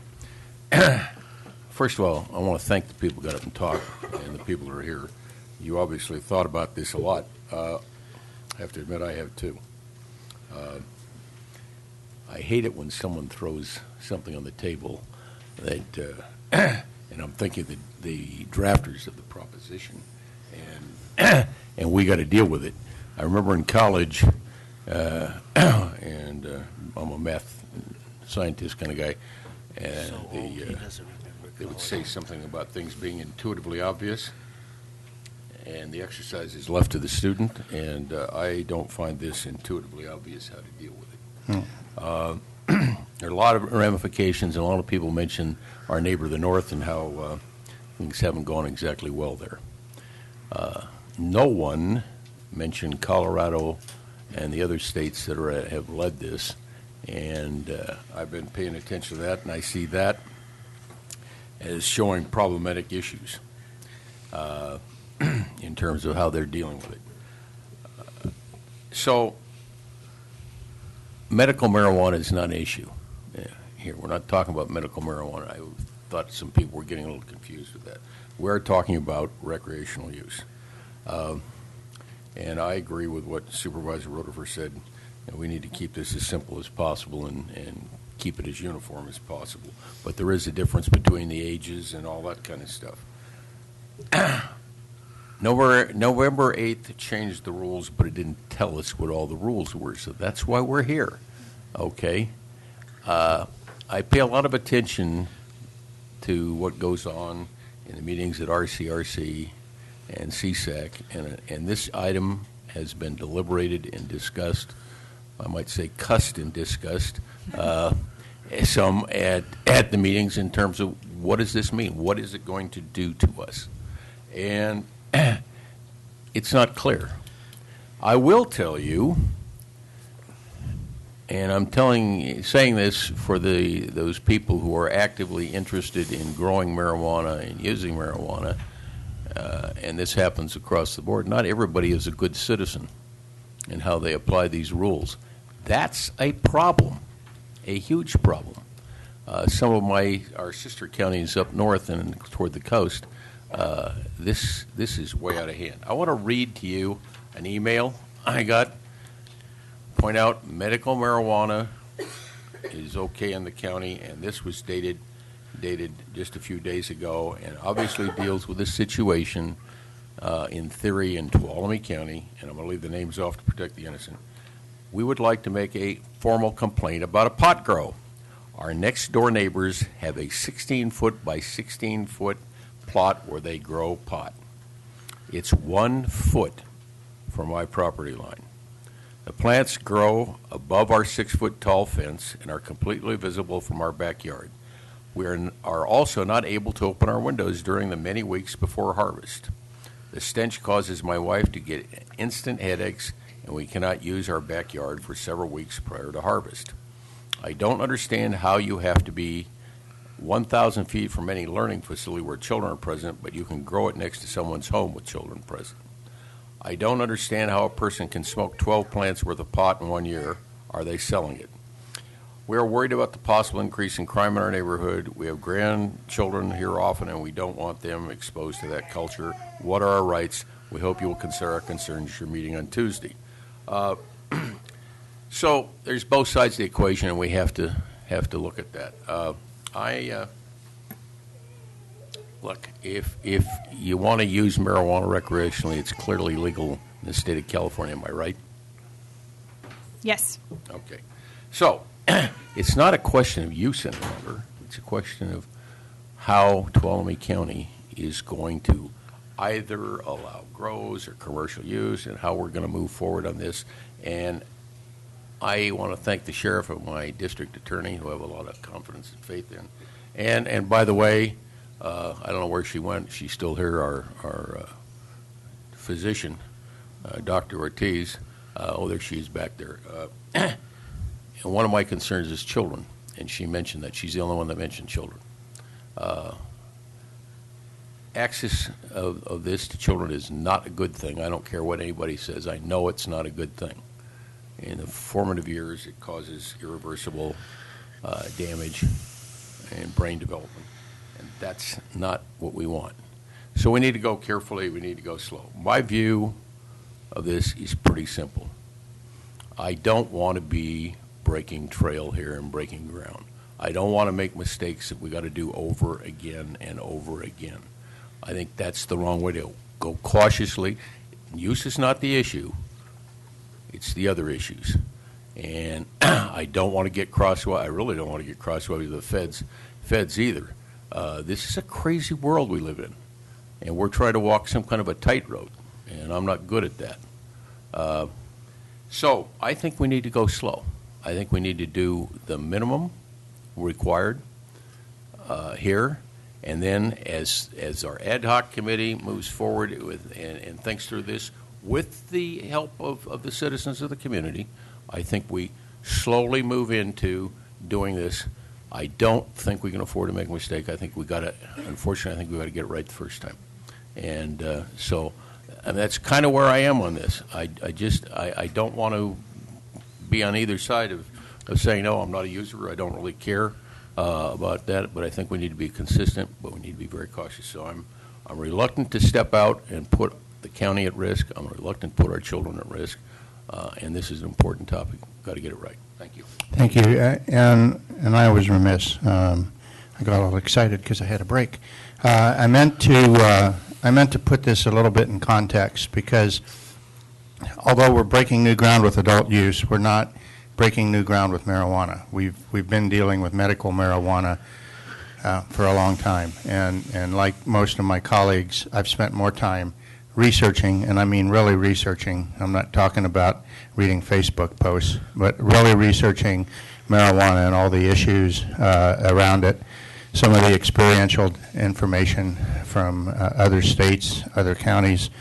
But the context of what we're trying to do today is take the infrastructure that we have been using to try and make good sound decisions on how to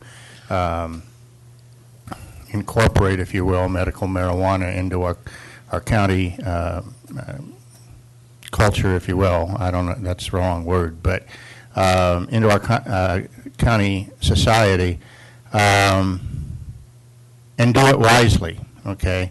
And we kind of put that on hold for a period of time because we wanted to, when the ballot initiatives started falling, and if you remember, there were many of them at one time, we wanted to wait and see how it sorted itself out. And that's where we're at now. We do have an ad hoc committee. It is possible, because the issues are different with adult use than it is with medical marijuana, that we may want to look at additions, adjustments, or whatever to the makeup of that committee, that ad hoc committee. But that is envisioned as a county government and community joint kind of committee with public participation in it. We want to get the right people on that committee, people that can help us make informed and wise decisions on how adult use marijuana is the law, okay? We have some flexibility in how we regulate those things, and in some cases may choose to ban certain parts of that, but the use itself and the private grows, that's law. So what we're about right now is trying to figure out where we go from here, and I echo Supervisor Hanvelt's desire to not replicate some of the mistakes of other people that have tried to dive in real quickly. It is a revenue source, but quite frankly, If the price to pay is too high to get the revenue, then I'm just not for it. So, but to know that, we've got to do a good informed process. So that's what we're about today, and I'll give the other supervisors an opportunity if you wanted to make some general comments. I'd like to. Go ahead. Sure. I think there's good comments that have been made by our board, and I also would like to compliment the public in their tone and their demeanor. I think we've had a really reasonable conversation so far, and I think that's important because that's really what we need to do, as was stated, just balance the rights of the people that want to use this and the rights of the people that don't want to be impacted by it. So in the process of trying to figure out how to apply this law, how to impose our own community's regulations upon it, I think that there will be a process that will take some time. We're not going to go through these things and draft something right now that's going to work, but there will be a number of tools that we can use, and I think a lot of those are already utilized. They're very just common things like ordinances and permits and licenses and penalties and all the normal things to help direct people in what the reasonable ways to partake in this are. So that will take some time. I think the committee is the best way to approach that. The composition of the committee, I think, needs to be revised. I think we need to reconsider that. I think the original composition was put together with more of a focus on the medical side. I think we need to re-examine that and look at this in a more collective way. So I think that's a possible step to come back with, is consider an additional the revised composition. And yeah, obviously there's still things that need to play out at the state level, and I think some of those are going to impact our process. And that's the other thing. So process, I think the committee could potentially come up with more of a process and present that back to the board as well. So. Okay, Supervisor Gray? Yes, okay. You know, we have these decision points up on the board. And I think they're there for a reason, to help county staff and the enforcement people on what to do with legally growing recreational marijuana. Now, what I would propose that we do at this time is that to use the ordinance that in place and simply say, for medical marijuana and recreational marijuana, this is our guidelines, and then address all of those other issues through the committee process. That gives clear direction to the people out there what they can and can't do. If we just leave it, with no direction, then everybody's in limbo again until 2018. To me, it seems like a reasonable way to look at it. Supervisor Brennan. So I agree with all of the comments that we've made here, except for the direction that we give today. With medical marijuana, we said 12 outdoor or 24 indoor. 24 indoor is basically 4 times, the law is 6. And you want to reduce it, I'm fine with it. I just, again, there are so many facets of this to consider. Supervisor Hanfield read a letter, and I have been getting a lot of correspondence about outdoor grows. Again, I understand if you have 10 acres, but now with this law, we have people that have homes in subdivisions. And so I do have concerns about outdoor grows that are, if we just say 12 plants in subdivisions in Tuolumne County. I believe we did address the size of the grows in the medical marijuana ordinance. And we had a 25-foot setback, but again, I am telling you that I have had a lot of folks that said they have experienced people are abiding by that 25-foot setback, but the odor, again, their ability to be outside at their home, right next door to a home that is growing outside, they're being impacted. I think there's going to be a lot. The public comment period's closed. Okay. Go ahead, Supervisor. Yeah, I think there's a tremendous amount of nuance that's going to need to be applied to all the specific examples that you can imagine. And I think eventually there's going to need to be a variation of what's allowed based on parcel zonings and sizes of parcels. I could definitely see a different, a need for different rules on a parcel that's a quarter of an acre in a neighborhood versus a property that's 40 acres in a rural setting. And I don't think we're going to figure that out today. I don't want to impose this on people, neighbors, and constituents that are going to have to deal with the immediate impacts of this and the things that we don't figure out. So I'm inclined to side with my colleagues and say that until time we have enough attention and enough process to go through the motions to figure this out, I think we need to side on kind of where the state's allowing it.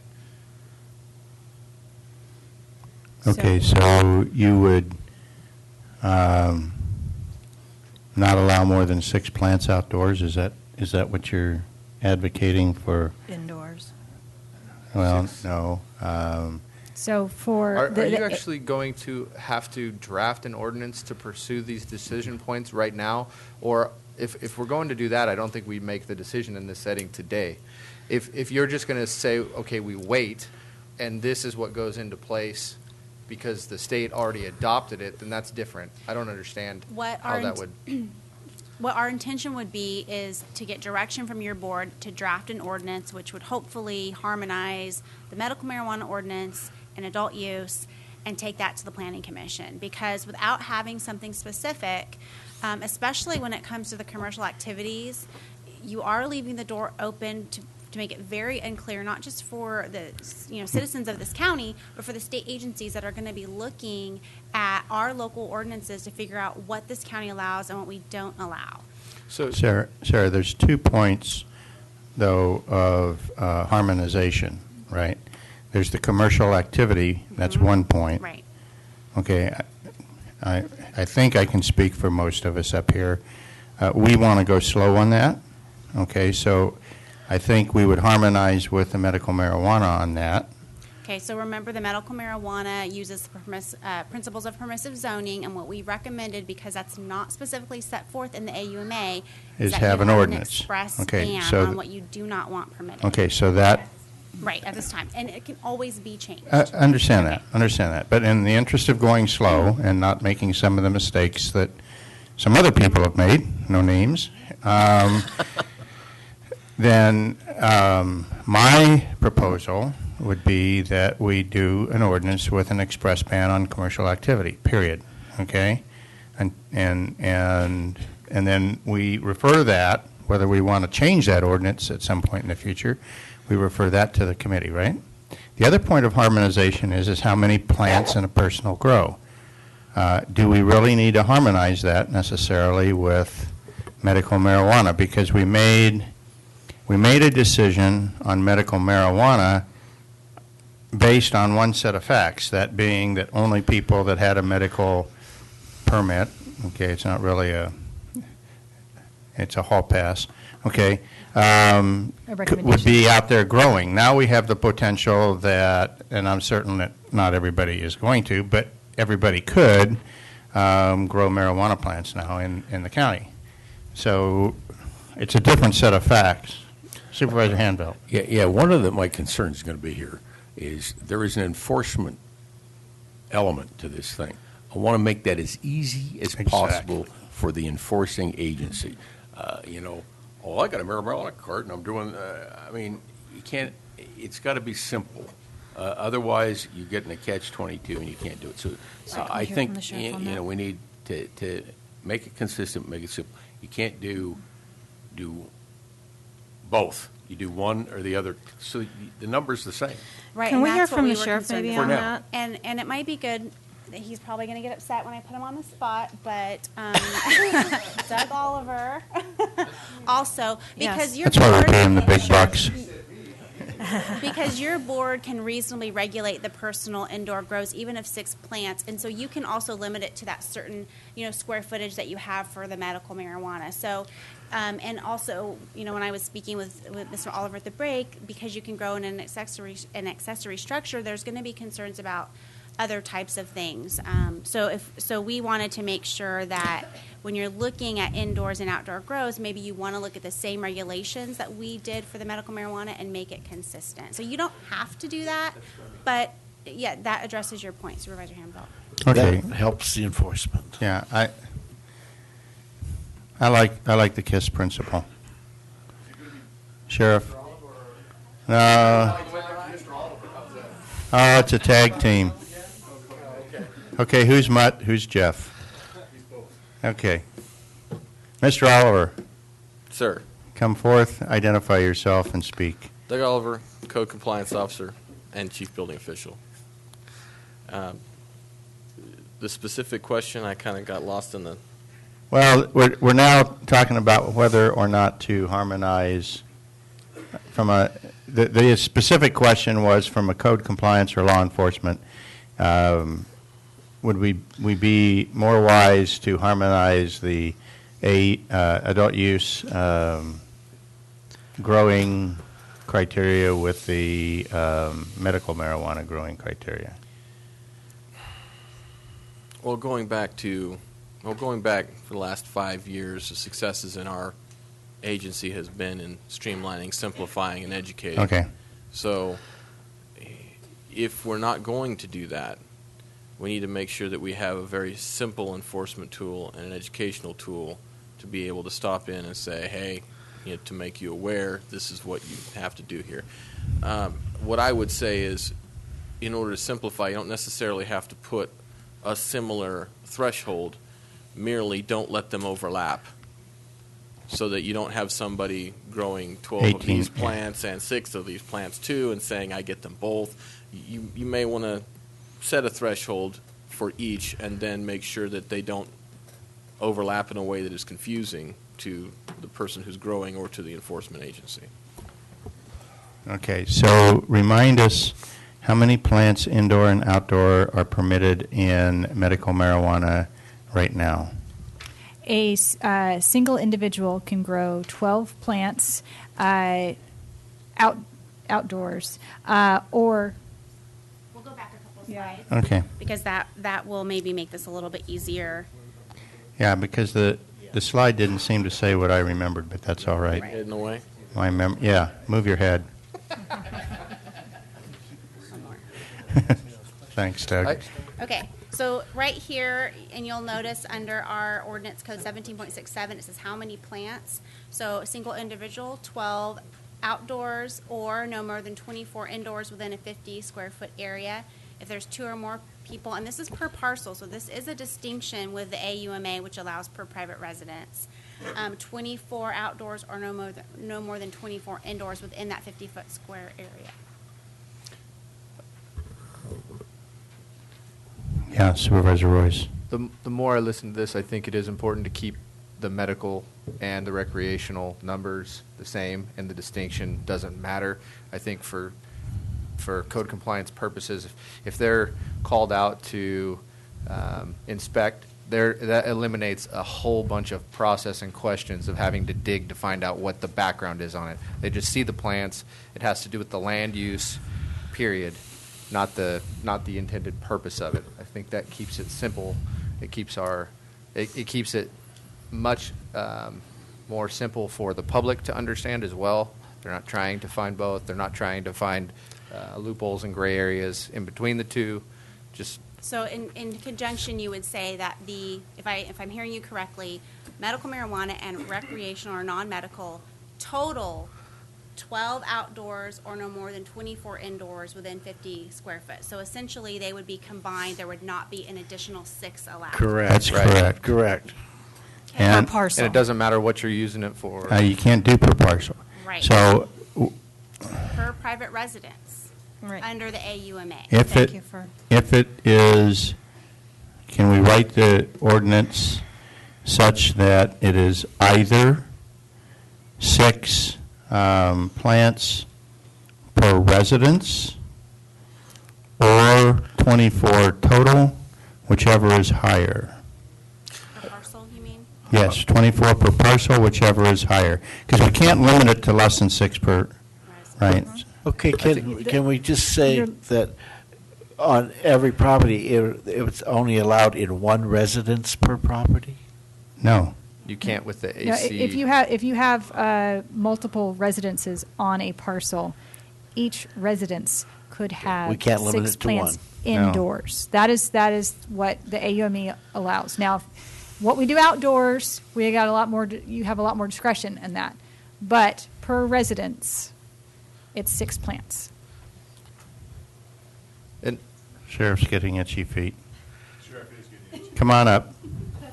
Okay, so we've talked about what is easy. You have to remember what Supervisor Hanvelt, when you get those complaints from your constituents, you're sending them to me.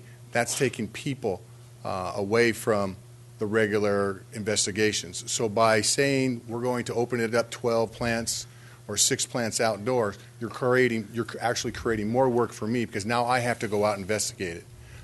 If you say 6 inside and you allow your 12, now we know that if it's outside, it should be a medical marijuana issue. If we now by you saying 12 and 12, you're actually making it more confusing and more complicated for us to investigate it because code compliance is now going to have to go out there and my deputy or my investigators are going to have to go out there and investigate it. If you say, from what I'm hearing from this board, is that yes, you want to get to the point and see what the commercial landscape may look like. What we're not talking about the commercial. We're talking about personal. State law says 6 plants indoor. Then let's go with 6 plants indoor, and then let's address the commercial issue as time permits. So can we just do nothing and let the state law go into No, place? because if you do nothing, then everybody. Okay, She's I'm sorry. nodding yes. On this issue, we can do nothing. The commercial, we have to do an ordinance. You can do nothing. You cannot, and that's fine. You don't have to do an ordinance. But if you don't, and you're not going to limit, for instance, a square foot for indoors, I think you're still creating some confusion for enforcement. I think that's part of the issue. Okay, I know, but we're trying to solve world peace here, okay? And some of us would like to, have dinner sometime tonight. Well, so let's listen to the Attorney General now. Thank you for the promotion. Thank you. Okay, so what the sheriff and I were discussing was we're looking at what brought us here today is the passage of Prop 64, which is talking about recreational marijuana. And I understand, to keep it simple, the board has indicated, well, we can treat it the same as medical marijuana. But I don't think that keeps it simple, because what the AUMA says is you can have up to 6 plants indoors per residence. That's it. So by the county saying we're going to allow 12 plants outdoors, that's very more expansive than what 64 and the people that voted for 64 even envisioned, right?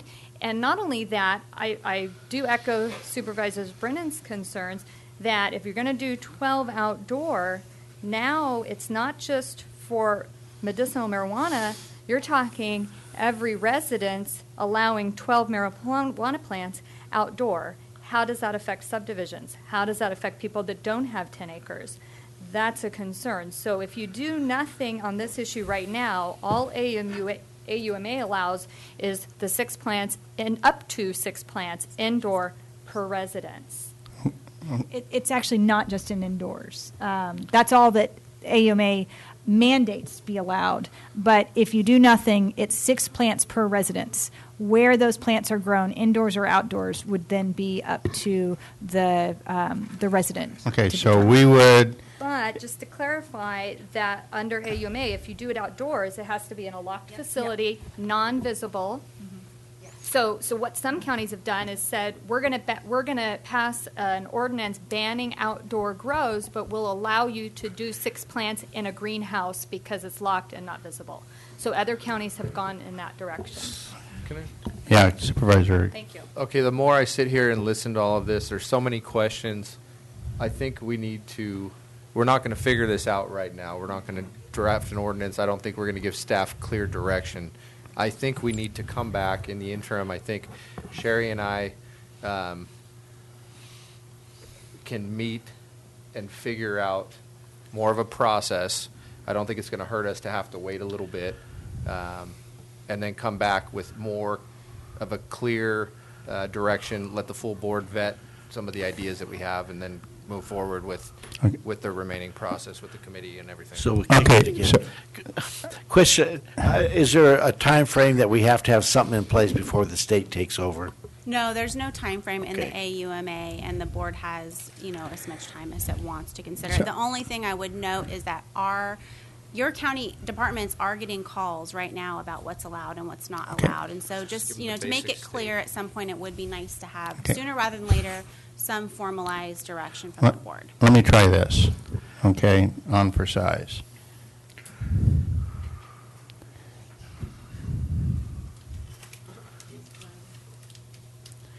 Let me try this one on for size. But I think we should direct staff to draft an ordinance to ban commercial marijuana activity, okay? And we will give the committee, the ad hoc committee, the tasking to review whether that's, over the long term, is where we really want to go and come back with a recommendation. I'm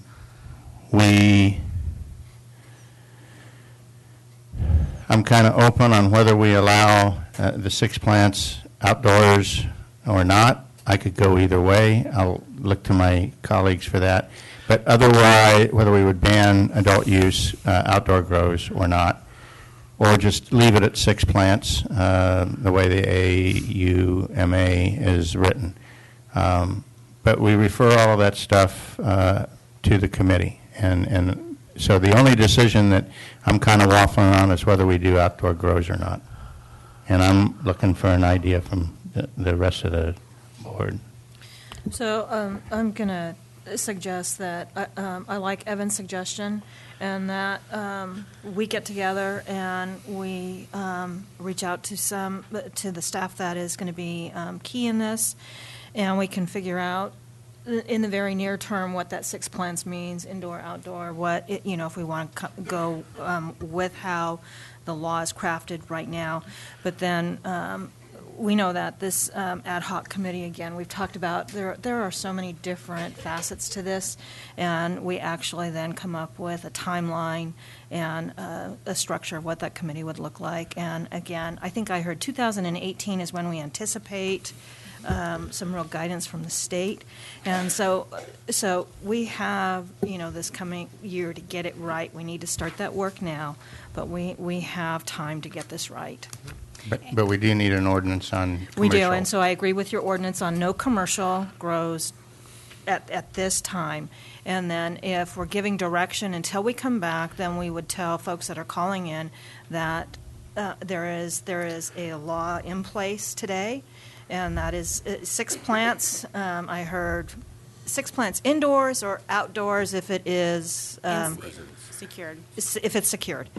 And then we can answer some of the questions that have to do with subdivisions and where we have really tight residences, and try and get some direction specifically on those areas.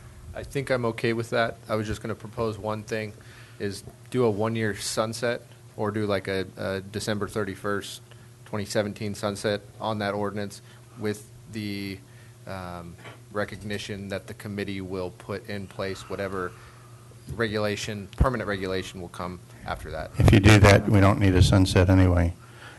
January, the state's going to come up in with January all the answers. 2018. But ours would supersede that. and Well, we're one gonna thing replace it I with a should permanent. note, Ms. Drivdahl and I have attended several different state meetings with the Department of Consumer Affairs, with the Department of Agriculture, regarding all of the regulations that they will be looking at doing. So a couple of things is it's highly unlikely that they're actually going to be able to have regulations or licenses issued, even though the deadline is in the statute, because they have to do CEQA, they're working on the program EIR, and they're likely going to be sued. They know this, they're telling us this at these meetings. So litigation takes a while. Also, any regulations that any local jurisdiction passes have to be as stringent or more than the states. So until we have an idea of what those look like, it's going to be hard on a larger scale to do a lot more. I agree with you, Supervisor Brennan. I think the personal grow, that is something that is much easier that we can tackle. Anything larger than that, I think it's most prudent to wait until we actually know what's going on at the state level, because we need to make our regulations consistent. The one thing I want to make clear for us is when you talk about commercial activity, are you including distribution? So all commercial activity? Yes.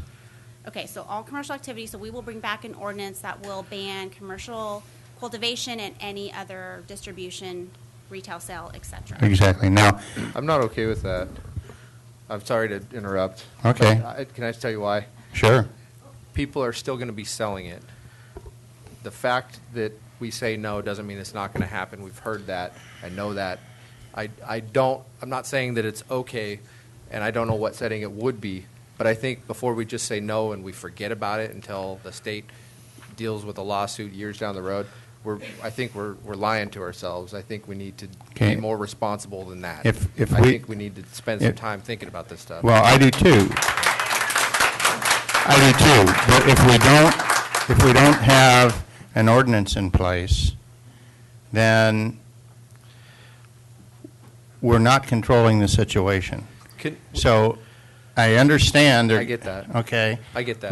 Can I ask a question? Let's just get the no commercial grow ordinance in place like we have talked about and move on.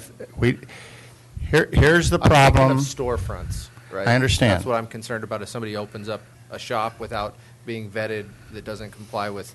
That's why you want to ban it until you have enough information to put in place the permitting, all of those things that you have to do it right. Okay? Sir. Pardon me? How else can we be taxed? Well, okay. Yeah. This isn't an open discussion. The public comment period is closed. So you mentioned there's a number of licenses the state's going to be issuing. Have you got any feedback at all on a timeline when I mean, obviously they're going to have to put some bureaucracy in place to deal with all of that. Do they have any kind of an idea of how that's going to take place? Well, I mean, they are actively working and hiring staff, as we speak. But part of what they're looking at doing is, in terms of the licenses, they want to ensure that CEQA is addressed, and so the mitigation, especially when it comes to the cultivation, mitigation measures will be part of the license requirements, and so they're not necessarily going to be issuing licenses until they get that whole process completed with CEQA and the litigation over with, because they want to put all of that into their licenses. So, and we lose the control of the zoning enforcement aspect of that 1 January, right? No. I mean, well, it won't be clear. I mean, that's the issue. Is under the principles of permissive zoning is not something that's called out in the AUMA. So for us and for our enforcement, if we do need to go enforce, basically it's an uphill battle to be able to enforce it. Because it's not specifically set forth in a statute. So if you are in an ordinance, if you set forth exactly what you're permitting, then it's going to be very clear to not just us, to citizens, and to courts. For instance, if somebody just does, under AUMA, somebody just does a commercial grow or opens up a store, okay, and we don't have the system in place to regulate that, we can't prosecute, we can't go after them under our zoning ordinances because the permissive use is not there, right? Well, I thought that's in place no matter what. Okay, so the principles of permissive zoning is a legal interpretation of zoning ordinances. It's recognized by the courts. It's recognized by the it's MRSA, but now it's with Cannabis Regulation Safety Act. It is not listed in the AUMA, so that causes me concern. Not that I don't think that I can go into a courtroom and argue that Tuolumne County has prohibited that under the principles of permissive zoning, but gosh darn it, it would be a heck of a lot easier for me if we've got an express statement in our ordinance saying we're not banning it. If you want to give me a challenge, okay, but So do you think that's going to be something that's going to be legally tested then? Yes. Somebody's if it's not clear, it absolutely will be tested. Yeah, we don't want to be the ones to fight it. Yeah, that's why I'm okay with that. That's why we need a ban on all commercial activity until we can put in place the architecture so that we make sure that we don't do some of the mistakes that some of our neighbors have done. Otherwise, I'm okay with the ordinance, but I would like to be involved with it. Oh, okay. Well, you're on the committee. Right. Flex your muscles there, big guy. What I don't want it cooked coming to us and then having to backtrack with something that's already drafted. These conversations are happening all over the place, and I actually think we're going to, some pieces of this, at CSAC, they're talking about we're going to get some clarification on some of these pieces sooner than later. And so, again, I think this is going to really be unfolding for a lot of counties, and that direction is going to be coming from the state. I think we will see some pieces prior to 2018. Certainly, the CEQA challenges and the piece that is associated with cultivation, I think, is going to break away as probably one of the more difficult aspects of this. I think one thing to comfort the board's concern about the commercial aspect, which my questioning was trying to lead to, is the fact that I don't see the state issuing licenses overnight. They're going to we have time because nobody's going to be able to just open up a shop without getting the licenses. There's 19 licenses. If they don't have that in place, they're illegal. We can deal with them. So I still think we should pursue it, but just don't get too concerned that tomorrow there's going to be a shop downtown Sonora. Okay, so can Supervisor Hanvelt? Obviously, this is a complicated thing, and we're worried about all the nuances, and that's good. But while we work this all out, I plead with the community on both sides of the equation to operate with reasonableness. Let's not, how shall I say, push the limits of the issues, because that'll just cause more confrontation. I mean, a la the message I read to you this morning, and let's be respectful of each other in how we do this. I think, my opinion right now is that, again, moving slowly, we try to make this consistent. We try to make it as easy as possible for our enforcement people to do the job we hire them to do and what we expect them to do. Let's not put roadblocks and complications in their lives. Let's make it as easy as possible. We ban commercial activities for now, and then we move forward with the committee to do the right thing in a careful, controlled, measured manner. Okay, is that a motion? That's a motion. For a ban? Second. Okay, I've got a motion by Supervisor Hanvelt, second by Supervisor Gray, to direct staff to draft an ordinance banning all commercial activity. And then, any other comment? Okay. All those in favor signify by saying aye. Aye. Opposed? Abstained? 5-0. Now, direction to staff. I would like us to have consensus that we refer all other issues to the ad hoc committee, and that the ad hoc committee, ex post haste, review its composition, and please include some the right members of the public in the discussions of what that composition ought to look like. I think we are interested in having active public participation. We don't want to get to a cooked answer. We want to get to the right answer. Is that a consensus on direction to staff? I agree. Yeah, I agree. Okay. You got what you And need? the direction to the committee, I mean. And the direction of the committee. You got what you need there, Counselor? We do, and just to make it clear, once the ad hoc committee has determined who would be appropriate, the composition of the committee, we'll bring that back to the board for actual appointments. Okay, that's fine. And one last comment. I want to echo what Supervisor Royce and I believe it was Supervisor Hanvelt said before. I want to thank each and every one of you on behalf of the entire board and the County of Tuolumne for coming out here and being active and positive participants in this discussion. I suspect that each one of my colleagues has spent at least as much time on this as I have, and I've spent more time on this than I have every other issue combined that has come before this county. So again, thank you very much for your public participation. The Board of Supervisors still has an outstanding closed session item. We're going to adjourn into closed session. We have nothing planned to report out. Thank you very much. No. Okay. Go ahead. Go ahead. I'm sure we'll see you all again. It's it's the 11:30. C. Okay, this is a closed session.